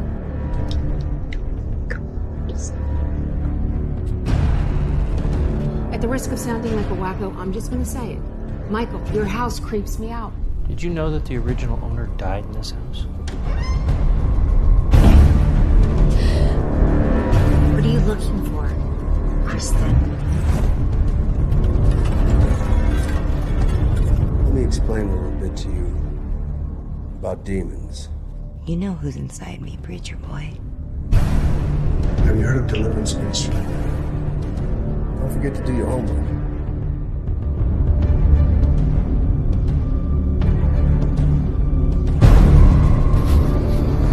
You need to go back to bed.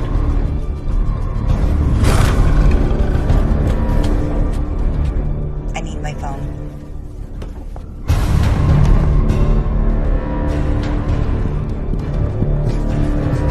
You should know better than to be going through my personal belongings.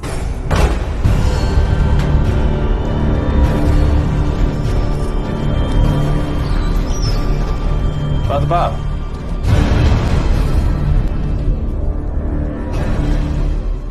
We are here with Lifeless Creations. How you doing? Good, very good.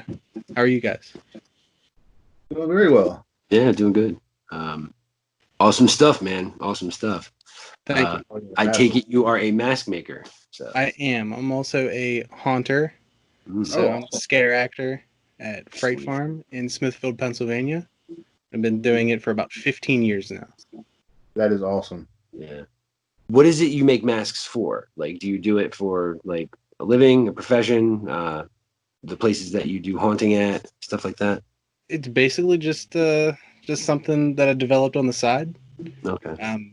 Working in haunted houses, you do see a lot of masks come in and out. Yeah. And I just decided to conquer this one day. That's cool. That's cool. Yeah, they look great. Yeah, they look really nice. Any favorites of yours? Like the logo is the dentist. He's my go-to. It's a variant on this guy right here. So where do folks find your find pieces of art here? Mostly my Etsy. That's where I sell from, but I post on Instagram and Facebook. Lifeless Creations. Awesome. So that's all they have to look up is Lifeless Creations, and they'll be right there. Yep. Awesome. We'll definitely have some links below. Definitely check them out, guys. So I'm just hoping that we can get open this season because of the whole COVID thing. And yeah, I definitely hope so. All the conventions got canceled. A lot of bigger haunts are canceling, but work at like outdoor one, or is that like a indoor? How is the one that you work at? Both. It's a hayride, a mansion, a trail. It's a little bit of everything. Okay, cool. I still pull it off, you know. Yeah. We're really trying. We're gearing towards opening, but you never know. Anything can happen. All right. Well, awesome. Thanks for joining us. Yeah, thank you for taking the time. You know, great stuff though, man. Great stuff. Thank you. Hey, we're here with Andrew Jones. How's it going? Yeah, not too bad. Glad to have you here. It's a pleasure. Yeah, good to be here. So, what's up, man? How's it been? Yeah, not too bad. Just obviously everything's on lockdown at the moment with the industry.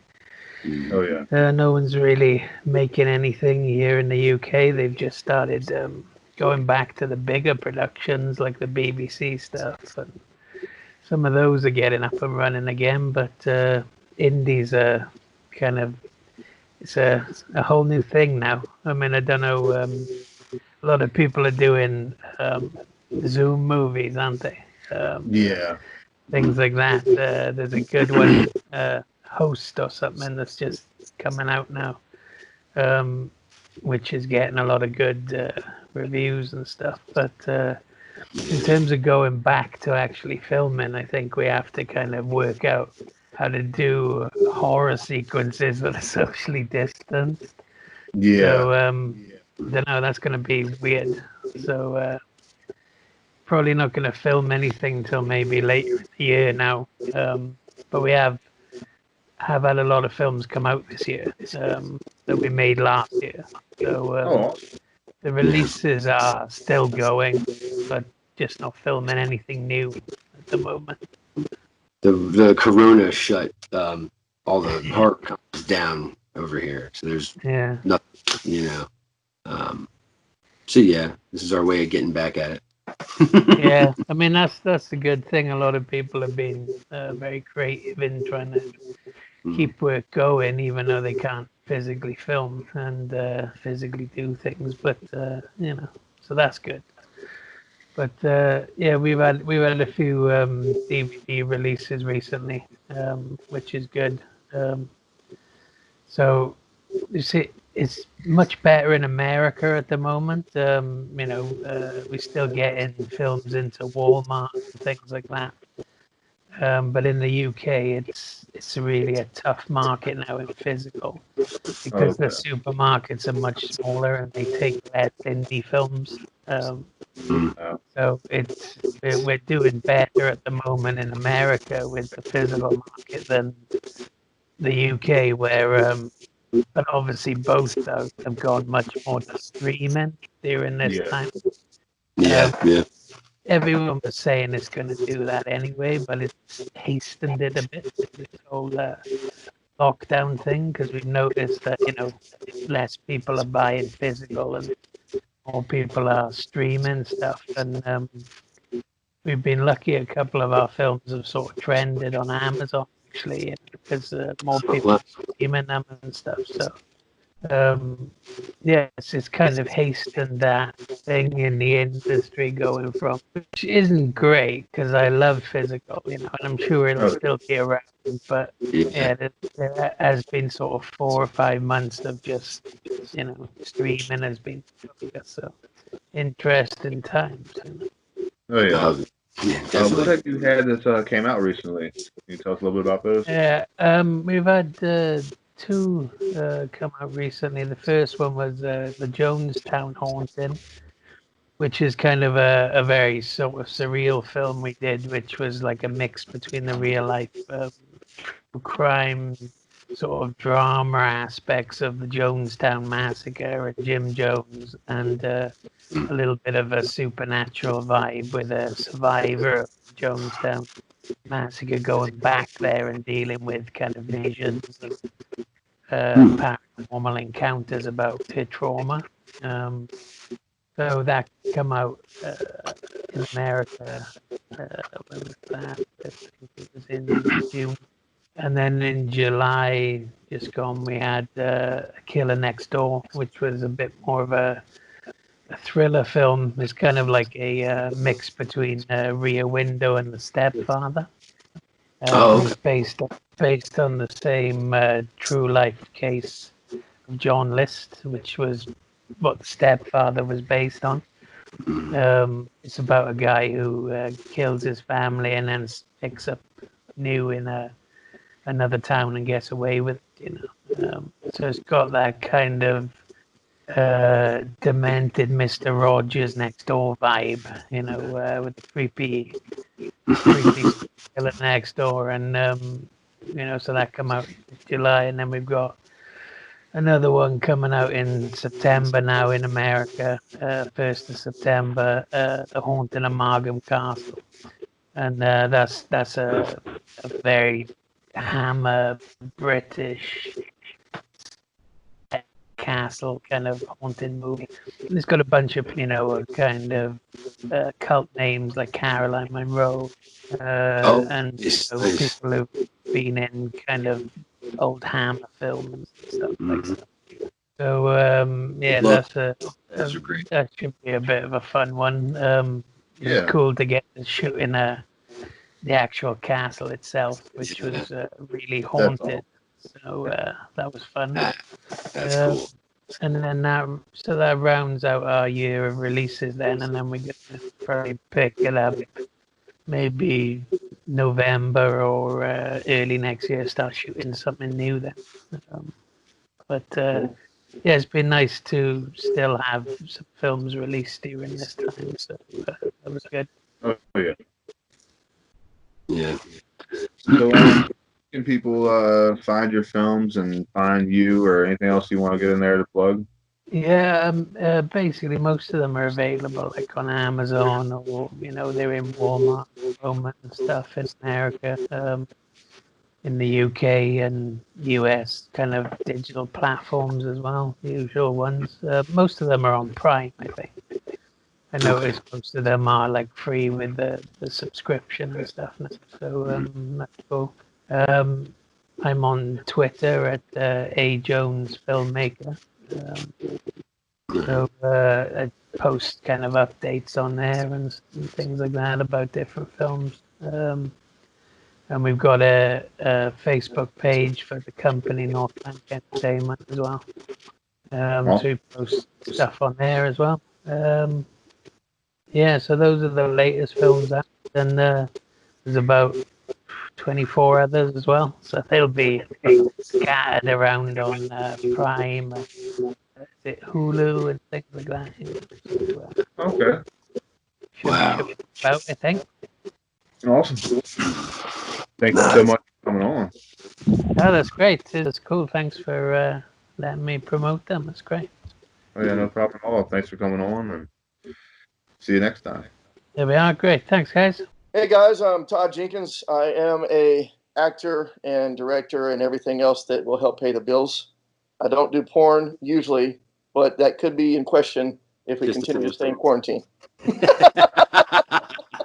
Awesome. And if you'd like to see my audition, I did it in the movie Cherokee Creek. That's my audition for any future porn. Awesome. That was great.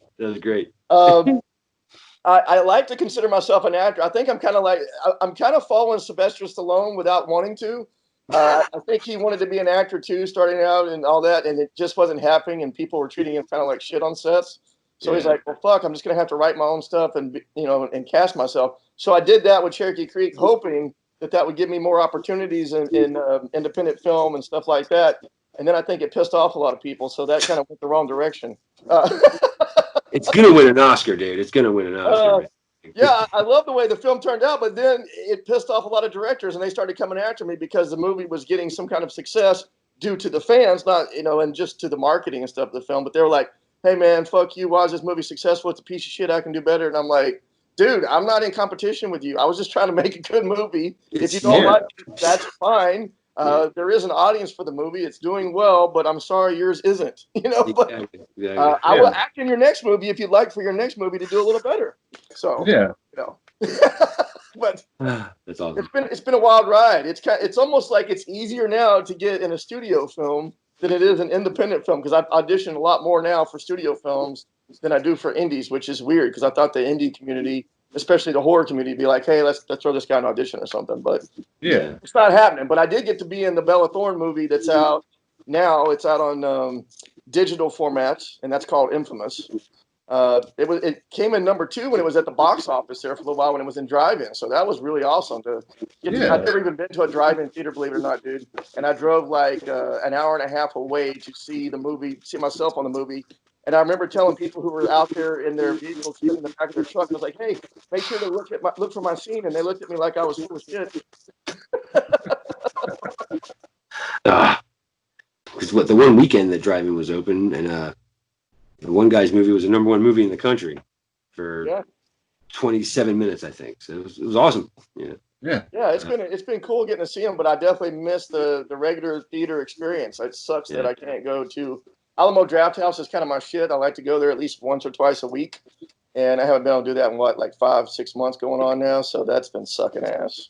I hope Alamo Drafthouse comes back because it's the only theater I can go to without getting in a fight. So.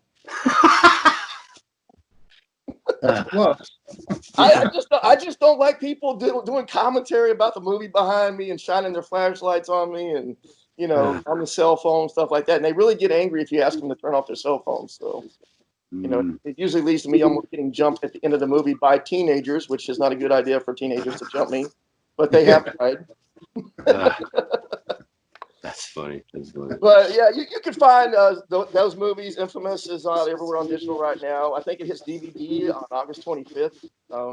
And Cherokee Creek's on Blu-ray. You can get that at Screen Team Releasing. It was available at Amazon, but somehow it's sold out on Amazon, and they have not replenished the supply for some reason. What that is. But Wow. Screen Team That's release awesome. anyway, it's cheaper on Screen Team releasing. You get a better deal, and we get a bigger percentage of what's owed to us versus getting ripped off by Amazon. Yeah. So hear that? Buy the physical copy, guys.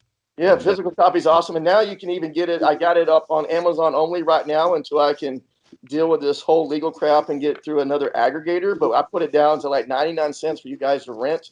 So you can take the 99-cent gamble, guys. I'm telling you, it's going to be worth your dollar bet. If you like raunchy horror comedies, see some boobs and some sex scenes and all kinds of language and juvenile humor, it's all in there for you, man. It's definitely a party movie. Make some social distance at your house, and y'all can sit 6 feet away if you want. Wear your mask, I don't know. But it's definitely a fun drinking movie. People like to smoke out to it, but no matter what, I think you'll have a good time with it. Nah, it's a lot of fun, man. That movie's great. So it definitely is. Is there anything else you want to talk about or plug or where people can find you? The only thing I can plug right now would be Cherokee Creek, man. I mean, it's on digital and physical copy. You can get the Blu-ray, Screen Team releasing. Definitely check that out. Leave your reviews on IMDb and Amazon. Don't give it a perfect score, guys. Though, for whatever reason, you guys like to give a perfect score. Even myself, if I was to score the movie, I'd probably say it's somewhere between, maybe a 6 or 7, something like that.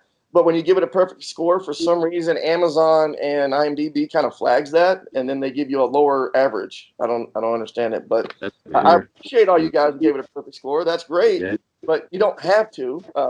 If you give me a 7 or 8, it might actually help the score out, because right now I think they lowered it on IMDb to 8 because we've given too many 10s, which makes no sense at all. But whatever. I mean, like I said, I appreciate everybody who gives it a 10, but unfortunately, I don't think IMDb is going to allow that. And when you do give it a 10, they like flag it and say, "Oh, this can't be true," so we have to give it a lower rating.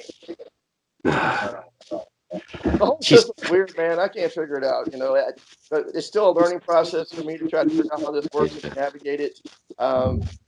It just seems like now, at least for independent filmmakers, if you don't play it safe, if you release the movie on your own, you're going to get punished, especially by companies like Amazon, because you're not going through their business partners that they normally work with, which means their distribution companies, because their distribution companies can make whatever the hell movie they want to. They can put nudity, gore, language, everything. But if you do that yourself and try to release it, they kind of hide your movie, because mine's hidden. Unless I advertise the link to you guys, you won't even know that it exists. Yeah. Somebody else we were talking to, they had to cut some footage out of the movie in order for Amazon to carry it.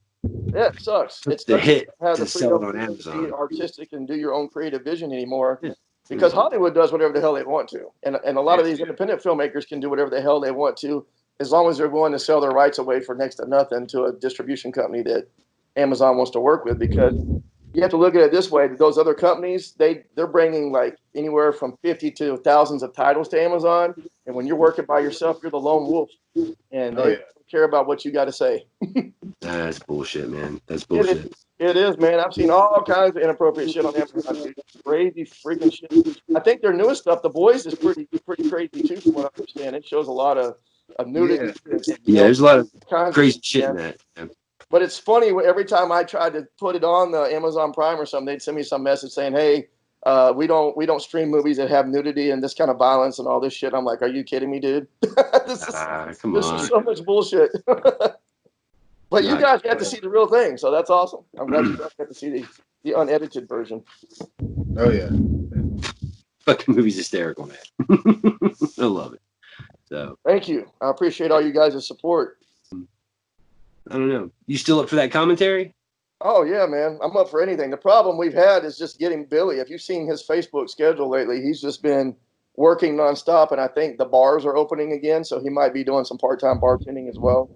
So I haven't seen Billy since the last time we talked, really. I think he may have stopped in for just a couple minutes for an audition, but I haven't seen him since. And I'm actually supposed to be doing a movie with him coming up in like a week, I think.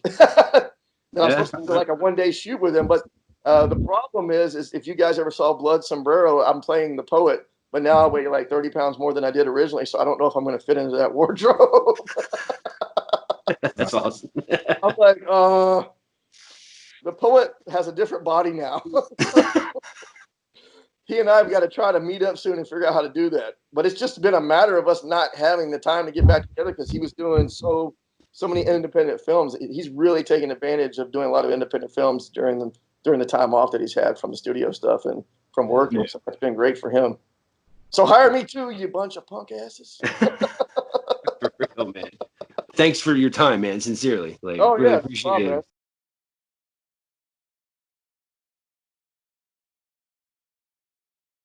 An act of violence, struggle, a tragic death, they can leave an imprint in a space. And trigger sensitivities that allow certain people an ability to see remnants of the past.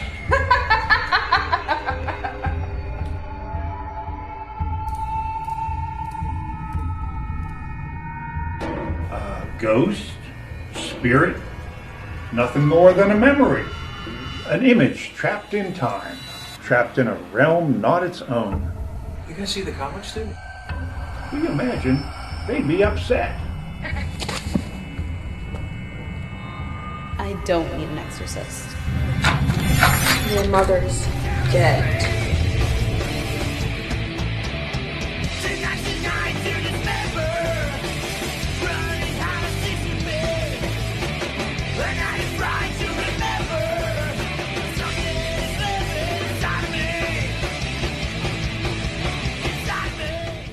The portal between our world and the world of the remnants. The clown killer, Kilroy, is coming back. He's probably here already. They're upset, we're upset. Best thing to do is to pass them over, back to their own realm.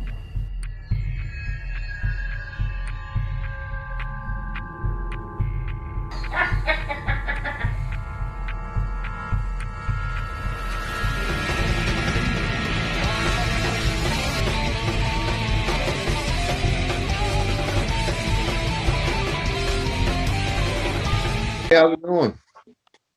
I'm doing all right. This quarantine is kicking everybody's butt, but it's it's life experience. It's creating all this interesting. All the ideas are flowing, and you come up with all kinds of crazy stories, and life imitates art, and vice versa. Yeah, that's definitely. Because people are gonna so much stuff. A million quarantine movies are going to pop up and online, and everybody's suddenly something innovative is going to be now. Within 10 minutes, it's going to be yawn. Everybody's doing a quarantine movie now. Yeah, people are getting savvy with the Zoom and the Skype. They're really coming up with clever ways to utilize them. So well, everybody thinks there's some kind of Romero. There was quarantine films in the past when there wasn't quarantine. Yeah, but now that there is, it's hitting it so close to home that everybody and their mother thinks they can tell a film. So that all kinds of interest. It's interesting because everybody's trying it out. So it's encouraging more people to risk, failure and try new things. So there's some interesting films that come out because people are ballsy enough to try, but it also creates a whole lot of duds too. Oh yeah. Oh boy, yeah. Well, what Roger Corman did that challenge. It was like the 2-minute film challenge or something like that. So it's pretty cool that there's people out there doing that stuff. Oh, absolutely. And and they say necessity is the mother of invention. The less things you have, the more you have to utilize what you do have and come up with some crazy stuff. When I went to Blairstown with my wife for my birthday, and we made this apocalyptic quarantine kind of story in the woods and in the town and stuff, we literally didn't have a tripod. So everybody kept praising us for the unique shooting style because some of the camera shots were kind of cockeyed and weird frames. That's because we were propping the camera phone up against a rock. If we had if we had a real tripod, we would have probably had some boring shots. But because we had to frame it a certain way based of how the rock was laid out or whatever, and sometimes the rock slipped, so the camera, did some crazy shit. So, but the end result sometimes is better than what you wanted. So yeah, because that added flavor and character, man. I've been doing movies since fun little movies since I was a teenager. Got into film because my dad was a filmmaker. and we used to live in New York, so it was, you know, shooting on film, cutting on film. I actually got to go to the studio and watch my dad do all that when I was a kid. So I literally, he would sit me on his lap and he would have me. This is at least how my brain remembers this. He might watch this and go, "It never happened," but I have this memory of sitting on his lap and him taking my hand on his hand and him having me make cuts with the film splicer, so that I was doing it, but he was. It's kind of like if you sit on your dad's lap when he's driving and he's having you steer, but he's really holding the wheel and pumping the brakes just in case, kind of thing. When I got into college, I did film school, and then after that, my dad's pretty much been helping me in a post-production sense, editing, special effects, anything he can add to the projects to make them shine. All he wants to see is me succeed, and it comes at a really good discount, free. You know, my dad's retired, so he gets to fill his time with whatever he wants, and so he chooses to spend it making sure that a legacy is carried on in the Freeman family name. So he's planting the seeds for, by the time I'm his age, you know, in the next 30-something years, he wants me to be even further along than he is now. Because parents always want their kids to see them. So, what are some of the films that are available now that people can run out and see? Well, my second feature movie is now available. It's called In Utero. It's spelled and pronounced the same way the album from Nirvana is, even though it doesn't have Kurt Cobain in it, unfortunately. But it's about a pregnant mother who is kidnapped by a band of misfits. Imagine Devil's Rejects kind of people, kidnapping a pregnant girl and her friend, and bad stuff goes down. That you can actually find it on Amazon Prime. And there's trailers on there, and if you go to facebook.com/inutero the movie, it has interviews, trailers, videos, all the stuff you need to find out more about the movie. Awesome. Is there anything else you're working on at the moment, or anything you're well, I'm working tease, man. Yeah, I'm working on a short film right now that a friend of mine wrote, and it's basically about a stoner genie who can't get it right, and this old married couple finds a magic genie, an oyster, and they rub it, and the pearl inside, and they wake this basically the Big Lebowski. Imagine the Big Lebowski as a genie, but he can't get any of the wishes right. And I'm sold. So it's sold. I mean, it's hilarious, and every one of the things he gets wrong is just it's so bad it's good, because the things he gets wrong actually touch nerves with what's going on in our world today. So it's a little risque. All right. It's a short film, and when it's done, it's going to be through festivals, and then eventually it'll be up on social media channels. It's called The Magic Oyster, or ... How Frank the Genie Screws Up Another Assignment. And it's really funny. There's actually a trailer for it on YouTube, on my YouTube /Royce Film Writer channel. Yeah. Because who doesn't love stoner Big Lebowski? I mean, you know, doing social commentary. Right on. Yeah. That's awesome, man. Oh, totally. I mean, he's got the beard, and you know, he's the slow talking. I've been out in the sun too long, stoner. Yeah. Oh, that's great. That's too funny. Where's my credence, man? Where's my credence? Oh, totally. Yeah. I mean, and I'm always writing stuff, and so there's always things in the pike. But you know, until this quarantine thing lifts, unless it can be shot really contained, a lot of stuff's on the back burner. So but there's all kinds of stuff. I mean, I always wanted to do an old-fashioned monster movie, and I think I think you guys were talking. Harryhausen. I grew up with that stuff. Us putting something together, making some kind of in the woods hillbilly slasher movie. That'd be pretty cool. Practical all the way. Oh, totally. Oh, and something that's like, you know, like if you watch the behind the scenes on Kill Bill, when she was killing the people in the Crazy 88s, you know, in the the House of Blue Leaves. Yeah. They were doing the old school Shaw Brothers kung fu movie things where if the camera's behind, they would put a rubber, like a condom filled with blood on the neck, and the camera's behind. So as soon as she goes and she slashes with the Hatari Hanzo sword, the person's supposed to go, and it's supposed to make the blood go, So practical effects I miss practical effects because something's tangible, it's real. Yeah. It gets a more authentic reaction from people. Plus,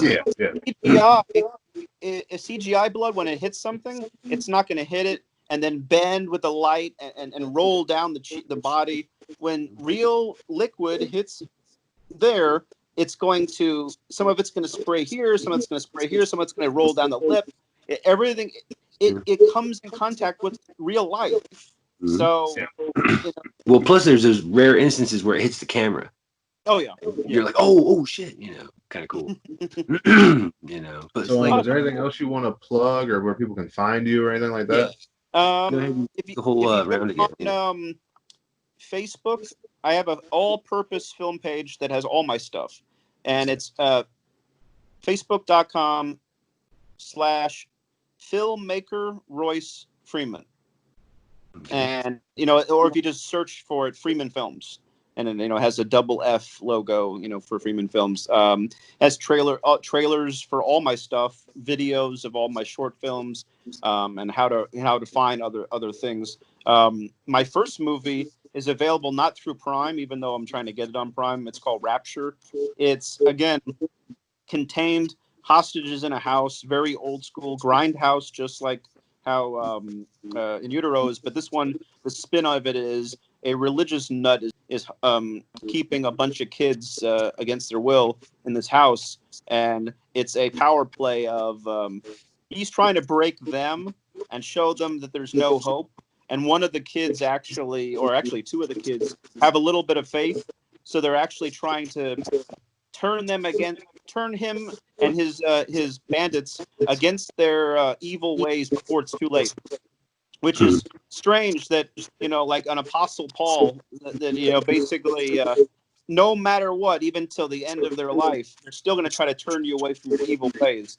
It's crazy, but the movie is nuts. There's all kinds of stuff in there that people are gonna think is outrageous. But we were going for outrageous, so. Hey, thanks for joining us. Oh, thank you for having me. I appreciate it. My name is James L. Edwards. I'm an independent actor and screenwriter, and recently had my directorial debut this past February, a horror thriller called Her Name Was Krista. I started in the business in 1985 with the J.R. Bookwalter lensed The Dead Next Door. From there, again, I mostly worked as an actor up until the 90s with films like Robot Ninja, Skinned Alive, Ozone, Polymorph, and then shortly after that started screenwriting as well. And then in, February of 2020, I released my directorial debut, Her Name Was Krista, which I act, write, and direct, and it's currently available through my Facebook page, and it's also available through diabolicdvd.com, makeflix.com, grindhousevideo.com. It's going to be, for UK customers, it's going to be available through strangevice.com. It's also streaming on Amazon, Vimeo, and Google Play. Oh, awesome. Yeah. The Dead Next Door, right? Mm-hmm. Yes. Oh, what an honor. What an honor. Great. I used to rent that all the time when I was a kid. That's great. That was a lot of fun. I was 12 years old at the time, and one of the coolest parts about that was Sam Raimi of the Evil Dead had executive produced it. So getting to meet him was definitely a high point. Oh, fantastic.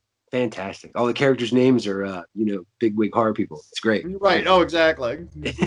So, I'm sorry. Just had to nerd out there for a second. No, nothing wrong with that. Anything in the pipe? that's coming out, or just at this point? Unfortunately, this whole pandemic kind of threw a monkey wrench in the system. But we have a follow up to Krista coming up about. It's a horror anthology called Brimstone Incorporated, and the whole idea is the entire basically the wraparound serves as it's a law office that actually serves as the gateway to hell. And each of the stories, each of the stories are basically an attorney deciding whether one of the characters in the movie is going to hell or not. And I was fortunate that with that one, the entire cast of the entire main cast of Krista were involved, which included Cheyenne Day, Drew Fortier, who was the guitarist for the 80s band Bang Tango, Rick Germain from Wrestle Massacre, Kaylee Williams from Model Hunger, and myself. We all returned for this. And also it marks the first time in 15 years that 90s shot on video scream queen Sasha Graham from Addicted to Murder has a lead as well. So we're originally it was going to come out in October, but with the virus and everything, it just didn't make any sense. So we're bumping it to probably February. Okay.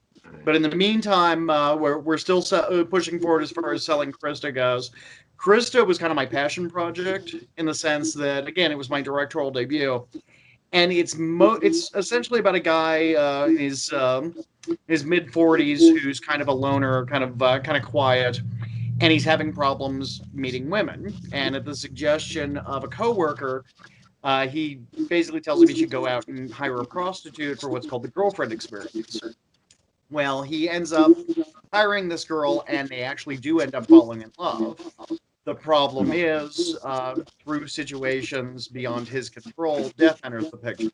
And he basically has to decide whether or not he's going to continue the relationship with her as is or not. I dig it. I guess all the social media and stuff, that'd probably be the best way for people to get in touch with you. Oh, absolutely. Yeah, the best way to reach me, I have a Facebook page for both myself as James L. Edwards, as well as we have a page for Her Name Was Krista as well on Facebook. We recently just put together a an Instagram page as well, which I can be reached at. I'm not going to lie, I'm new to that, so I'm probably not going to answer for a little while, but and then aside from that, like I said, the film is being self-distributed currently, just because, again, the climate and everything, it just made the most sense. There was more of a return. Yeah. I mean, not to down anybody, but we had 8 offers on Krista from various distributors, and none of them were really, in my opinion, worthwhile or profitable. So we just kind of went from there. Yeah. Wow. This is great, though. You know, you're people are going to be able to see your movie, so that's awesome. We've been from speaking to other directors who are self-distributing, we're in a lot better shape than most. I mean, obviously, you always want a bigger audience, but I guess hopefully that'll come with time. Yeah. Is there anything else you'd like to plug, throw out there? At this point, like I said, the only other thing that I have going, I mean, one of the nice things is while we've had downtime on the anthology, I've gotten the chance to take a lot of acting gigs, which is nice. So I know I'm scheduled to go out to Maryland to work with Brad Twigg, who I've worked with several times on his film Shriek Show. I just did cameos for him for, what was it, Frames of Fear 3 and Death Board. Nice. Trying to think what else is coming up. There's a local director named Tim Novotny who I've worked with a couple of times, where I'm going to be playing a villain in his movie called Malice. There's a couple of fake trailers that a friend of mine's doing, where I play an incredibly offensive cop, which is fun. I'm playing another cop in a horror movie called Hellvan, which should be interesting.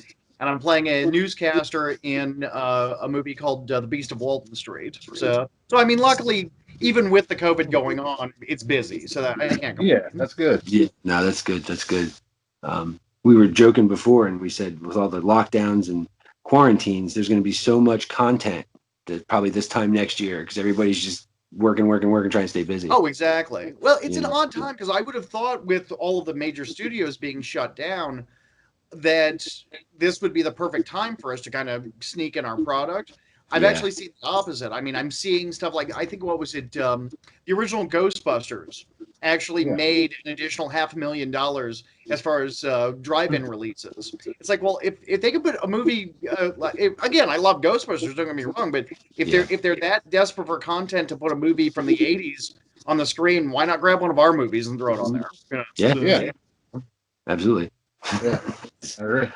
Yeah. So thank you so much, man. Oh, thank Really, you for having me. I really appreciate it. You know, Yes, thank you. It was a joy to talk to you. It was great talking to you guys too. I really, truly appreciate it. Thanks again. Now, I'm sick of hearing it. I'm sick of hearing that she was just some prostitute. She had a name. Her name was Krista. When was the last time you got laid? Jesus, what kind of question is that? Looking for some company tonight? Okay, what is the problem?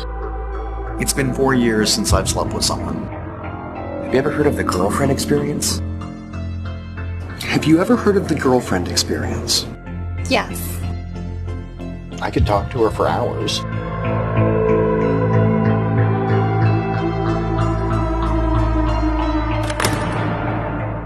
I've been at this job 8 years. I can't see you anymore. What? This is killing me. No! I think you have to kill yourself. Makes sense. I just didn't want to be alone.